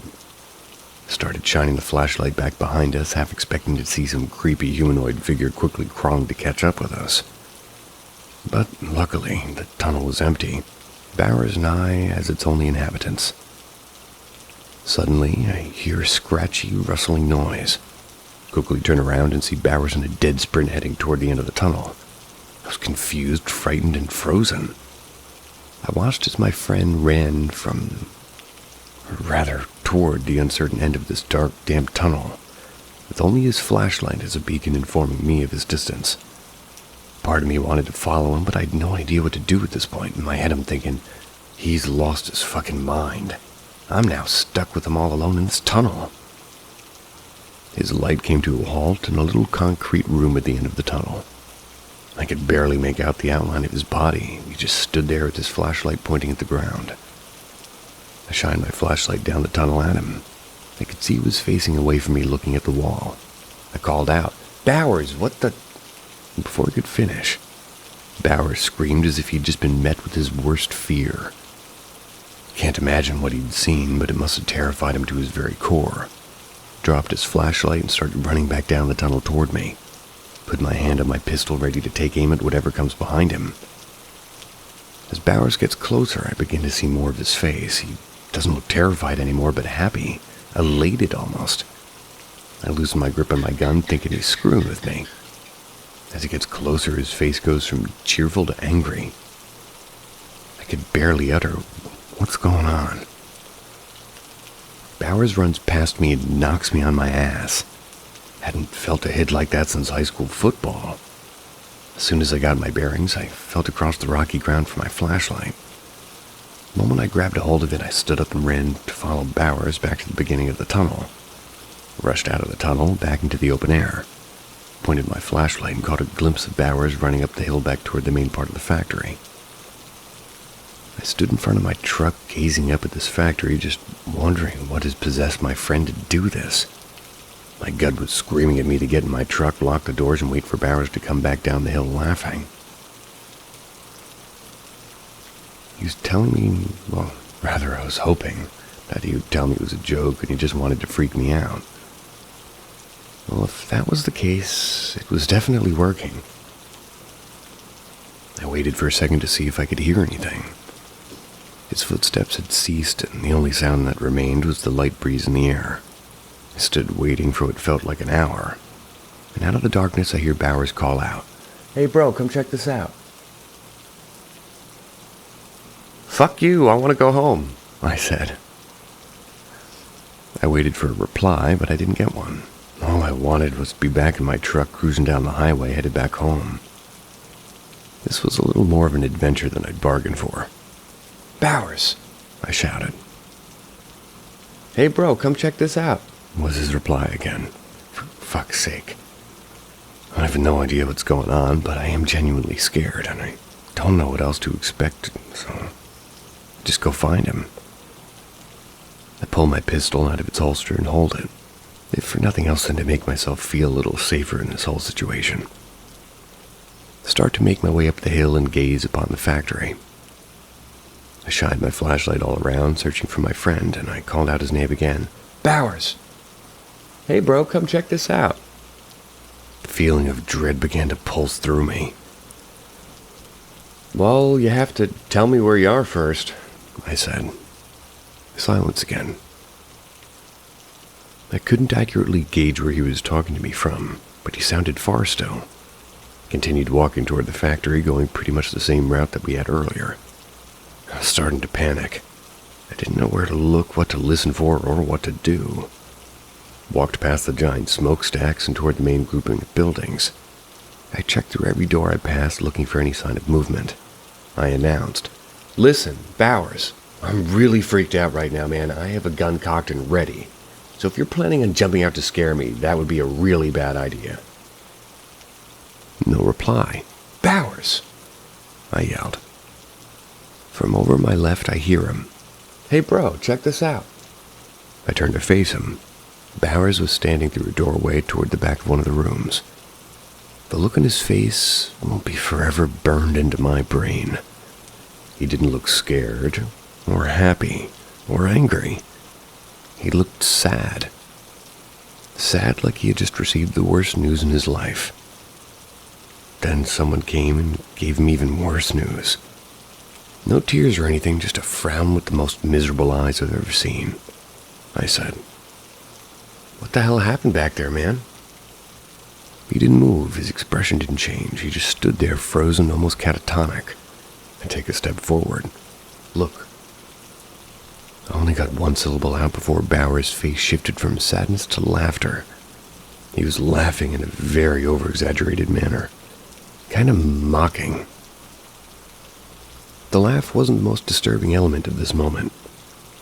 It was how he contorted his face into a horrific smile. I don't just mean a really big smile. I mean like an unnaturally wide grin, literally ear to ear. He began to lift his gun. "Bowers, no!" I screamed. He pointed his gun at me and took aim. He bent his arm and aimed at his head. "Hey bro, check this out." And he pulled the trigger. The sound of the gun firing echoed off the walls of the factory, bounced off the surrounding mountains, going back and forth like a metronome. Bauer's body stiffened and collapsed into the ground. Blood poured from his head, gushing out of his nose and mouth. There was so much blood I could hear the sound it made as it leaked down to the concrete floor. I screamed. I screamed as loud as I could. I screamed for somebody to come help. But then my screams turned to panicked cries, the kind of cries where you can't catch your breath. Never had a panic attack, but that's the only way I can describe it. I turned and scrambled for my truck. I ran over the edge of the hill and jumped out into the road. Without stopping, I regained my balance, scurried across the street to my truck, jumped in my truck, started the engine, and got out of there as fast as I could. Sped down the highway, trying to get out of the mountains. Hopefully I'd get in range of cell phone tower so I could call 911. Held my phone in my hand, waiting for even one bar of service to pop up. As soon as I saw the first bar with the little 4G next to it, I opened the keypad. I dialed 911, pushed call. Rang a couple of times, but then the call dropped. God damn it, come on! Before I could dial again, my phone started to ring. It was my fiancée. I rejected the call so I could first call the police. I'll just call her back in a little while, I thought. Started to dial 911, but my phone started to ring again, and it's my fiancée, and I answered the phone. "Hello? Hey baby, you gonna be home soon?" she asked. I replied, panicked. "You're not gonna fucking believe this. I don't know what to do. Bowers and I got to the factory, but he started to act weird, and then he killed himself. I'm so scared I don't even know what I'm gonna do. I've got to call the police and get help. Do something." She said nothing. I assumed she was in shock as I was. "Babe, can you hear me? Did you hear what I said?" After several seconds of silence, I got a reply. Not in my fiancé's voice, but in a very familiar voice. "Hey bro, come check this out."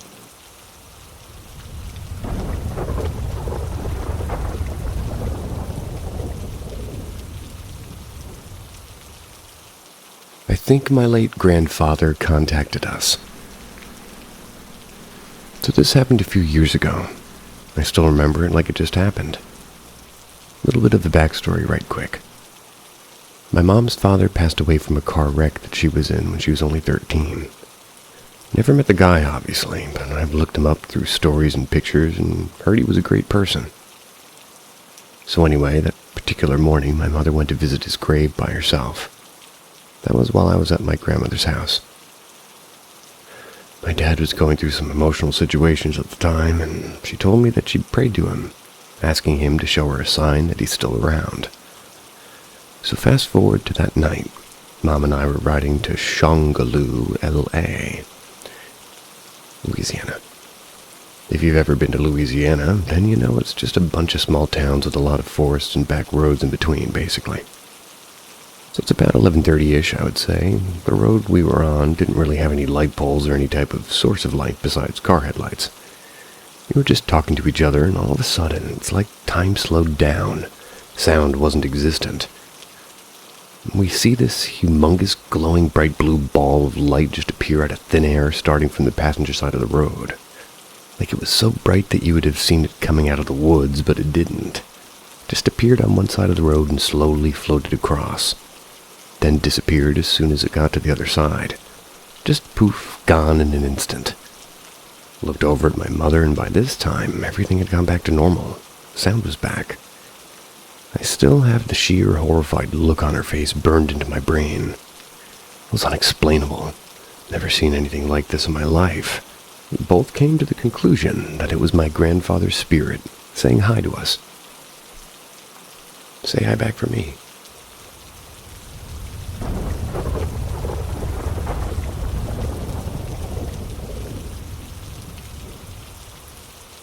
Fake mom. Wonder if this one's paranormal. One day when I was about 8 years old, my mother was given the worst news of her life. She was told by the doctor she had 3 types of cancer, and that they would just kill her. Well, she ended up passing away in August, and when I'm writing this, it's very close to her death date. But anyways, let's continue. After about 2 weeks into living without a mom, I kept getting these weird dreams of going to the park with her. Kept telling my younger self to stop picturing her, she's gone. I guess that was my way of handling grief. Well, when I turned 9 in April, I woke up, couldn't move. I saw my mom in the corner of my room, and what sounded like whispering. I kept trying to snap out of it, but I couldn't move. I couldn't get up to say hi and I miss you. Well, she turned around, and what I saw was not my mother. I shortly learned it was sleep paralysis, or however you spell it. Well, needless to say, I was scared shitless. Finally grew up and realized I was dreaming, kind of. Years and years went by until yesterday I found a picture of my mom and kept finding more pictures. Kept looking at them, seeing how happy my mom used to be. Till I felt a shiver go down my spine. Looked through the pictures again. Her face kept changing and getting more and more altered. Her eyes became more and more dark and her skin more and more pale white. Her hair was balding. Well, finally I put the pictures away. Went downstairs, saw the picture of her in the fridge, and screamed. My dad came running in and noticed that I was looking at my mom, and my dad just claims nothing was wrong with the picture. So why was I the only one seeing these things happen?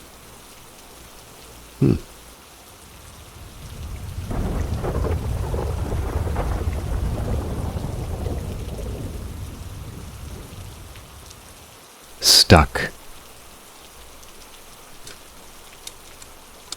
I relate. So I'm almost 21 years old. My mom died when I was 8, and I had creepy dreams about her. I'm really scared. 2 years ago, I moved out from living with my dad.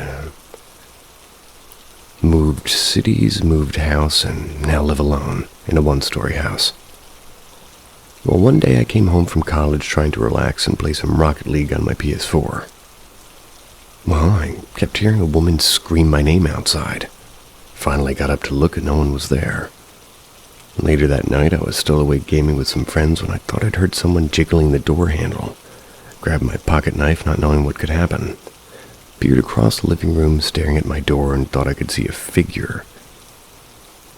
A figure sort of just staring at my door. Wasn't sure and wasn't going to find out. Quickly called my girlfriend, but she was asleep, and it was 3:33 a.m., so no answer. Didn't sleep that night. Fast forward 2 weeks, and it's present day. Sunday, November 17th. I heard 5 helicopters fly over my house, 2 cop cars drive by. Staying inside, don't open your door for anyone. So me being a dumbass opened my door, went over to my neighbor's house, and asked what was happening. Well, I knocked on their door, and it was cracked, so it slowly opened. I noticed their house was a mess and looked like they had just grabbed what they could and disappeared into thin air. They had 3 dogs, 2 kids. Where'd they go? The figure keeps trying to get into my house, and I finally opened the door and nothing was there. Am I being haunted or targeted? Oh, you gotta follow up with that one. Sheesh.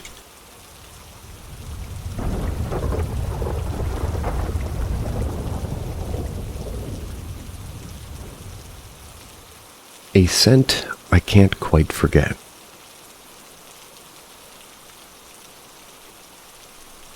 To provide some background to this story, I used to work at a Victorian mansion in my hometown during my senior year of high school, up until I left for my first year of uni.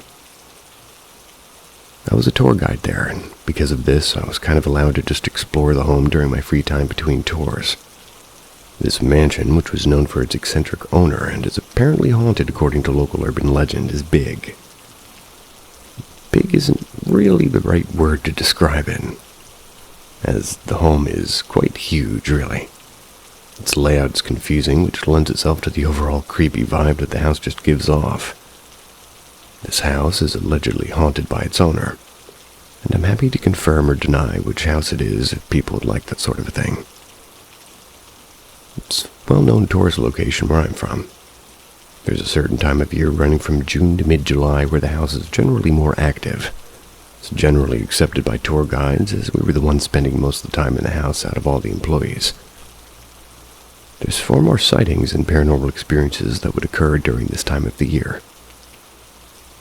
Our running theory is that these weeks were the time in which the owner's daughter had been alive, before dying 6 weeks after her birth. This death was what really started the owner's spiral into what many would consider to be hysteria or craziness.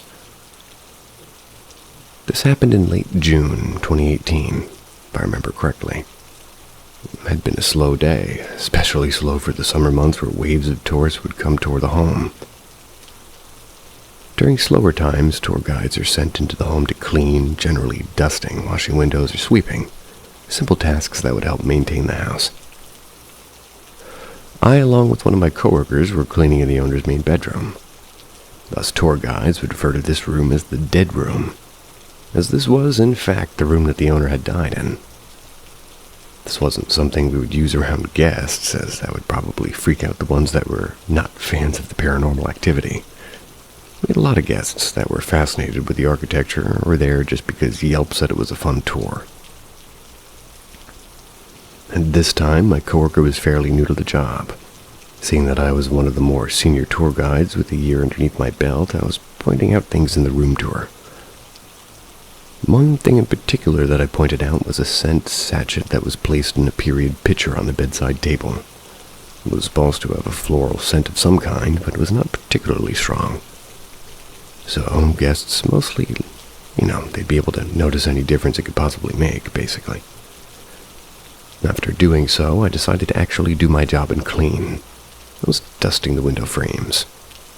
My coworker was inspecting the chest of drawers, and for reference, this is across the room from where I'd pointed out the scent sachet just a few minutes before. While she was seeing if the various drawers in this antique piece of furniture would open, she noted that the scent sachet would possibly be more effective in this side of the room. This was the side of the room where guests would enter in the tour route. There were 4 drawers on each side of the chest of drawers. She finally got to the bottom one. At this time, we were about 3 or 4 feet apart, our backs to each other. My coworker said in passing, "I'm sorry, ma'am," to the home's deceased owner, as there was a possibility that this piece was original to the house. We're unsure. We really don't know if the furniture was sold off shortly after the owner's death in a private auction. But as she stood up, there all of a sudden was a strong rose scent. As if somebody was shoving a bouquet right in front of your face coming from the right between where we were standing. I remember feeling this wave of panic immediately wash over me.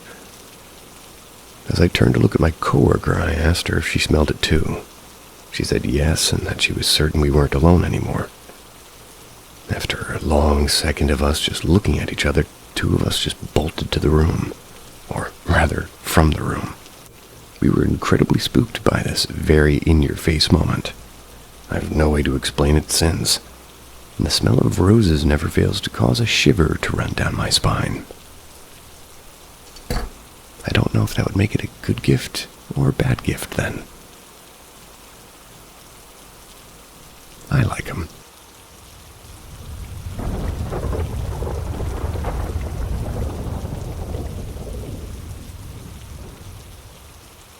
Was it a dream or reality? So I was about 13 years old and living in an old apartment with my mom and my siblings. We had lived there for about 2 or 3 years. Nothing weird had ever happened to us. Although the person who helped us cleaning the house told us that she had felt some kind of weird presence, but it was only once. One night like any other, I was sleeping, and to be honest, I don't know what time it was. Suddenly, I felt the urge to wake up because I was feeling like someone was pushing on my chest. I don't know if I woke up or not, and I don't know if I was sleeping or what, but I felt physical reactions to what was happening. I opened my eyes, I think, and I didn't see anything on top of me, but I was feeling a massive pressure over my chest, as if someone was pushing down on it with their hands. I looked to the wall on my right and saw a shadow that I have a hard time describing. some sort of a big head with horns that was hovering over me. Of course, my first thought was that it was the devil or some demon. I was laying on my bed and I tried getting up, but I couldn't even move. I was facing upwards and my arms were straight alongside the rest of my body. I grew up in a Christian family, and I was taught to say, "I rebuke you in the name of the Lord," whenever I had to face some sort of weird situation dealing with paranormal stuff. So I tried saying that, but I couldn't talk. I was couldn't say anything. I could barely even move my lips, and I couldn't say more than "I." At the same time, I was forcing my body as if I was trying not to let the thing inside me. That went on for maybe 3 or 4 minutes until I felt really tired and stopped forcing my chest. In that exact moment, I felt like an inner heat inside my body, as if that thing got inside me. Plus, the shadow was gone. Then I really woke up. In case I wasn't up already, I don't even know. I felt a pain in my chest and shivers. I didn't sleep the rest of the night, and the next morning I got out of the room and didn't get back in for the day. I even think I slept in my mother's room the next night. I'm 19 now, and we're not living there anymore. To this day, I have no idea what happened that night. Never had any kind of episodes of possession or something like that. I don't know what happened, but it was horrible. I wonder if it was the case of sleep paralysis or if there's actually something in my room trying to possess me. I don't know. It was the scariest thing I've experienced.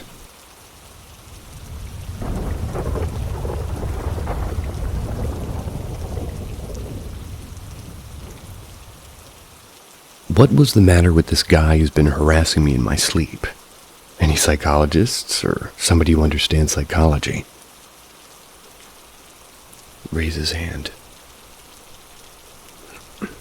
Anyway, a couple of years ago, maybe 2, I frequently seen some visions after I wake up from my sleep in the middle of the night, and those visions lasted no more than a second.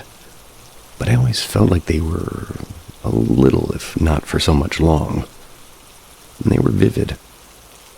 I don't know how to tell this, but it felt like the time was bent, and at times that short feels a little bit longer. I knew those visions were short, but it felt a little bit longer. Continuing, this has been happening since I was a little boy. The earliest recall is having a huge-ass white, and I mean white, spider on my bed crawling upon me. There are some examples in the middle now and then, but I don't want to go into unnecessary details that much. There's just one guy who I've seen more than once. He's a guy with the look of a thief or a burglar. Same. Once when I was a child, I saw him in my dream, a white skin, well-shaven face, or his beard doesn't really grow. He wears all black with a cap and leather gloves and so on. Again, when I was a child, I had a dream in which I was laying on the couch in my living room. My mother and father were praying, indifferent of me, and chilling until this guy comes in and looks at me. Starts making his way toward me, hands stretched like a mummy. He closes in. His face inches away from mine, and I can see his iris clearly. I wake up and I see a glimpse of him. I wed myself crying. And last summer when I was sleeping, I suddenly woke up without a reason. No bad dreams. When I opened my eyes, it was this motherfucker again standing and watching me with a hand lamp. I was fully awake, and although the light burned and hurt my eyes, I could see his grinning face. It was him. Although I was frightened, I suddenly had an anger toward the guy. And these emotions changed, happened in 2 seconds. I was mad pissed at the guy because my eyes were hurting from all the light buried in my face. I yelled at the top of my lungs "I've had enough of you, motherfucker," while bolting out of bed to punch him. If it was a solid body, that would have been a perfect punch. But as soon as I did that, he pixelated thousands, millions, billions of pixels like gold dust flying up into the air. It was almost like Thanos' snap. But that movie wasn't even around. I don't even know what that movie is. Never seen that guy after I punched him to oblivion. So what was that?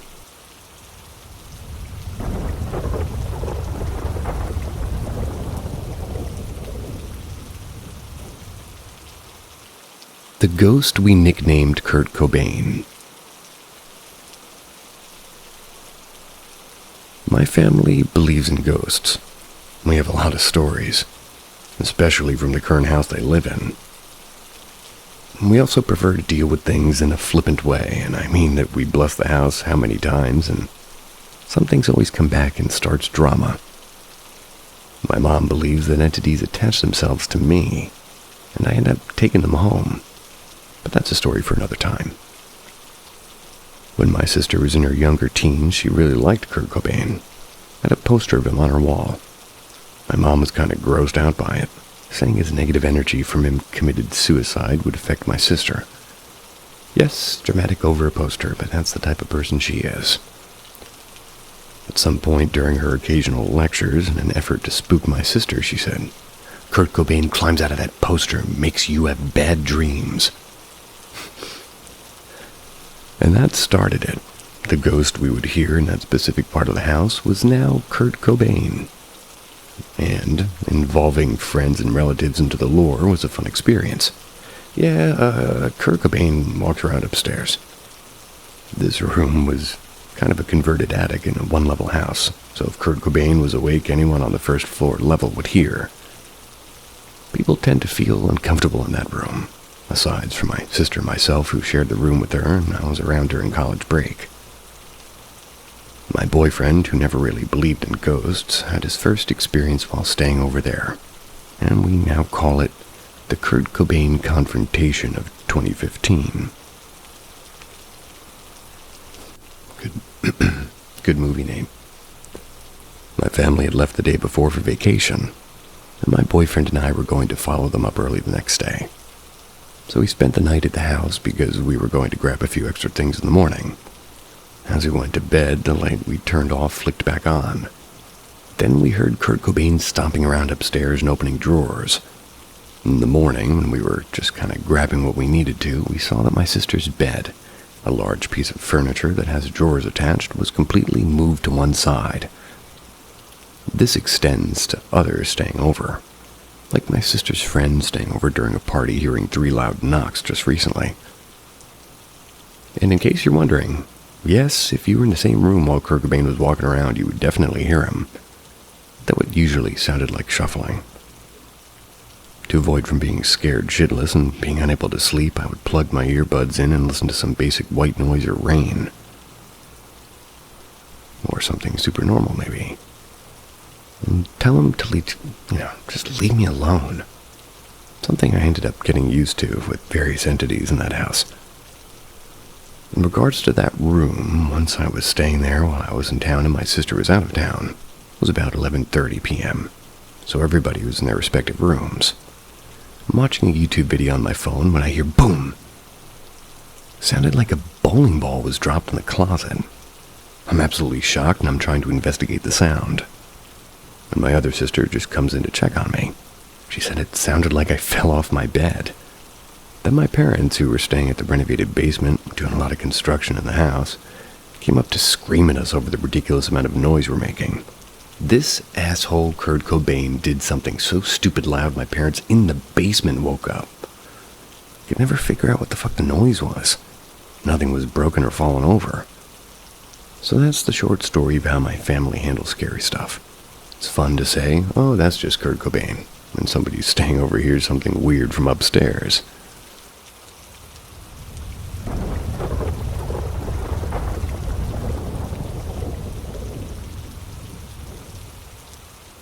A ghost from a dream followed me in real life. So this is a story from when I was just a kid, I believe 8 or 9 years old at the time of my first encounter. I had a weird dream with a woman in a white dress with flowers on it. Kind of like an old nightgown, but more layers of cloth. She didn't look scary or evil or anything, just like a normal person pretty much. The thing is, when I woke up in my loft bed and looked out of the little window over my bedroom door, she was standing in the hall, looking right back at me. It freaked me out so much I just yelled out for my parents. I just hid underneath my bed. My parents didn't believe me and said it was just a bad dream. Well, as a kid, you believe your parents, have all the answers, and so you just listen to what they say. Go back to bed, forget about it. Problem is, this was not the last time I would see her. Every now and then I saw her, and sometimes in a dream, sometimes in real life. Sometimes clear, other times just a glimpse her in the corner of my eye. Sometimes at night, other times in the middle of the day. Eventually, I was in the last year of what can best be described as elementary school, here in the Netherlands. And in the Netherlands, we only have 2 schools before you start study for a specific job and field. So I was 11 years old, and as a tradition, your class goes on a week-long trip the last year of school. That's a smart idea, Netherlands. During this trip, we're sharing ghost stories in the boys' room of an old farm that had been converted to a sort of hotel. There were already rumors that the place was haunted, supported by the fact that many of the photos taken inside had weird white rings on them from some unknown reason. But that's not really important here. The important part is some of the kids got really scared. One said the ground was spinning and tilting, and a few others started seeing and feeling stuff no one else could. And eventually, the panic woke up the teachers and girls in the other rooms, who all went to the hall to have a look at what was going on. So far, everything was fine for me. But when I looked into the hall where all the girls were standing, I saw here, clear as day, standing between the rest of the girls. No one even seemed to notice the grown woman, but I yelled out in fear to get away from me and leave me alone. Something I now regret, because I'm still not sure if it was even real or just the overactive imagination of a child's mind. Probably unrelated, but might possibly be relevant if something my mother told me years later. When I was a little kid, like 3 or 4, I used to talk to Princess. Not playing or pretending like it was an imaginary friend, but full-on conversation sitting there. I don't remember any of that, but I thought it was interesting and makes up parts of my theories on nature of this ghost woman thing. I haven't seen her since, but the memories are still some of the clearest I have as a child. Spent many hours trying to find out if it was even real. And if it was, what was she? Before I close this thing off, I might not have seen her over again, but sometimes I can still hear someone yell my name, usually a woman. Most of the times this happens and I'm alone. Not sure if it's related, since I'm also half deaf and my mind compensates for it in weird ways, like sometimes hearing stuff that's not there by interpreting other sounds as words.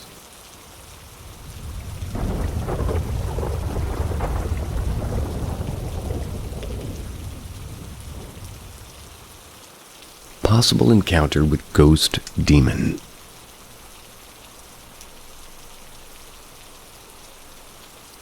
This story happened around 1 or 2 weeks ago, and is the first time in my life where I encountered or thought I encountered a ghost. I and my friends were having a sleepover at my house. There were about 7 of us. We wanted something exciting to do, so we're thinking of stuff that we could do, and we just remembered that there was this abandoned ammunitions factory. It wasn't too far away from us. Some people in our grade started to go, including me once. But most of my friends had not gone, so we decided to go. When we got there, I had this horrible gut feeling that something horrible was going to happen.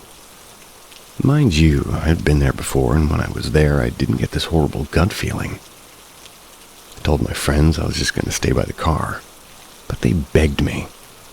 So even though I had this horrible gut feeling, I went into the dark, lifeless trail to get to the destination with my friends. That's called foreshadowing. We finally arrived at the ammunitions factory, which, if you were curious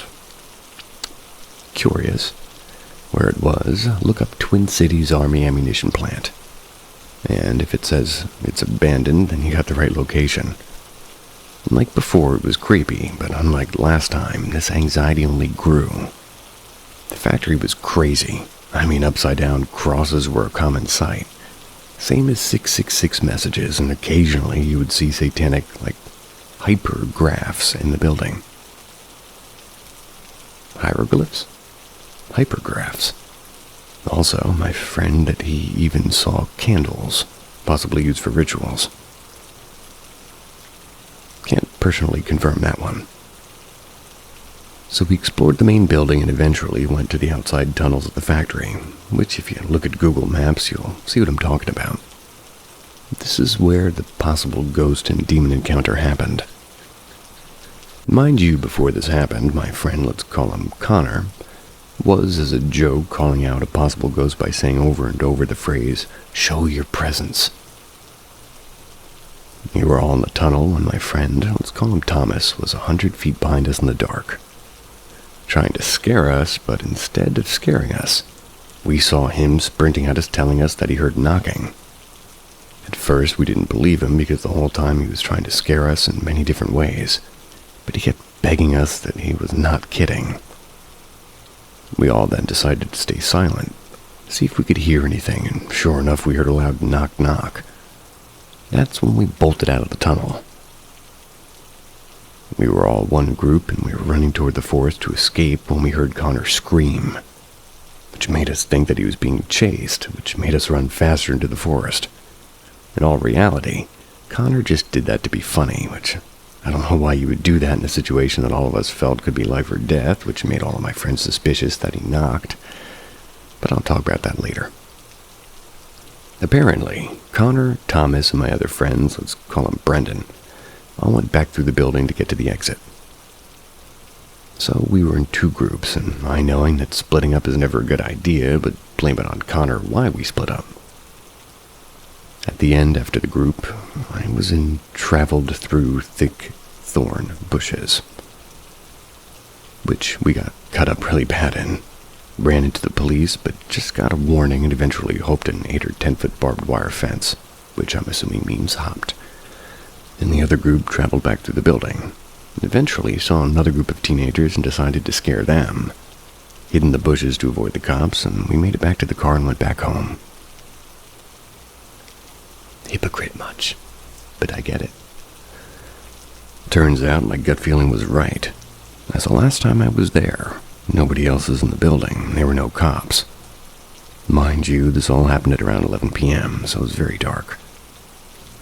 When we got back to my house, we played some video games. Did some other stuff, even played some poker. When it was around 2 or 3 a.m., we started talking about the factory. Here's where the story gets terrifying. The whole time we were under the impression that somebody was messing with us back there. But then we talked about it. If someone was messing with us, they would have had to travel 100 feet in less than a minute, if that's how short of a time it was from the time Thomas ran to us to the time we heard the second knock. For context, none of us except Thomas heard the first knock, as it was 100 feet behind us. 2 of my friends claimed they faintly heard it, but Thomas was the only one to clearly hear the first knock. There's 2 ways they could have traveled, either on the roof or through the trees right outside the tunnel. But with logic, those answers are easily disprovable. If he traveled on the roof, we would have heard him as the roof of the tunnel was sheet metal. And the first time I was there with my friend was trying to scare us by going up on the roof, and whenever he stepped, he made a lot of noise. The second option, of going on the outside of the tunnel, also doesn't seem to make sense because we would have heard the tree branches and sticks break. And also, the foliage was so thick. I think it might be physically impossible to move 100 feet in less than a minute, but again, you can go on Google Maps and see what I'm saying. Plus, if someone was messing with us, when we started running away, they probably would have screamed they would have screamed the P word at us or something. Also, when we finally got outside, we looked at the tunnel from the outside and we didn't see anybody on the roof. The only thing I can reasonably think of is that it was one of us, but also, we were all in a big group when it happened, so would have saw if somebody did it. Even if Connor was acting suspicious, I think we would have noticed or seen him do it. Also, it wounded as it came from the roof as well, sounded. Shakes hand at grammar. I've been jumping over most of them, go. Anyway.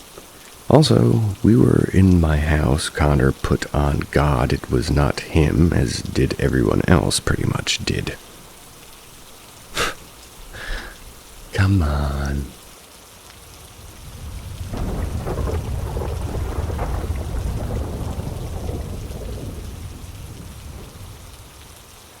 A beautiful neighbor.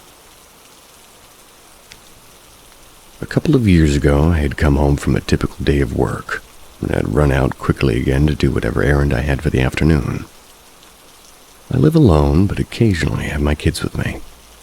I have a corner lot in an older suburban development, and I'm surrounded by really good neighbors.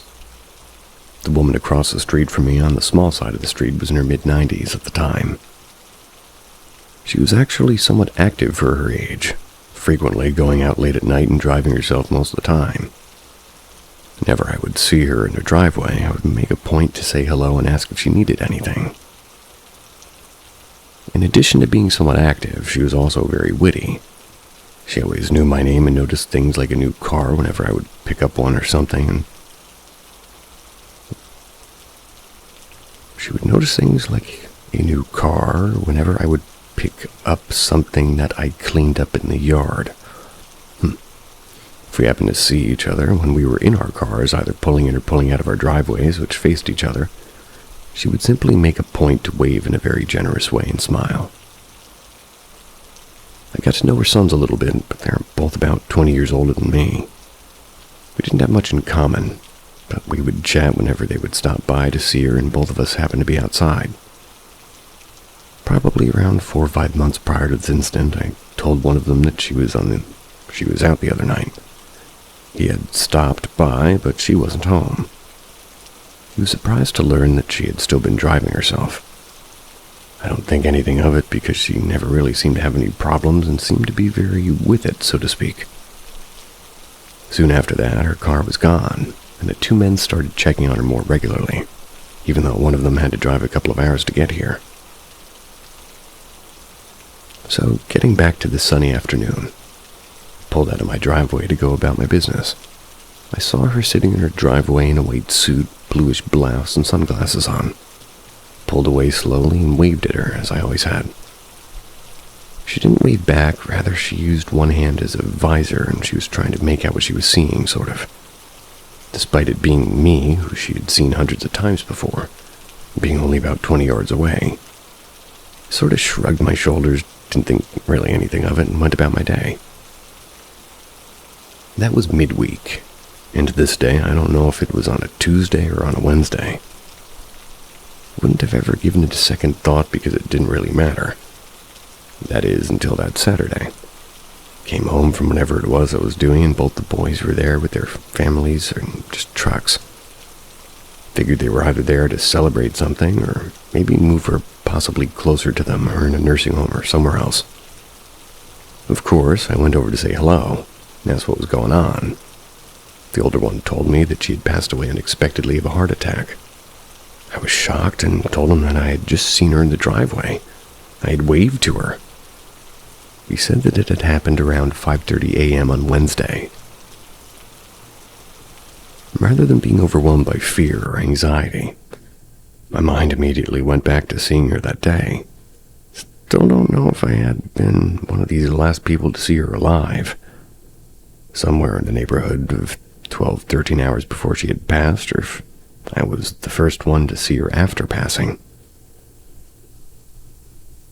Well,